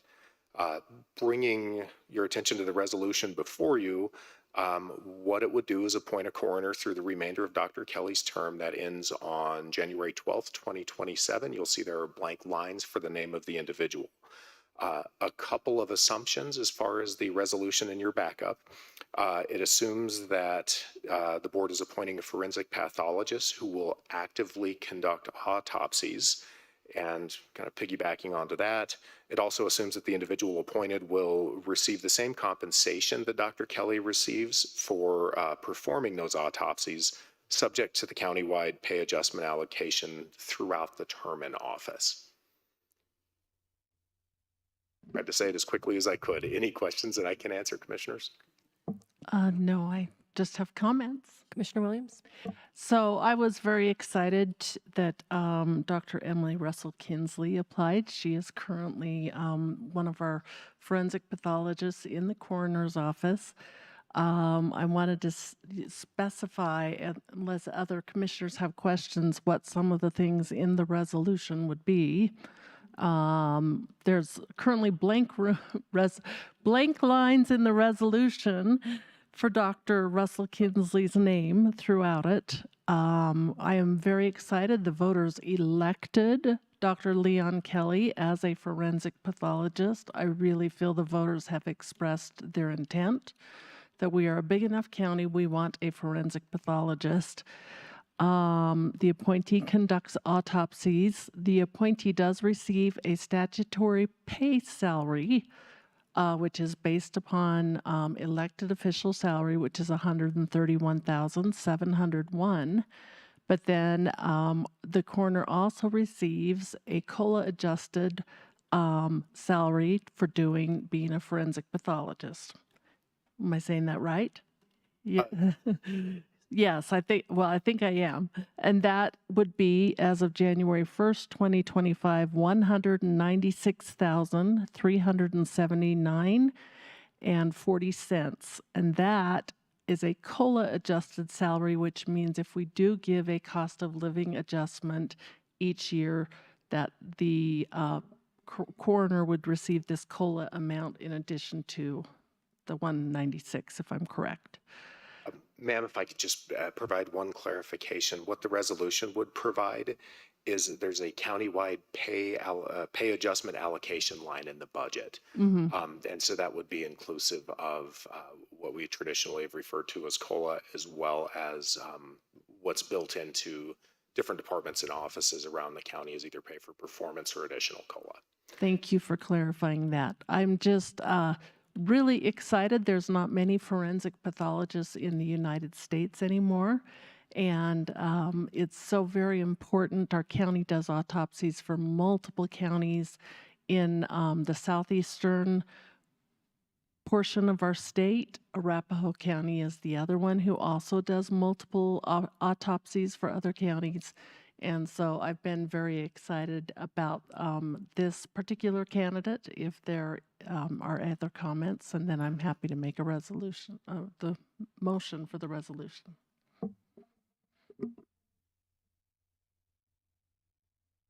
Do you have comments? Vice Chair Bremer. If that was a formal motion. Well, if I make the formal motion, can I just state what the lines in the motion say? Because the motion currently has blank lines.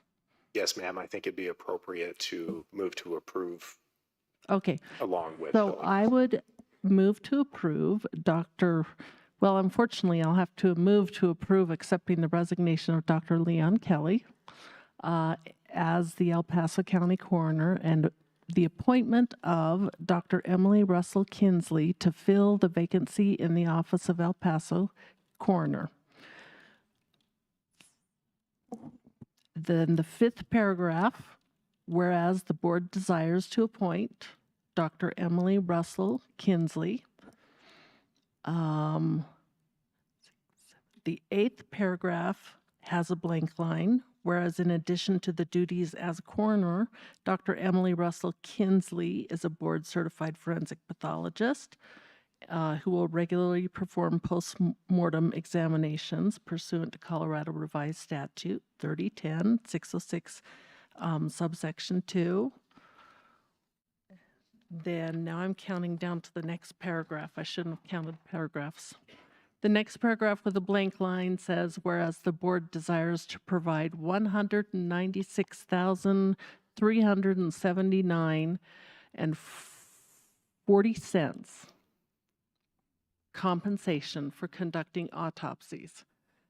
Commissioner, may I interject? I think that's 4 cents. Not a major deviation. 4 cents, he actually reversed it in your email, so 4 cents, $196,379.04. And then the remainder of the lines would say Dr. Emily Russell Kinsley. And so I will make that motion very, very happily. Thank you. And I will happily second that very comprehensive motion. May I make a few comments at this time, Madam Chair? Thank you. All of us, as was mentioned, had the opportunity to interview candidates, and it was a real pleasure to have candid and frank discussions with someone who has also served our county for nearly 2 decades and is more than qualified to continue running the office of the coroner, which I will point out has a tremendous staff and team behind her that has been built by our outgoing county coroner. I think we all shared some words earlier about accepting his resignation, but I do want to call to attention, if you have access or ability to take a look at the backup materials today, Dr. Kelly's official resignation letter is straight from the heart. And he has, as was mentioned, done just a tremendous job. And I also mentioned earlier that I'm sad to do the first part of this resolution, which is accepting his resignation, but it was a beautifully written one, and one that, of course, this board honors in his desires to move on from an incredible time of public service for El Paso County and the residents here, and the residents really all over the state. And very excited also to have Dr. Emily Russell Kinsley join us as an elected official, and it's a tremendous responsibility. I know you're up to that task, and am excited to see you here today. Welcome to public service, where we deal with a huge breadth of things that you have seen play out this morning. And what an introduction to a newly appointed position as an elected official. Okay. So been moved and seconded. Commissioner Vanderwerf, do you also have comments? Just a very quick comment. I made my comments of thanks previously, but I do know that for those in the audience that Dr. Emily Russell Kinsley is actually in the audience today. And assuming this vote is successful in her appointment, she might be willing to make a few remarks as our new county coroner. So that would be wonderful if she's willing to do that. Those are my only comments. Well, I'm going to maybe take that a little bit out of order. this is a very important, I think, decision. We make a lot of very important decisions as the Board of County Commissioners, but this one is particularly weighty because it's doing something that the voters typically do themselves, right? To choose an elected official that represents them. And as Commissioner Williams stated, I too thought it was very important that we tried to adhere to the will of the voters to the very best of our ability. So really grateful that we had a wonderful forensic pathologist who did apply through that process.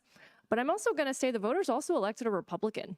And so that was also something that I thought was important that we continue on. And so I'm happy to say that we are voting on here today also a Republican, as was selected by our community.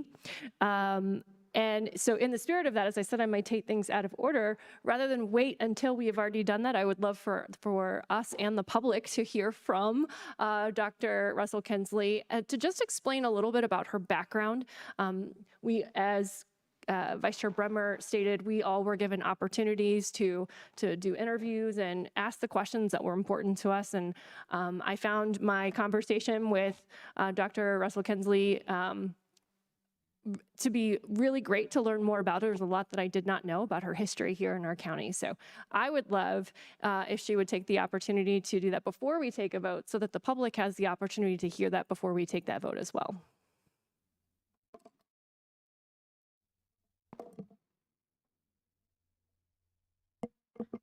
Morning, or actually, it looks like it's afternoon now. So good afternoon. I'm Dr. Emily Russell Kinsley, and as mentioned, I'm a board certified forensic pathologist. I have a Bachelor of Science from Oklahoma State University. After that, I went to the University of Oklahoma Health Science Center, where I obtained my medical doctorate.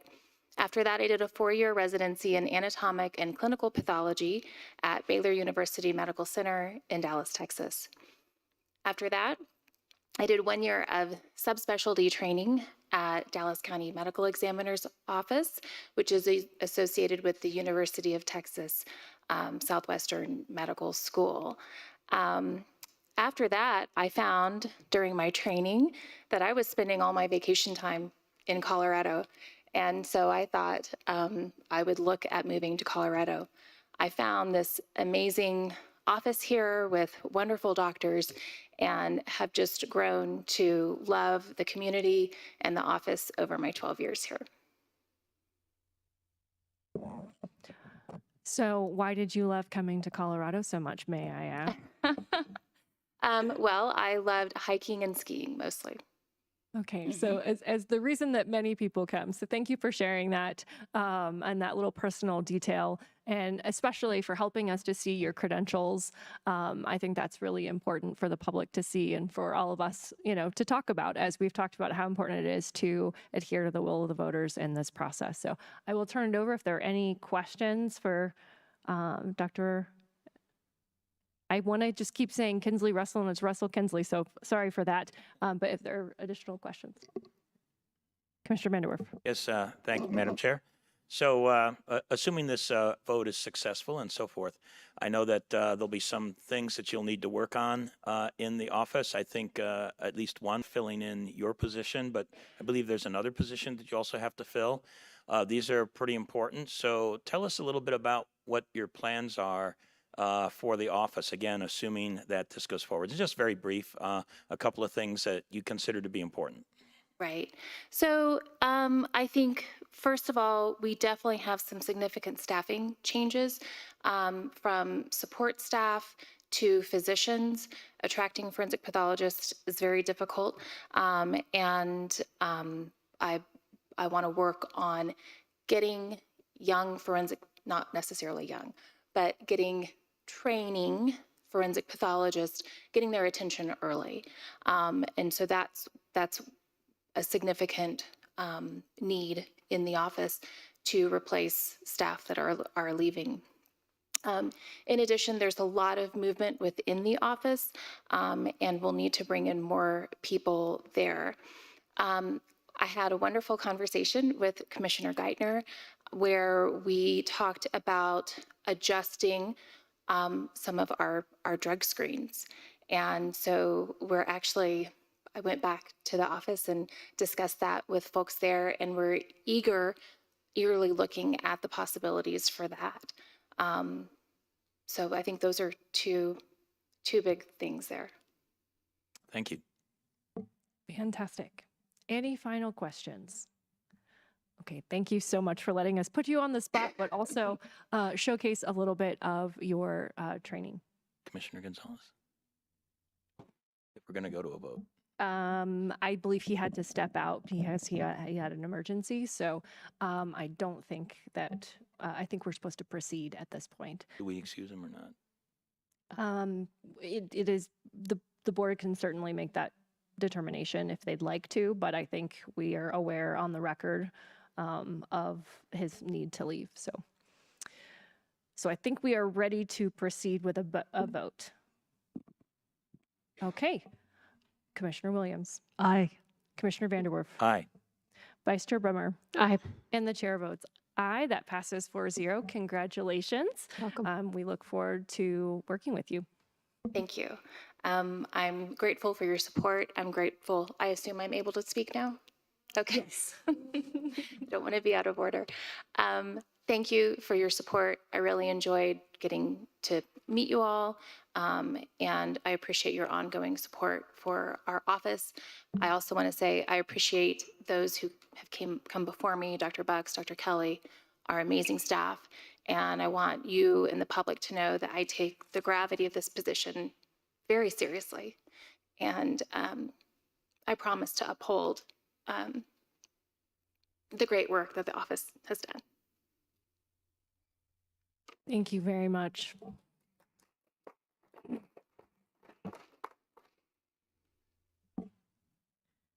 Okay. We are on to item 13. Let's take a brief recess before we move on to item 13, because we have a couple of lengthier items in front of us. We will be in recess.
Okay, welcome back to our regular Board of County Commissioner meeting.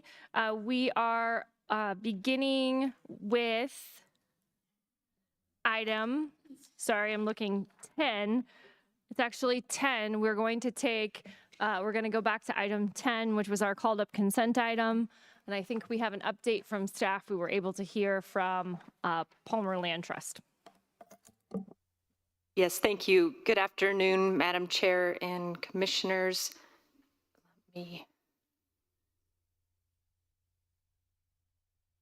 So very quickly, we were able to make the change into the document. Mr. Klafke and I were able to visit with Mr. Harris from Palmer Land Trust, and I apologize, Sonny Bryant, Deputy County Administrator.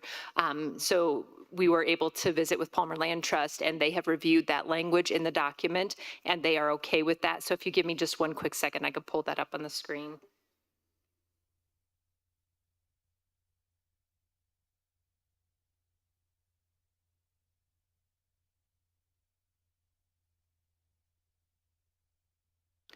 So on item number 1, we added that proposed language by Mr. Sutella, and Palmer has been, they have confirmed that they would be okay with that change in the document. And so at this point, staff is in full agreement that that would be acceptable and would recommend that we incorporate that.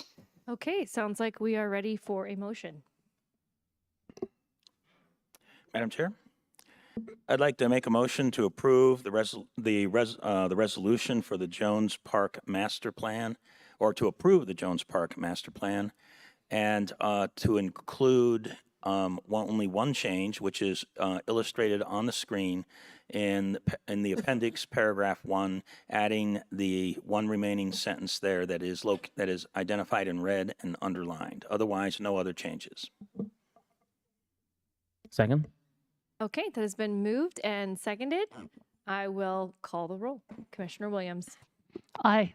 Commissioner Vanderwerf. Aye. Commissioner Gonzalez. Aye. Vice Chair Bremer. Aye. And the chair votes aye. That passes 5-0. Thank you to everyone for all of the work on that and your collaboration. Okay, we are now going to move to item 13. Item number 13 is a land use regular item, file VA 244, variance of use, Utah Nevada Lane, a request by NES Inc. for approval of a variance of use to allow recreational vehicle, RV storage, and mini warehouse facility in the RR5 rural residential and CADO commercial airport overlay zoning districts. The property is located south of Woodman Road on Adventure Way, south of the intersection of Adventure Way and Nevada Lane. This item was heard as a regular item at the December 5th, 2024 Planning Commission meeting and was recommended for approval with a vote of 7-2. Parcel numbers 53080, 00002, 071, and 082. Commissioner District Number 2, file VA 244, Ryan Hauser, Principal Planner, Planning and Community Development. Hello. So this is case number VA 244 for the Utah Nevada Lane variance of use.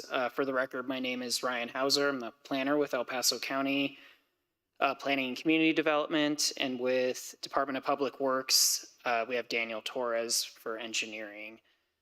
For those who may be watching remotely, if you wish to participate, please provide a name and phone number to pcdhearings@elpasoco.com.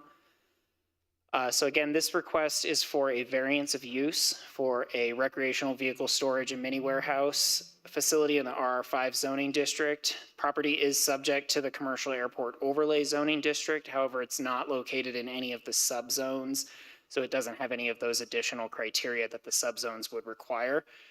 The general location, property is on the south side of Woodman Road, bisected by Nevada Lane, just north of California Drive, as you can see in the picture. I do think it's very important for the consideration of the review criteria that we understand what the surrounding uses are when we consider something of this nature. So I'd like to just sort of take a brief moment to list some of the surrounding uses on the west of this property, that A5 zoned property. There is a church located on that property. The property within the city boundary on the north and east sides are all used for residential purposes. And then south of the subject property, there is a small square on the south side here that is a residence. And then on the property, slightly larger rectangle, we do have an approved variance of use for a contractor's equipment storage yard, and that's currently undergoing a site development plan review for the use of that property. And then further south, off the page, there are more contractors' yards, and there's also a tree nursery. So one of the major considerations for a variance of use being compatibility with the surrounding area and the uses in the surrounding area. So I thought it important to take a little bit of time to note those surrounding uses so the board can make that finding. So this item was heard at the December 5th Planning Commission meeting and was recommended for approval with a vote of 7-2. And if I remember correctly, the 2 no votes were cited based on that compatibility as the reason for the no votes. Here's the criteria of approval for a variance of use. I won't pause on this slide, but just for the sake of the folks in the audience, we can go back to this at any time, but this is these are the bullet points that are considered with a variance of use. So anything that's not explicitly related to this list cannot be considered when considering a variance of use. Brief background. So these are considered legal divisions of land, so no issues regarding subdivisions on this property.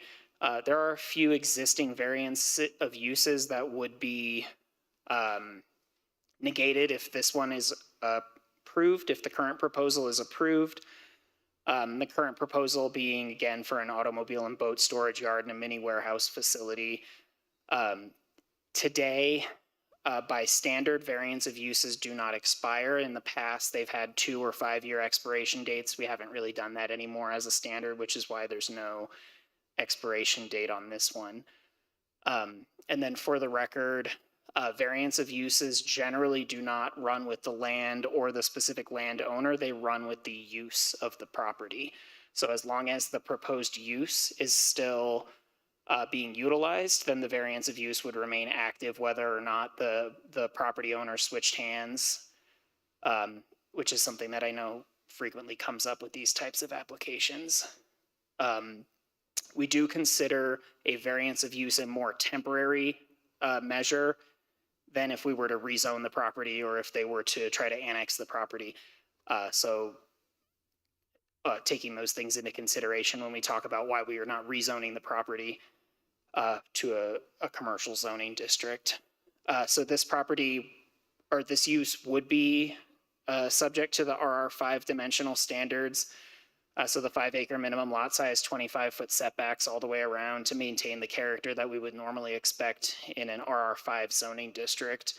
And in order to actually build the use on the property, the applicant will be required to submit and receive approval of a site development plan. And it's, to my knowledge, we have not yet received that submittal. I believe the applicant was waiting on this decision before submitting a site development plan to us, but that will be where we would evaluate the landscaping, the parking, and the lighting considerations for this type of use. With regards to the master plan, properties located in the urban residential place type, supporting land uses include the commercial uses that are being proposed with this use. So staff would make a determination that it could be considered compatible with the place type for urban residential. The area of change is new development. So these are areas that we are expecting to see more robust development, more intense uses come in as the area kind of builds up and gets more developed. And then there's not a slide for it, but it is located in the enclave key area of the master plan, which does expect to see uses similar in nature to those that you would expect to see in the city or around the city fringe area. So more urban, more commercial type uses would be expected in the enclave key area. So at this time, I'd like to turn it over to Daniel for the drainage and transportation components. Good afternoon, Commissioner. Daniel Torres with engineering. In terms of drainage, the site is located within the Sand Creek Drainage Basin. Drainage fees are not assessed with variance of use applications. A grading and erosion control plan will be required to be submitted along with the drainage report with the subsequent site development plan application. Well, they'll have to identify how they're going to mitigate other impacts in terms of drainage. Any questions regarding drainage? I don't see any. In terms of transportation, access will be taken via the current Nevada Lane intersection with Adventure Way. Adventure Way is a city-owned and maintained roadway. The intent for Nevada Lane by the applicant is to limit access to Nevada Lane, limiting access to California Drive, which is on the south of this property. Documentation was provided by the applicant, and regarding rights of ownership, we did discuss this with our county attorney staff. They did not find any grant of deed to the public, and there wasn't sufficient evidence to determine that Nevada Lane is a public road. I would defer any questions regarding those legal determinations to the county attorney staff. Access to California Drive on the south side is still provided via adjacent private roadways such as Utah Lane, and there's a few others to the east. Traffic study was submitted with this application. No significant impacts were identified to the surrounding roadways, and no offsite improvements were recommended by the traffic engineer. The applicant will be required to coordinate with the city of Colorado Springs regarding any requirements such as access permits to the Adventure Way. The property is subject to the El Paso County road impact fee. Any questions in regards to transportation? Thank you.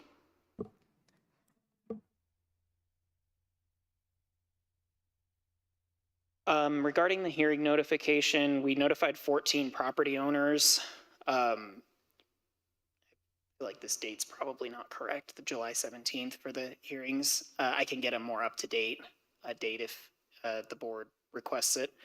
But the responses have been provided. They're in the packet, and there is one additional letter that was received yesterday that didn't make it in the packet, and you should see a copy of that on the podium.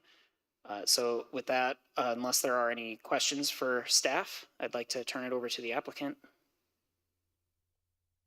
I don't see any questions, so I think we are ready for the applicant.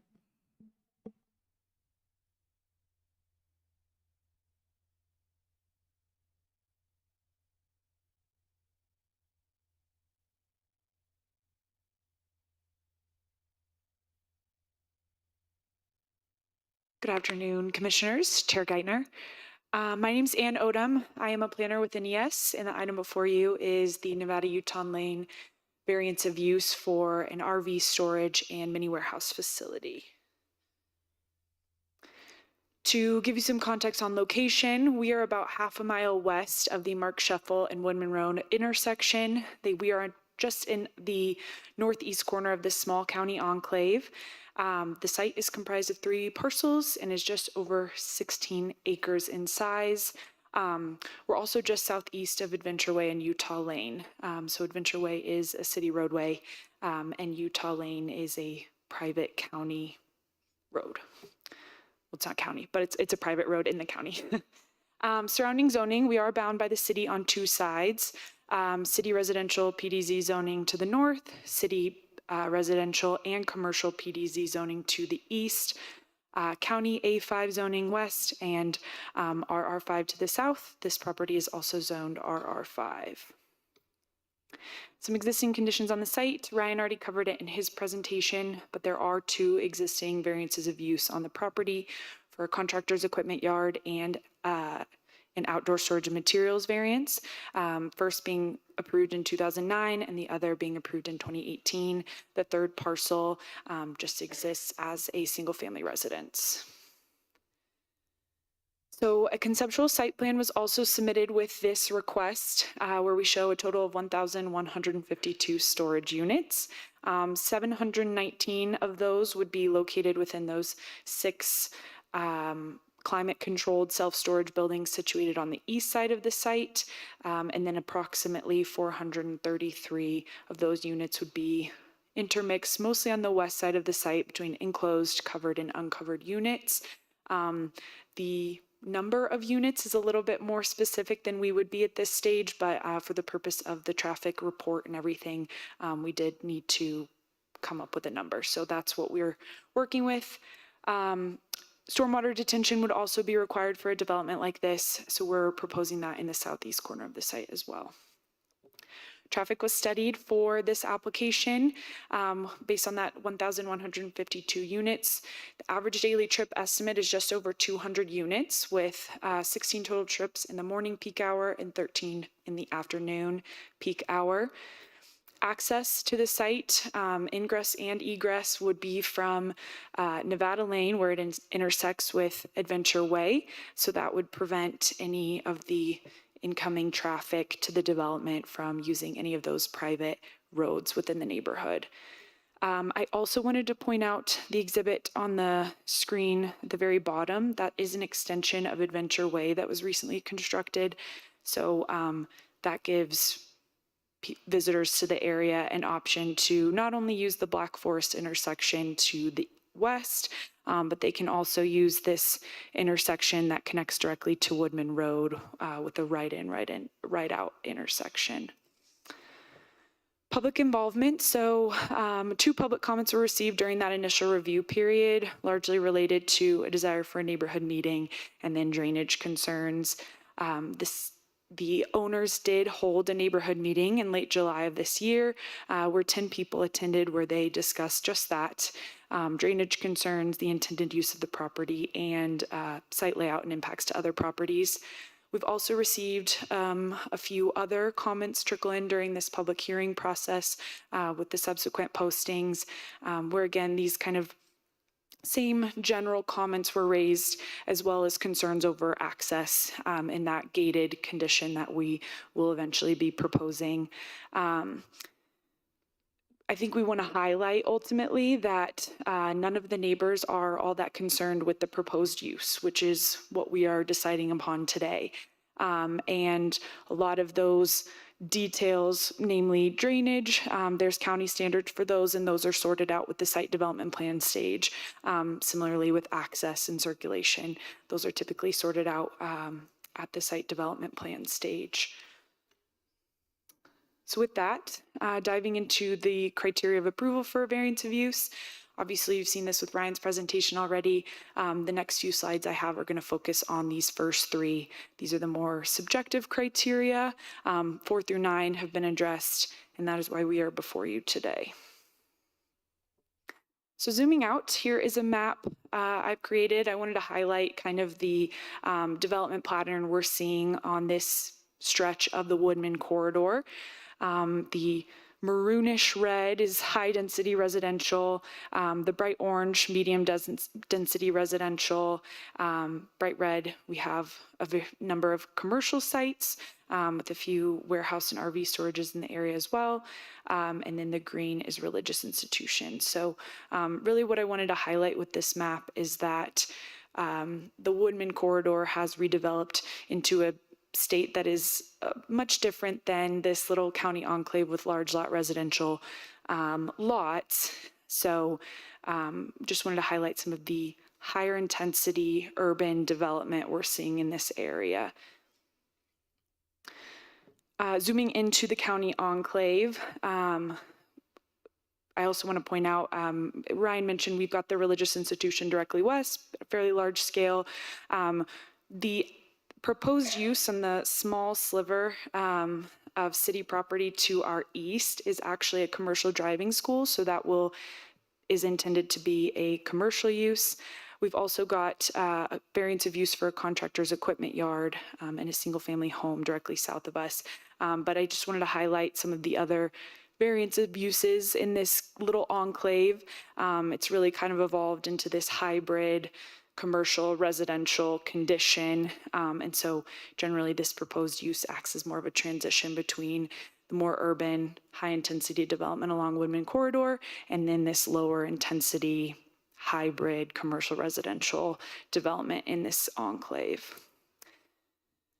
With that, diving into the county master plan, it is within an urban urban residential priority development area. This is characterized by underutilized, underdeveloped, large lot single-family homes that don't single-family lots that don't necessarily fit in with the character of the surrounding area.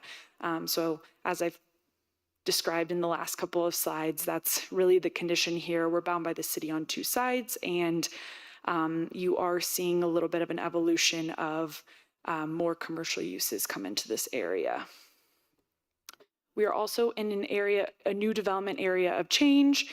These are characterized by areas that are underutilized, undeveloped, and they're adjacent to more developed areas, more built out areas. And again, we've got some pretty high intensity uses along the Woodman corridor, and this project would kind of act as a transition from those to this enclave. We're also within an urban residential place type, which has a fair range of commercial uses that are allowed as supporting land uses. And this site fits, or this project fits pretty well within the commercial service supporting land use. Additionally, when considering new uses in the urban residential place type, the focus isn't entirely on the land use itself, but also overall functionality, access to infrastructure, and site design. And the site does have adequate access to not only Adventure Way, but Woodman Road, a principal arterial. It's fairly low utility usage, so adequate services are available. And overall, the site was designed with those surrounding uses in mind. So that concluding my presentation. Any questions for me? Questions from commissioners? Okay. Okay. Do we have anything additional from staff at this point? Okay. With that, we will proceed to public input. And so we do start with those in support of this project. So if there's anyone here who wishes to speak in support of this project, please do come forward. I don't see anyone in the room and no one online. So with that, we will move to opposition of this project. If you are here to speak in opposition to this project, please do come forward at this time. A reminder to state your name, and you will have 3 minutes. For the third time. My name is Larry Driver, and I reside at the end of Nevada Lane. Been there for 30 years. 1994, we moved in, bought the property. It was deeded 7150 Nevada Lane Road. It's been a road. All the UPS drivers, FedEx drivers have used it as a road. The whole area that's being, all of the whole area has never been maintained by county. It's all been maintained by the people who live there. And Nevada Lane, when it comes a rainstorm, every time it rains, it has to be remanicured, brought up to some way where you could travel it. Locking us off from that road, and everybody uses that road to get back into that neighborhood. And I just like to be considered to have access, as I've always done. In going forward, I'm not opposed to this development at all. In fact, I'd recommend it above other changes. I just want access, and I don't think the plans have completed to really address the drainage issues, which are dramatic. The road turns into a river, it supplies our pond, which we water our animals with. That's scary. There's no emergency access back there. In fact, the only time there ever was an emergency access, we had to direct in the EMT folks with flashlights. The road, it's been there, I've been there for 30 years. I think I still should have access to that road.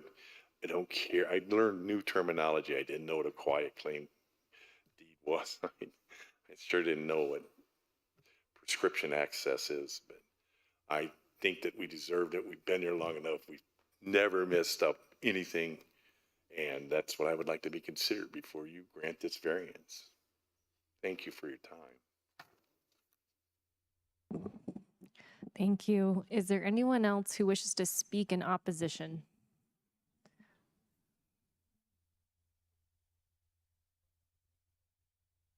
First of all, my name is Scott Wallstead. I live down on Main Lane. So I guess I would prefer to have the storage units in there versus dense housing. That's a plus. because I guess no longer am I congruent with the latest happenings in the neighborhood. I've been there for 35 years. So my concerns really are being down on Main Lane, that the only northern egress for all of these people is to get out onto Utah, which passes the church and is also adjacent to the storage units on Utah there. And what's been a tough thing for years is, since it's a private road that everybody owns half out of the road, there's most of the people down in that area besides residential. We've got landscape companies, nurseries, electric companies. There's a trucking outfit down there. So the main road is going to be Wyoming, which gets beat up pretty bad with no maintenance. So, I mean, my concerns would be some kind of provision for some kind of maintenance of Utah that runs between the said given property and the church, for at least down to California on that stretch of Utah, whether it be maintaining with road base, preferably blacktop, because I know I'm going to get a certain amount of fallout when that road gets impassable, that it'll funnel down California to Main Lane, which puts more traffic down our direction. And then once a year or two, we have a pumpkin patch down there that runs about 10,000 people through there for about a month, the month of October. And also emergency equipment, all those kind of things. So the main egress out of there for everybody to the south there is going to be Wyoming, which I'm not on, but when that becomes impassable, then the only other egress out of there is going down California to Main Lane to get out north to Adventure Way. And I don't know who come up with that road. My road 35 years ago went out to Woodman. So Adventure Way used to be the old Woodman. So I'm kind of like a rat looking for the cheese to get out of that little maze of neighborhoods. So as each time there's been somebody else using the neighborhood, it chokes off the directions we have to get in and out of that neighborhood. So I guess mine would be some kind of concessions to improve. I don't know how that happens when it's owned by the church, and I'm not sure who the outfit is that's putting the storage units in. But I think Wyoming needs to be maintained in some kind of matter of fact. Because right now, pretty much all those roads get maintained by somebody that's got a blade, a skid steer, these landscape companies. I mean, people just impromptu try to do the best they can. But so anyway, Wyoming is going to have a lot more traffic on it with Nevada being shut down.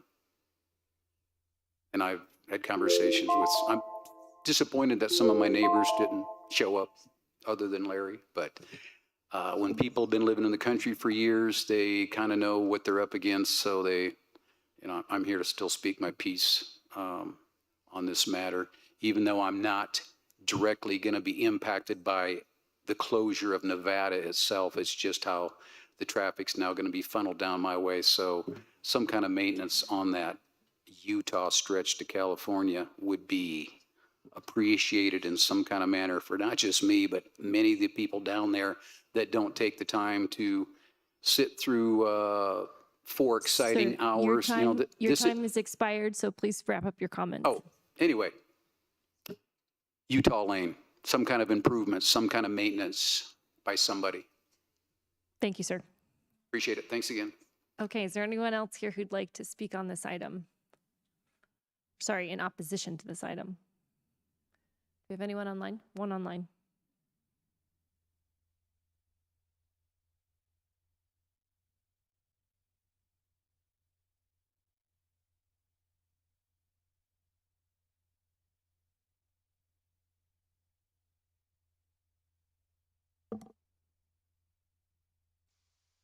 Roger. Hello? Yellow. Hello, you are live in the Board of County Commissioners meeting, and you are able to speak for your 3 minutes on this land use item. Just state your name for the record before you begin, please. Sure, my name is Roger Haywood.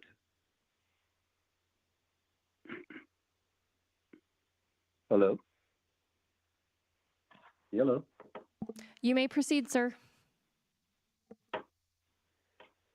Thank you for the opportunity to speak with you. Again, my name is Roger Haywood. I sent over an improvement location certificate yesterday, and I would ask who could start if you could access that document. Please, is that available to everyone there? Sir, I'm not sure. I'm going to look to staff to see if we have a document. Oh, it's the one that, okay, got it. So we do have that in hard copy. Is there a way that that could be distributed or projected so that the commissioners could see that, please?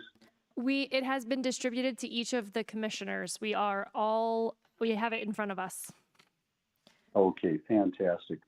That shows the improvement location certificate and the legal description for my property at 6950 Wyoming Lane. I had bought that property 20 years ago, and I've been I've leased property, and I have done business with people in that community on Wyoming Lane since 1982. So I've been driving up and down Nevada Lane and other roads in that area for over 40 years now.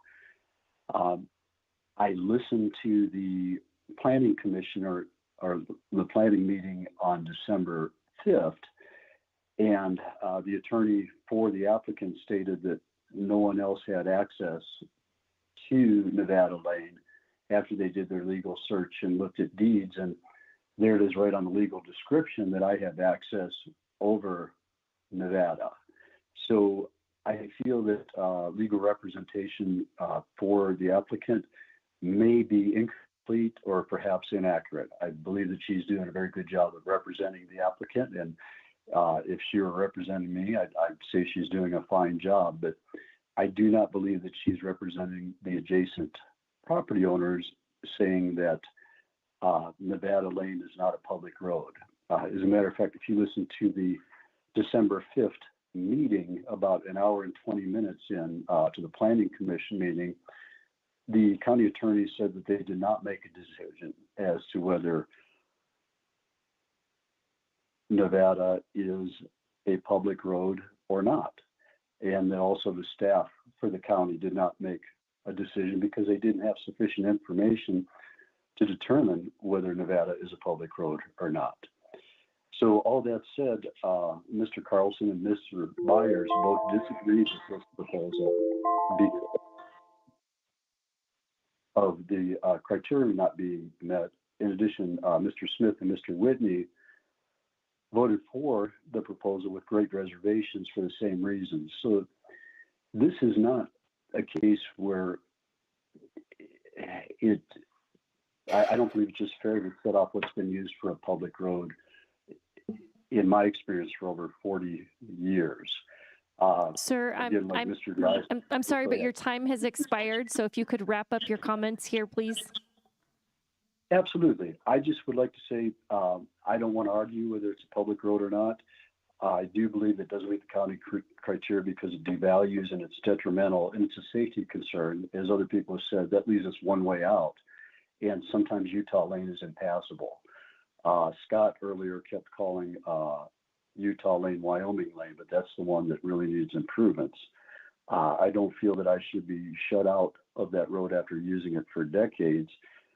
And I just do feel that there's legal power being used that for us to make that a public road again, we'd have to spend tens of thousands of dollars. And I feel like we're being bullied, which again is.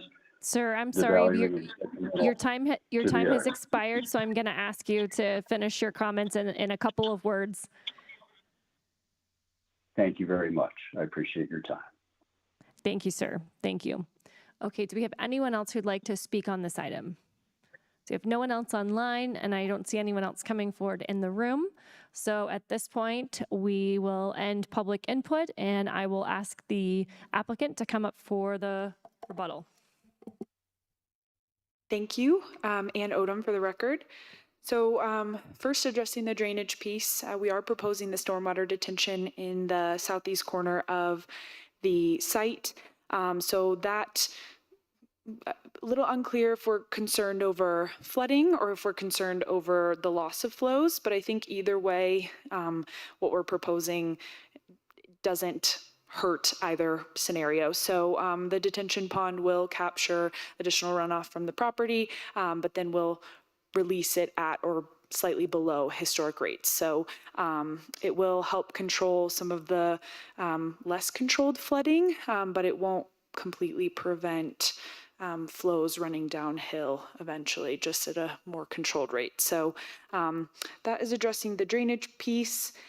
Regarding the access, we can certainly understand the neighbors' concerns over that. We ultimately do have the legal right to close Nevada Lane for this stretch. There is only one other documented easement holder, which access will be preserved for them. And we are also continuing to have conversations and work with neighbors to preserve access to Adventure Way via other routes through the neighborhood. So currently Utah Lane and Main Lane will intersect with, let me see if I can actually get to a map while I'm describing this.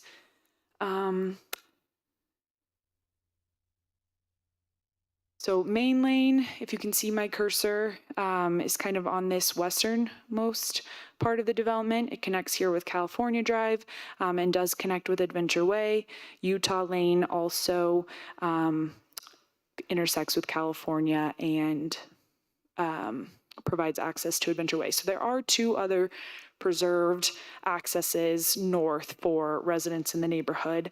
And we're open to discussing improvements to Utah Lane, and then also finding alternative accesses for the neighbors as well. So it's not a closed conversation, but that's kind of where we're at.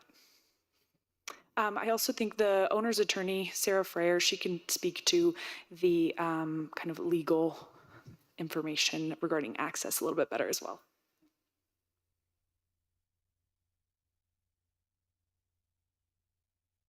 Thank you. My name is Sarah Freer. I'm with the law firm of Mulliken, Wienerberg, and Jolivet. I represent the applicant. Approximately 2-3-ish years ago, the applicant came to the firm to ask about developing the property. The property was acquired in 3 different parcels. When they went to do their actual survey work, along with the annexation that happened next door, they discovered there was a 15-foot gap that no one owned in the middle of the parcels that they purchased. So the parcels did not actually abut each other as we assumed when the property was purchased. So in the course of examining that and figuring out how to fix it, we determined that there was only one recorded easement over that portion of Nevada Lane that runs between my client's properties. That easement belongs to a family of the name of Sedlak. We've reached out to them on numerous occasions. The solution to the gap, however, and the gap was just simply a surveying error. It's nobody's fault. The property was originally developed in the 50s. It was all owned by one family. That family created a lot of easements, a lot of access easements, but they did not create, except for the one family that has an access easement over Nevada, they did not record access easements over Nevada. There's easements. Everyone and their brother has an easement over Utah, over California, over Maine. Those private rights of way are not going away. However, Nevada Lane is an important part of my client's development, and they are the owners by deed of the western half of that property. And then we cleared up the 15-foot gap in the records by doing a quiet title action. In our quiet title action, we named everyone we were legally required to name. We obtained a district court order naming my client the owner of that the easterly 15 feet of Nevada, subject only to the right-of-way easement of the Sedlaks. Now, I understand that this is confusing and disappointing.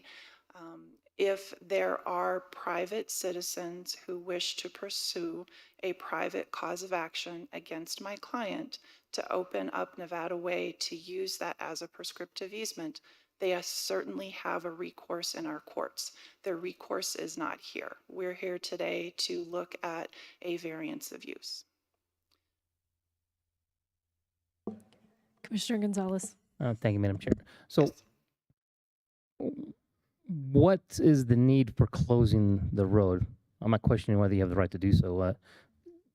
you're extending out the 15 feet for the size of the property to have more units in. You're not accessing the unit, that's not an entrance for you, is it? I mean, why shut it down? Well, lots of reasons. One, it allows a more flexible use of the property, right? But also, You say right. I don't understand. How do you put that piece of road to use? oh, well, it's access to the property for my client, and having it gated and only allowing users as of right with access to that gate is a security issue.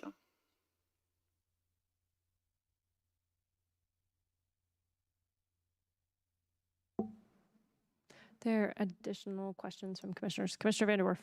Yes, thank you, Madam Chair. I'll stand by for a second. You're looking for something there.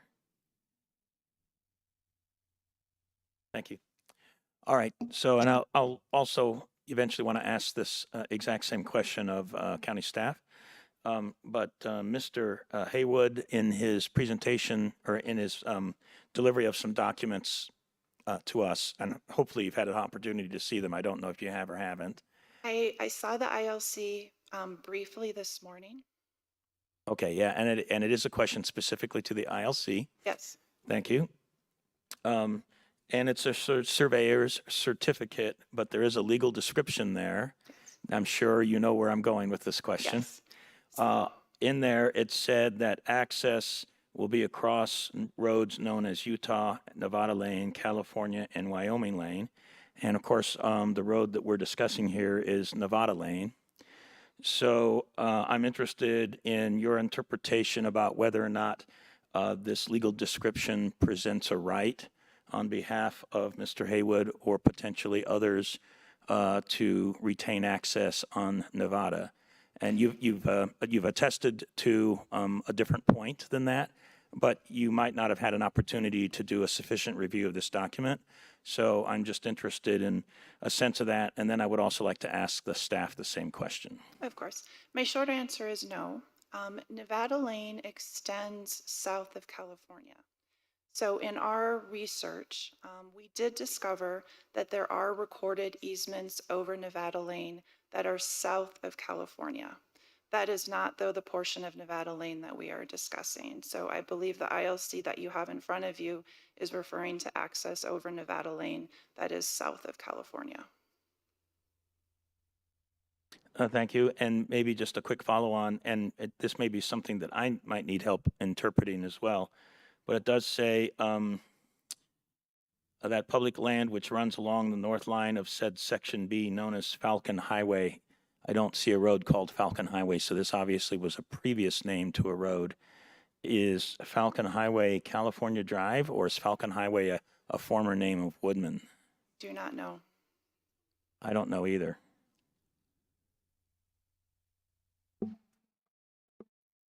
I believe Falcon Highway is a former name for Woodman Road.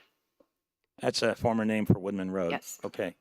Because the way this is written, it seems to indicate that there is access through Nevada Lane and other roads to Falcon Highway. Now, whether or not that's a true easement or a mistaken interpretation of a surveyor or something, I don't know. I can tell you that myself and two title companies, if you're familiar with the title insurance industry in El Paso County, there are two title plants. There is one owned by SKLD, and there is one owned by what was formerly Unified Title and now is Core. There is also the Clerk and Recorder's Grantor Grantee records. We searched all of those records. I did myself personally. Two different title companies helped me with the search. We have a title insurance policy ensuring that there are no other access easements over Nevada Lane. So I respect that the ILC is a valuable piece of information, but if the deed is pulled for that gentleman's, if his warranty deed is pulled, it will not have an easement over our portion of Nevada Lane. Okay, thank you. And I'll just mention to the staff, I'll be interested in asking the same question and getting your interpretation as well. Thank you. So where's the road access on the right side on Nevada to the property? It's hard to see on this. I'm sorry. So you're asking where it intersects with Adventure Way, Nevada and Adventure No, Way? how do or- you get onto the property from Nevada? Let's see if I can zoom in here. So here is Adventure Way. Here's our proposed gate. So you would have an entrance from here. This is Nevada Lane. You have an entrance here, or you would have an entrance going to the east here. Okay, that's what was confusing me. I thought the far right was Nevada, so it's cutting right through the property. Gotcha. The two That's sides. correct. Yeah. So That's what was throwing me off. Okay. Gotcha. Yeah. And so that's another reason we're wanting to gate the access. It's internal circulation, it's security for the storage units, all the above.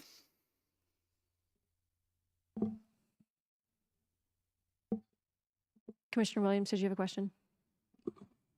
I'm thinking, yes. Utah Lane is on the west side of this map here. Correct.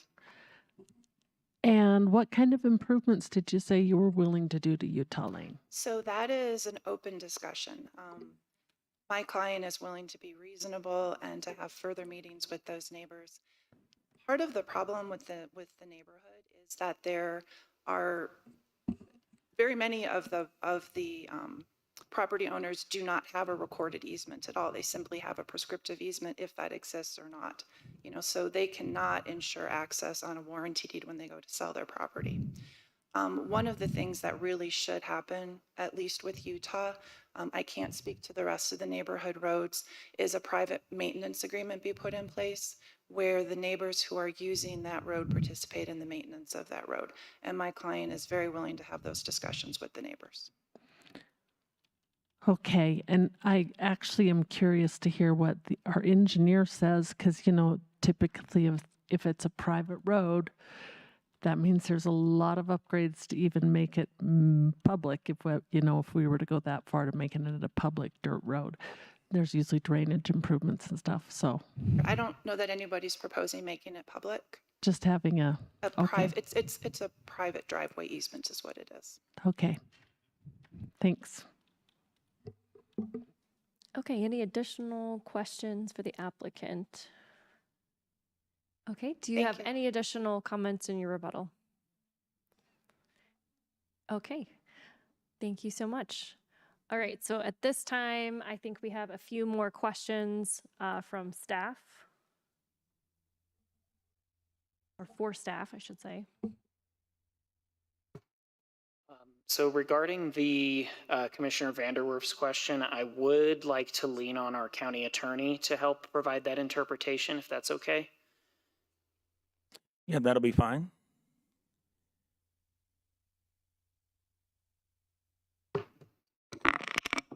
Good afternoon, Commissioners. Lori Seago with County Attorney's Office.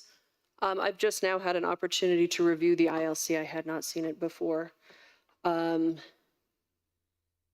I can tell you that generally in Colorado, an ILC is not, while it may have a legal description on the document, it does not create any legal rights. It does not vest property rights in a property owner. Obviously the surveyor based this legal description either on his or her own observations or possibly on the documents in the chain of title. But what would really be relevant for this property owner, as Ms. Freer stated, is the deed. The deed is what is going to grant or not grant this property owner access rights across these various private access roads. Does that answer your question? Perhaps just for clarification, are you referring to the deeds of the properties for the other property owners? I'm referring to the deed conveying this parcel that's identified in the ILC to the current property owner. Okay, thank you. And I know that obviously the property value for the other property owners, not the applicant in this instance, but the other property owners. I mean, they should have somewhere rights to access somehow, some way. So, what rights do they have that we can legally see, just to make sure that they are not somehow inadvertently harmed? And even if this applicant may have complete and total rights on that particular road, every property owner should have some kind of access right, somehow, some way. So is that a clear access right on these other roads, or are there also challenges on the other roads? And that's kind of a broad question, so sorry, but we just want to make sure everybody can get in and out of their property. Thank you, Commissioner. I can't answer that question without reviewing the chain of title for each one of these properties, because those access rights are going to be granted from owner to owner as these properties change hands. Typically, what you're going to see is, and I'm just making up a legal description here, you're going to see one party convey to another Lot 1 in XYZ subdivision along with an access easement 30 feet in width along the section line of Section 8, Township 15. So your deed is what is going to convey those access rights to you. So each of these individual property owners would need to review their deed when they bought or were given the property to see what, if any, access rights are in there. In addition, property or people can acquire access rights through prescription, which is also called adverse possession. Those rights can only be determined by a court. If you have driven across somebody else's property for the statutory period of time, which is 20 years, and various other legal conditions are met, then a court can determine that you have an access right by prescription just by your historic use. But that is a determination that only a court can make. Can I ask a follow-up on that? Would it be, I will say, should it be a consideration for this application then if that has not yet been determined by a court? Would that be something that this board should or should not consider in our decision today?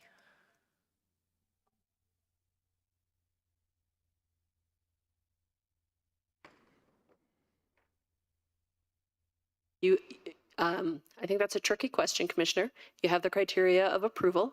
It is up to this body to determine which factors to consider when determining whether or not those criteria of approval have been met.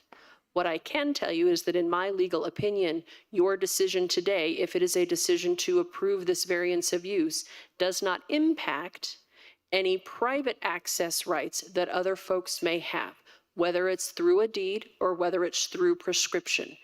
They can still have the ability to go to court and ask a court to determine that they have rights by prescription, or if they find in their chain of title that I do have access rights in Nevada, they can go to court to enforce those. And what this body does today will in no way impair their ability to enforce those rights. And I believe staff has specifically added a notation of approval just to clarify that for the public record. Does that answer your question? It does. Thank you. Thank you, Madam Chair. So one additional question. I appreciate actually the comments that you made, because it does bring to light the possibility, which may or may not be needed, depending on what plays out here, but the possibility for the other landowners to exercise some activity in the courts with regard to access to Nevada Lane. You mentioned that there was a 20-year kind of use component to that, and there could be other requirements that would also have to apply. So I just want to ask the question with regard to the use of Nevada Lane. Have the other residents had access to Nevada Lane for 20 years or longer? I don't know how long they've had access to that lane. I don't think I'm qualified to answer that. I don't have enough information. And that would then need to be a determination in the courts, should any of the landowners want to proceed with something about that. Correct. Okay. Thank you. Okay. Any additional questions from staff? For staff from commissioners?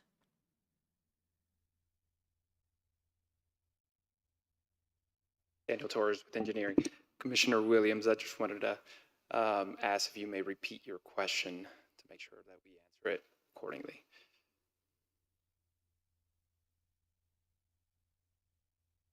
Getting to be a long day.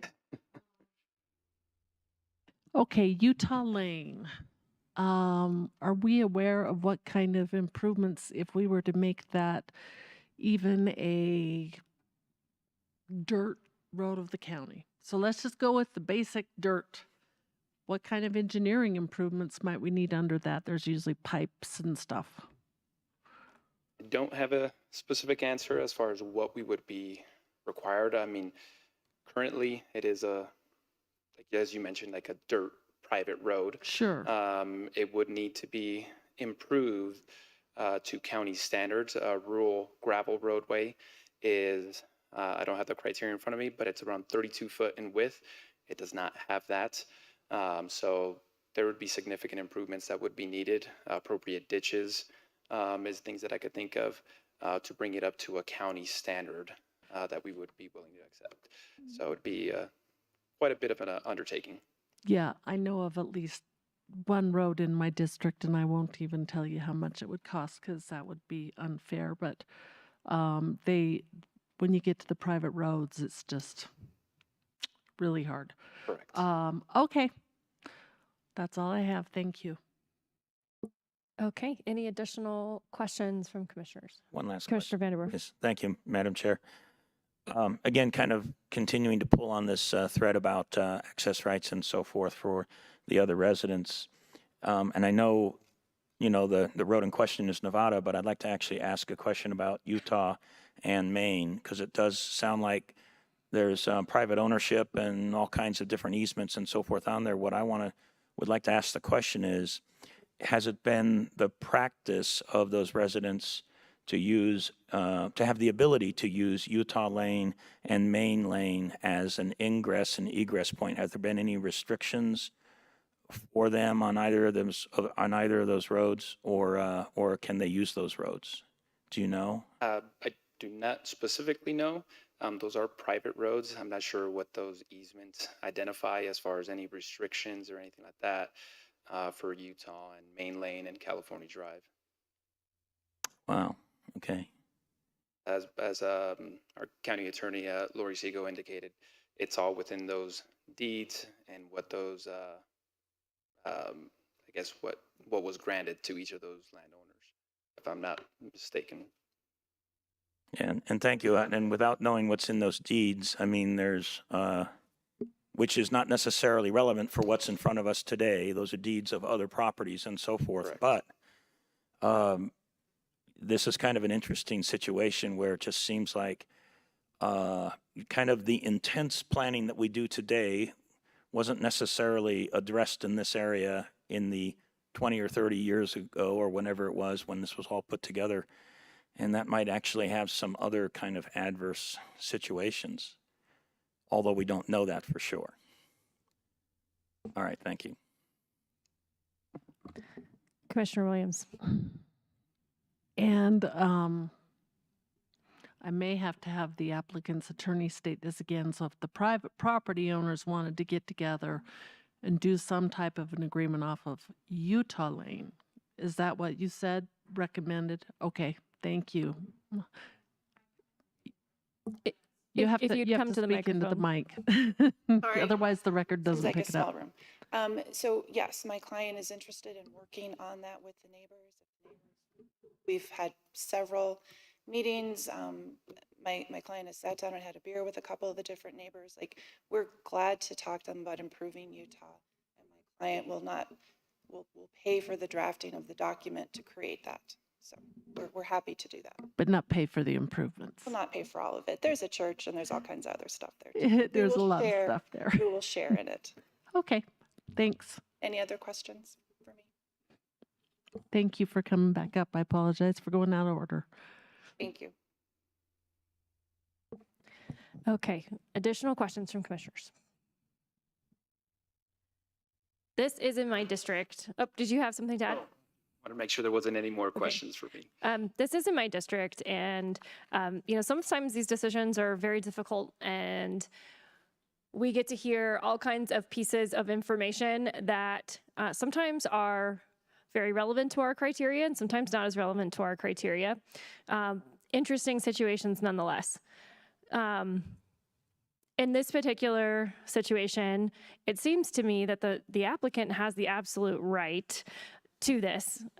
We've talked about title insurance. We've talked about all of these different things. And while there may be a role for some form of government to step in to settle a dispute, we, to our what is obvious here, we do not have all those documents. We're not equipped to do all of that analysis. And so I want to be careful not to go down the road of adjudicating, which this body has no authority to do, and certainly doesn't have the experience and all the information to do in terms of what those recordings might be.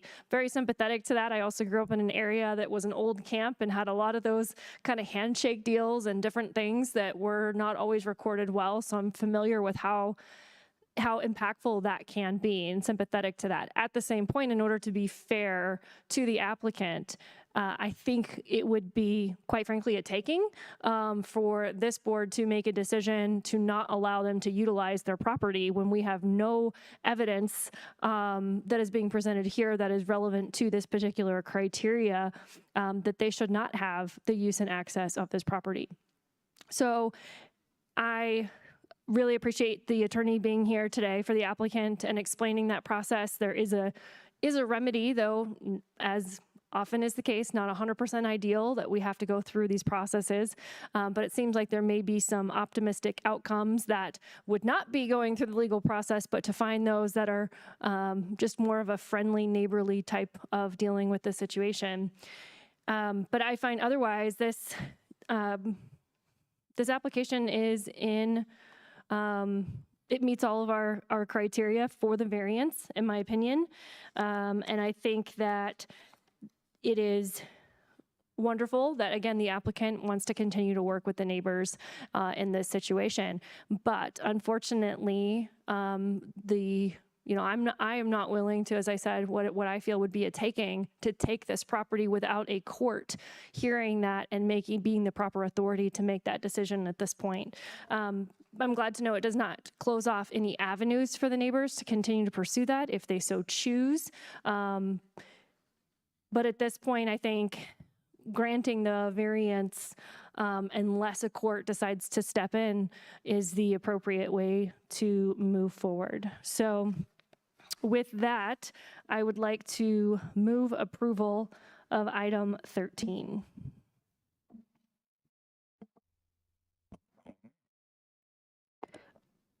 I will second. I too want to bring it back to kind of the bigger picture of the application in front of us is for a variance of use. And in terms of the criteria we look at and the things that we are to consider, I have very few questions about the site plan and other very detailed pieces of this particular application. We often have variance of use requests come before us with much smaller levels of detail than this applicant has provided. So I find that it does meet the criteria. I very much appreciate the applicant's representative going through in detail really the first three of the criteria, and I find it meets it. I will happily second to be voting for this.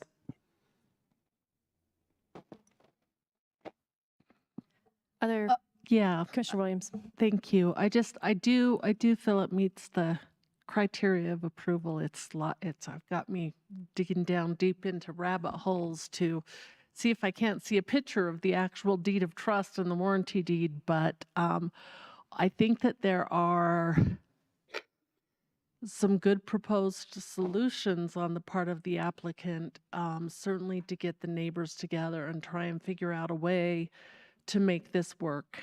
And I would encourage you to continue those, but as far as meeting the actual criteria, I do believe that they have met those, and so I will be supporting the application. Thank you. Any additional comments before we vote? Commissioner Gonzalez. Thank you, Madam Chair. Looking at it, there's already stuff there. It already has variances for contractor equipment yard, outdoor storage is already authorized there. So I think it meets the criteria. In terms of being neighborly, I just honestly, it did come across not very neighborly. A portion of your presentation of, well, if you want access, sue us, but you do have the rights. It just didn't come across just as a presenter very well. Thank you.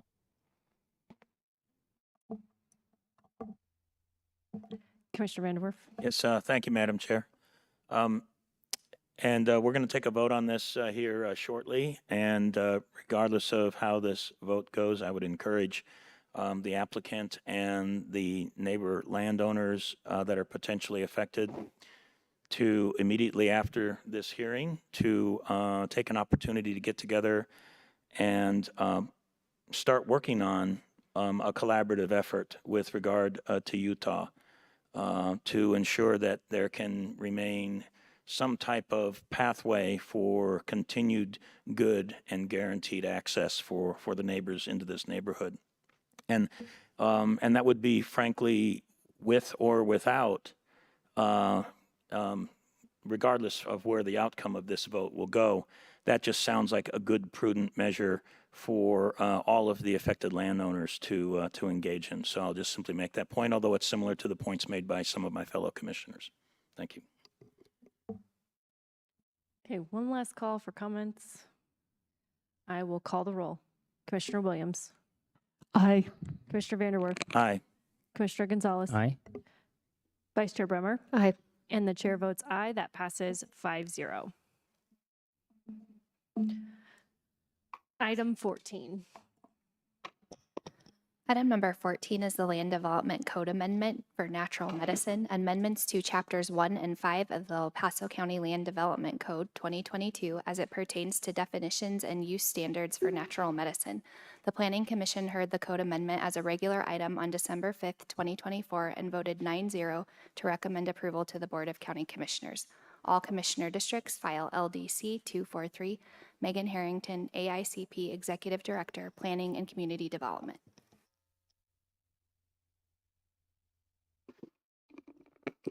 Good afternoon, Commissioners. For the record, Megan Harrington, Planning Director. And this afternoon, I am here to present to you a proposed code amendment dealing with natural medicine. Staff included myself and the County Attorney's Office. I was working closely with Terry Sample. Just for part of the record here this afternoon, we are speaking specifically to what occurred with the vote to approve Proposition 122 in the year 2022. The state of Colorado voters approved this proposition that decriminalized the personal use, cultivation, manufacturing, possession, and consumption of psilocybin, which is psychedelic mushrooms. As you will note, that Proposition 122 did fail in El Paso County with a vote of 54%. After the vote to approve Proposition 122, that required the state to establish a regulatory framework for how the the natural medicine program would work. And the state came back in 2023 with State Bill 23290, which is the Regulatory Act. And this set the rules for the natural medicine program. Amongst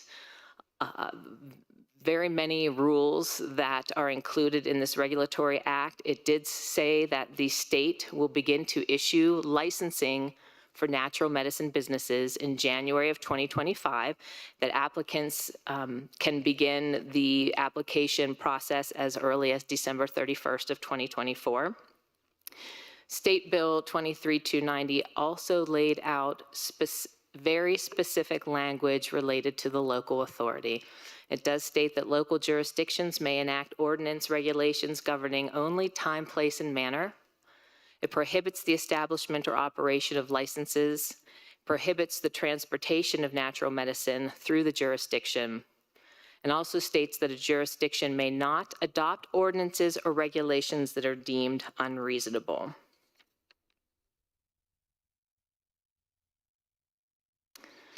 So specific to what staff is recommending to adopt into the Land Development Code, we are focusing specifically on time, place, and manner. Time, the hours of operation; place, the zone districts, buffers from other uses; and manner, obviously, is design standards specific to the facility design. There are 4 types of licenses that are considered a natural medicine business. That's a natural medicine healing center, a natural medicine cultivation center, product manufacturer, and a testing facility. And so those are the 4 licenses through the state that fall under the definition of a natural medicine business. The first piece of the code amendment would include definitions. These are mainly taken from that state regulatory act. I won't read through all of these for you. They are in the resolution. I will focus on the definition of a natural medicine business being any of the following entities licensed under the Regulatory Act, again stating the Natural Medicine Healing Center, the cultivation facility, product manufacturer, and the testing facility. We're also proposing to define all 4 of those license types, as well as the natural medicine facilitator, which is the person under the Regulatory Act that is to perform and supervise natural medicine services for a participant in a natural medicine healing center. So these are the definitions that would be taken from the State Regulatory Act and added specifically to the zoning code. Specific to uses, we are recommending, or this proposal recommends, the definition of the natural medicine business, the healing center, cultivation, testing facility, and the manufacturing lumped under the use of natural medicine business, and that natural medicine business be added to the use tables within the Land Development Code as a permitted use in the CS zone, C1, C2, and M zone districts. We're also proposing several buffers. Shall not be on the same lot, parcel, or tract, shall not be adjacent to or within 1 mile of an elementary, secondary, or high school. And then shall not be on the same lot, parcel, or tract, or adjacent to, shall not be within 1,000 feet of a residentially zoned parcel or a parcel where residential use exists. The principal campus of a college, university, or seminary, public park, religious institution, state licensed drug and alcohol treatment facility, state licensed childcare, home, and we've added military installations. So the first set on that list that the 1,000-foot buffer would apply, those uses come specifically from the medical marijuana licensing, local licensing policy, and we've added military installation. We've also increased that to the 1 mile buffer for schools in this application. I also want to note here that within the code language, it will state the distance is computed from the nearest property line of the land use to the nearest portion of the building. So it is a route of direct pedestrian access.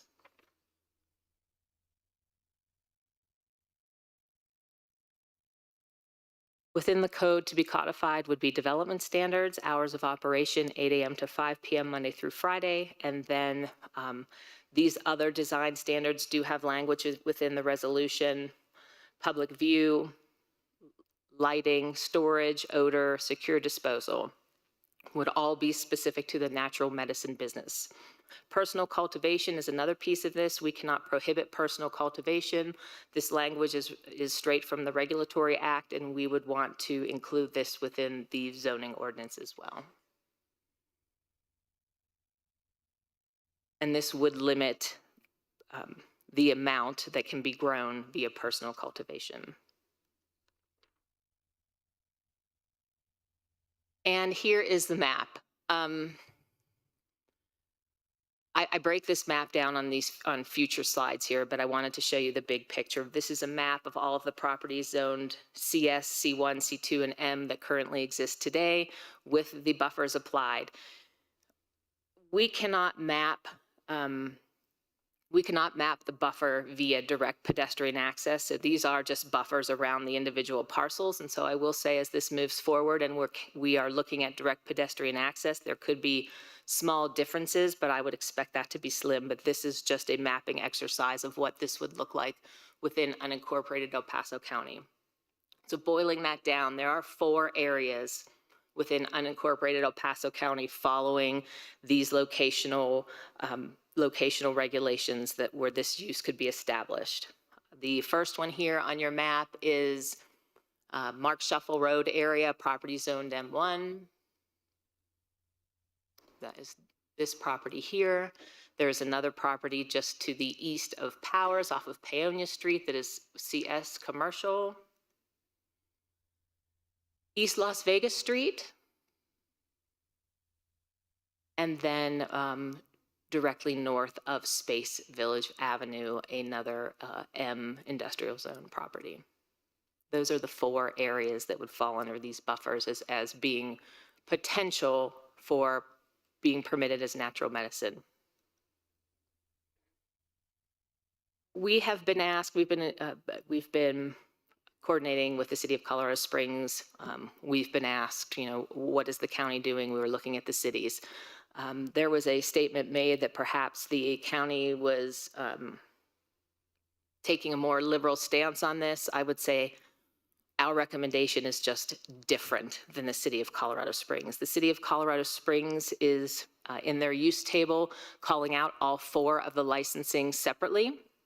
They are redefining medical office to include a natural medicine healing center, which would make a healing center a permitted use in just about all of their zone districts. We are having a more conservative approach on the zone districts, which would permit the natural medicine cultivation facilities and the testing, the labs, and the healing centers. So the city of Colorado Springs allows it in more zone districts. While their buffer is greater, it's 1 mile from childcare, drug and alcohol, and schools.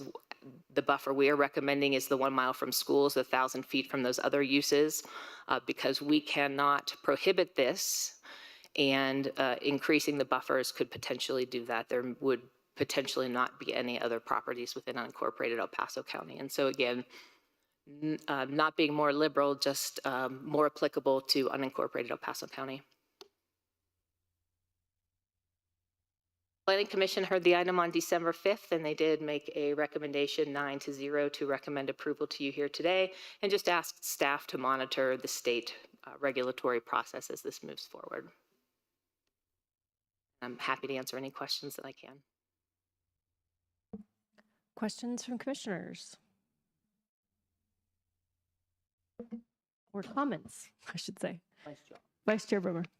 I'll be happy to make some comments here. I don't like the fact that we need to do this any more than I liked the original passage of what we're now dealing with. So I think that staff did an exceptional job of, I think, providing some protection and just regulation that is necessary in this case for surrounding businesses, schools, neighbors.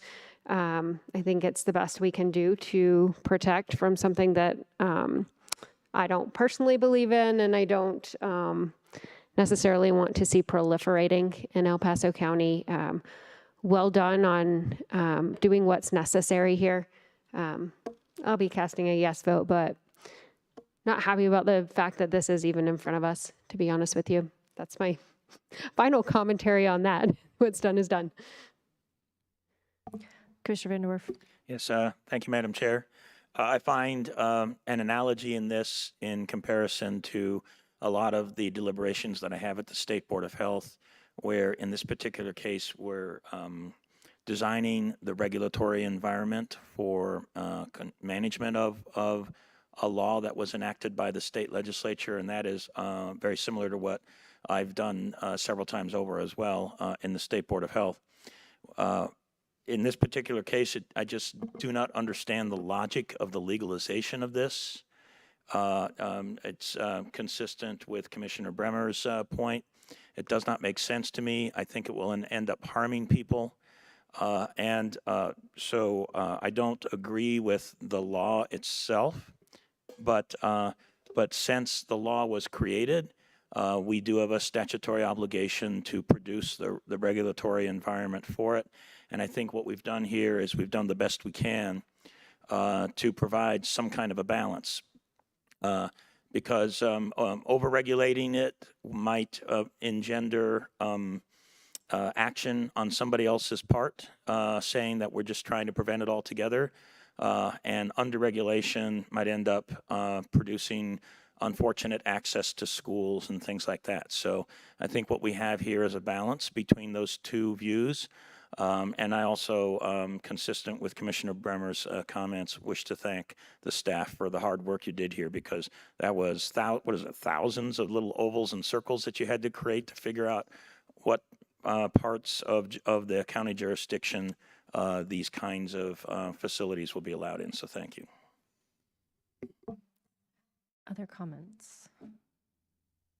I'll just add mine here that I appreciate the comments from Commissioner Vanderwerf and Vice Chair Bremer.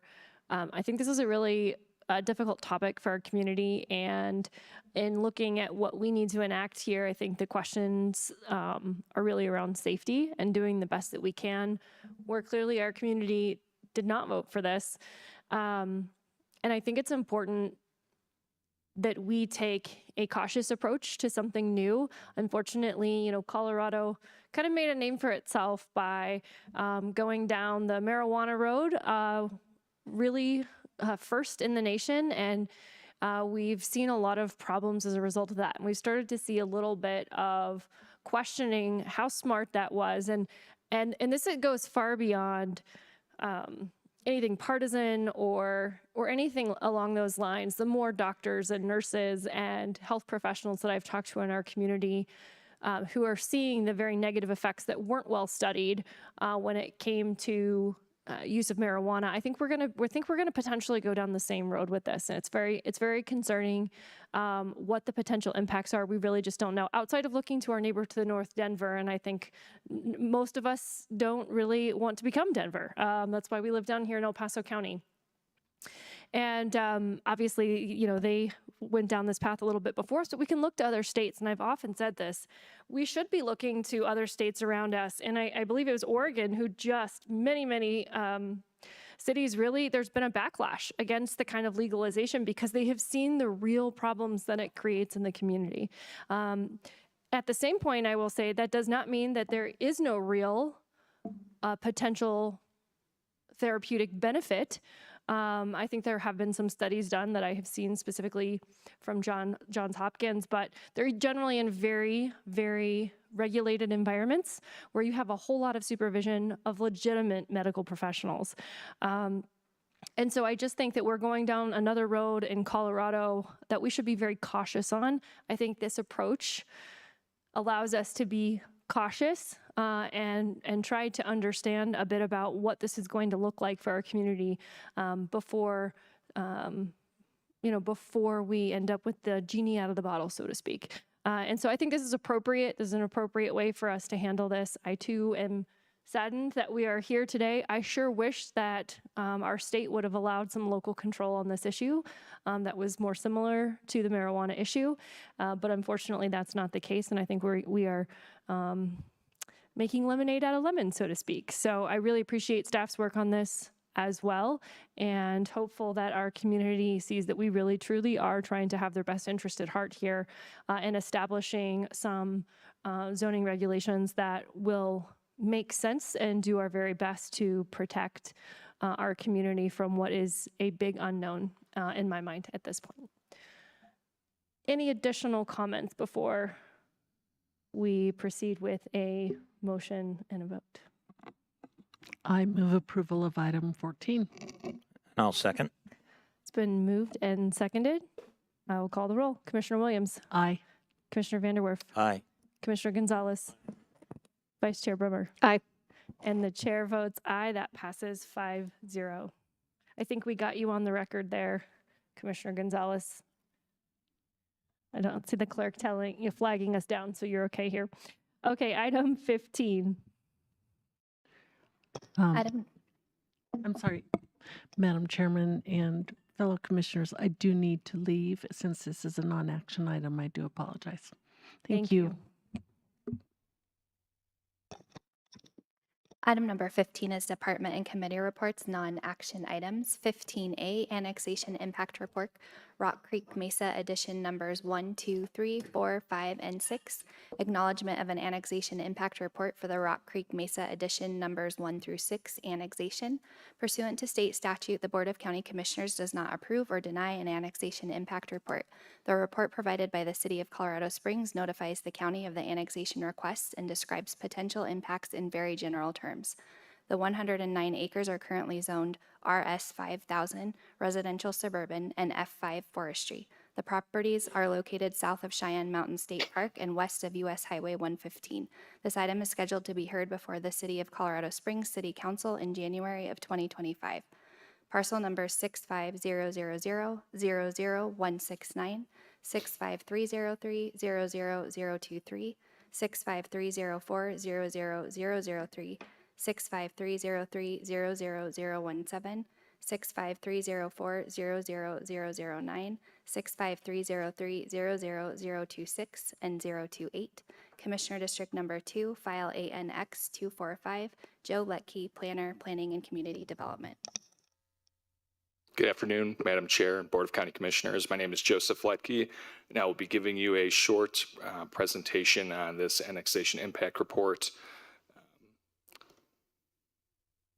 So again, my name is Joseph Letke. I was a planner on this project, and then Charlene Durham was the engineer who reviewed the documents. This request is for acknowledgement of the annexation impact report for the Rock Creek Mesa editions 1 through 6. Pursuant to state statute, the Board of County Commissioners does not approve or deny an annexation impact report, nor does the Board of County Commissioners support or oppose annexation requests. This report was provided by the City of Colorado Springs, notifies the county of the annexation requests, and describes potential impacts in very general terms. The 6 properties and then the 1 parkland property combined are 109 acres. Current zoning, county zoning, is forestry, residential rural, and residential suburban. The properties are located south of Cheyenne Mountain State Park and west of State Highway 115. Upon acceptance to the City of Colorado Springs, the properties will be rezoned to R Flex Medium Residential and then PK Public Park. The annexation request will be heard before the City of Colorado Springs January 28th, 2025. The next slides I have are a series of maps that give context to where exactly this rather large annexation is. So we're looking at here as a higher extent. So we have Fort Carson is within that A5 area, and then the area that is described as City of Colorado Springs is Cheyenne Mountain State Park. So the area that we're discussing today is just directly south. You can see that there's the mobile home park, and then that's where there's some forestry north of there, and then to the east and west is that residential suburban zoning. Commissioner Vanderwolf. Yes, if you might just go back a couple maps, the bigger map.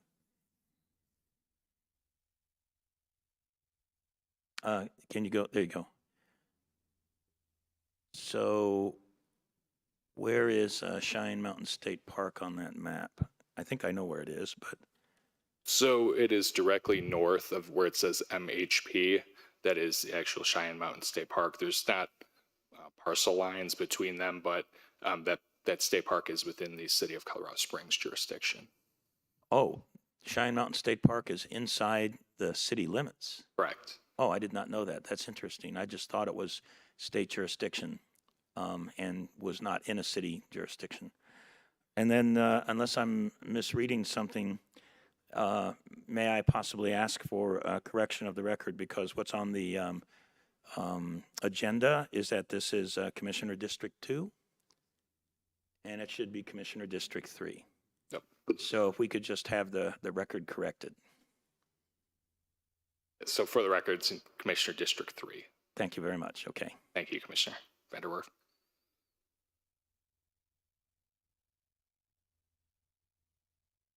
So again, where it says CMSP, that's the Cheyenne Mountain State Park. That's property that's currently owned by the City of Colorado Springs and is included in this annexation impact report, which will add the continuity with the 1, 2, 3, 4, 5, and 6, as you can see described. This next annexation plat provides some aerial overlay as well with the described properties. And then that state park area, that's currently owned by the city of Colorado Springs, but within unincorporated El Paso County presently. Commissioners, I know that you have this criteria in front of you, but I will leave it open for a few brief moments for the public. Same thing with this slide. You have it present for you to review, but for the public to take a look. And lastly, we have county legal authority regarding Colorado revised statutes as well as the Land Development Code on annexations. Madam Chair, did you have any questions or recommendations for staff that you would like to provide at this time? I will ask the commissioners. Commissioner Gonzalez. Thank you, Madam Chair. So I think this was approved a couple of years ago at the county level. So why are they requesting to get annexed into Colorado Springs? My understanding, Commissioner Gonzalez, is due to utilities, specifically water, gaining access for water through Colorado Springs utilities to provide for that rather newer city zoning that R-Flex, which my understanding provides for a mixture of residential and commercial. What my understanding would probably not be, maybe challenging going through well septic systems. Other questions or comments on the annexation report? Madam Chair, Vice Chair Brewer. I'd like to pull on that string a little bit. I do believe that this board has considered creation of special districts, of all kinds of creative ways to try to obtain utilities in this area. And we continually talk about the need to somewhat streamline that where it makes sense and clarify. There were a lot of confusing jurisdictional boundaries in this area. So this is one that actually makes a lot of sense to me. And please just clarify for me, as with any of these annexation requests, the actual property owners have to agree and petition in. This is not the city of Colorado Springs saying, we're going to take all of you. It is property owners saying, we want to be included in the city limits of Colorado Springs, correct? Commissioner Bremer, that is correct. The applicants approach the city with an application and have to meet their criteria. The city, as far as my understanding with this particular topic, did not approach the landowner to be annexed into the city. Okay. And one other follow-on question that may be a little bit more complicated, and certainly we have no action item to take here today, so it won't impact that, but I would be curious to know what happens with some overlapping and overlaying special districts that the county has been responsible for approving at certain points in time. You know, what happens with, are those still essentially special taxing districts within? Does it, do we end up with any oversight on it, or is it just all, does that kind of evaporate as utilities are taken care of by another entity? Commissioner Bremer, I believe part of the annexation that there's a contract that's established between the property owners and the city, and I'm not privy to exactly how it works with some of those special districts. Yes. I was just gonna. He was on the right track, but I'm gonna shorten the answer. It's complicated. Thank you.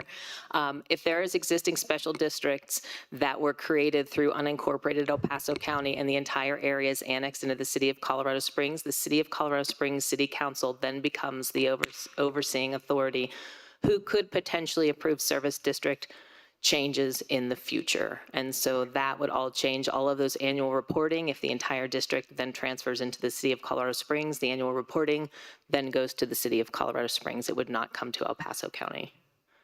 So I believe that was your question related to districts. If there's any other service districts that are providing service, like a fire district, I'm not sure that there is down there, then the property owner themselves have to petition to be excluded from a special district on their own, and there is a court action for that. But if the district can remain and still service the property, then it's the city of Colorado Springs.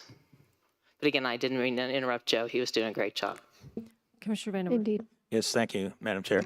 So I cannot speak specifically to this terrain here, but I know immediately to the south of it there are fire districts because I've interacted with them a lot, and they've had a lot of concerns about fire risk in that area. So, but having said that, if the intent of this is to provide an opportunity to bring city water down into the area, it might actually be quite helpful for protecting the residents there from potential future fires, because that would be water access and probably well in excess of what they would have presently. I do have one question though, and it's not really about this annexation, but it's on the annexation agreement that the county and the city did negotiate and sign, and there is a provision in there where the city, and I've mentioned this to Mr. Waters from time to time, or asked about this.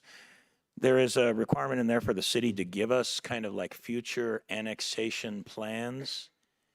And there was, I think, a time limit that I believe the city did not meet as far as providing those annexation plans.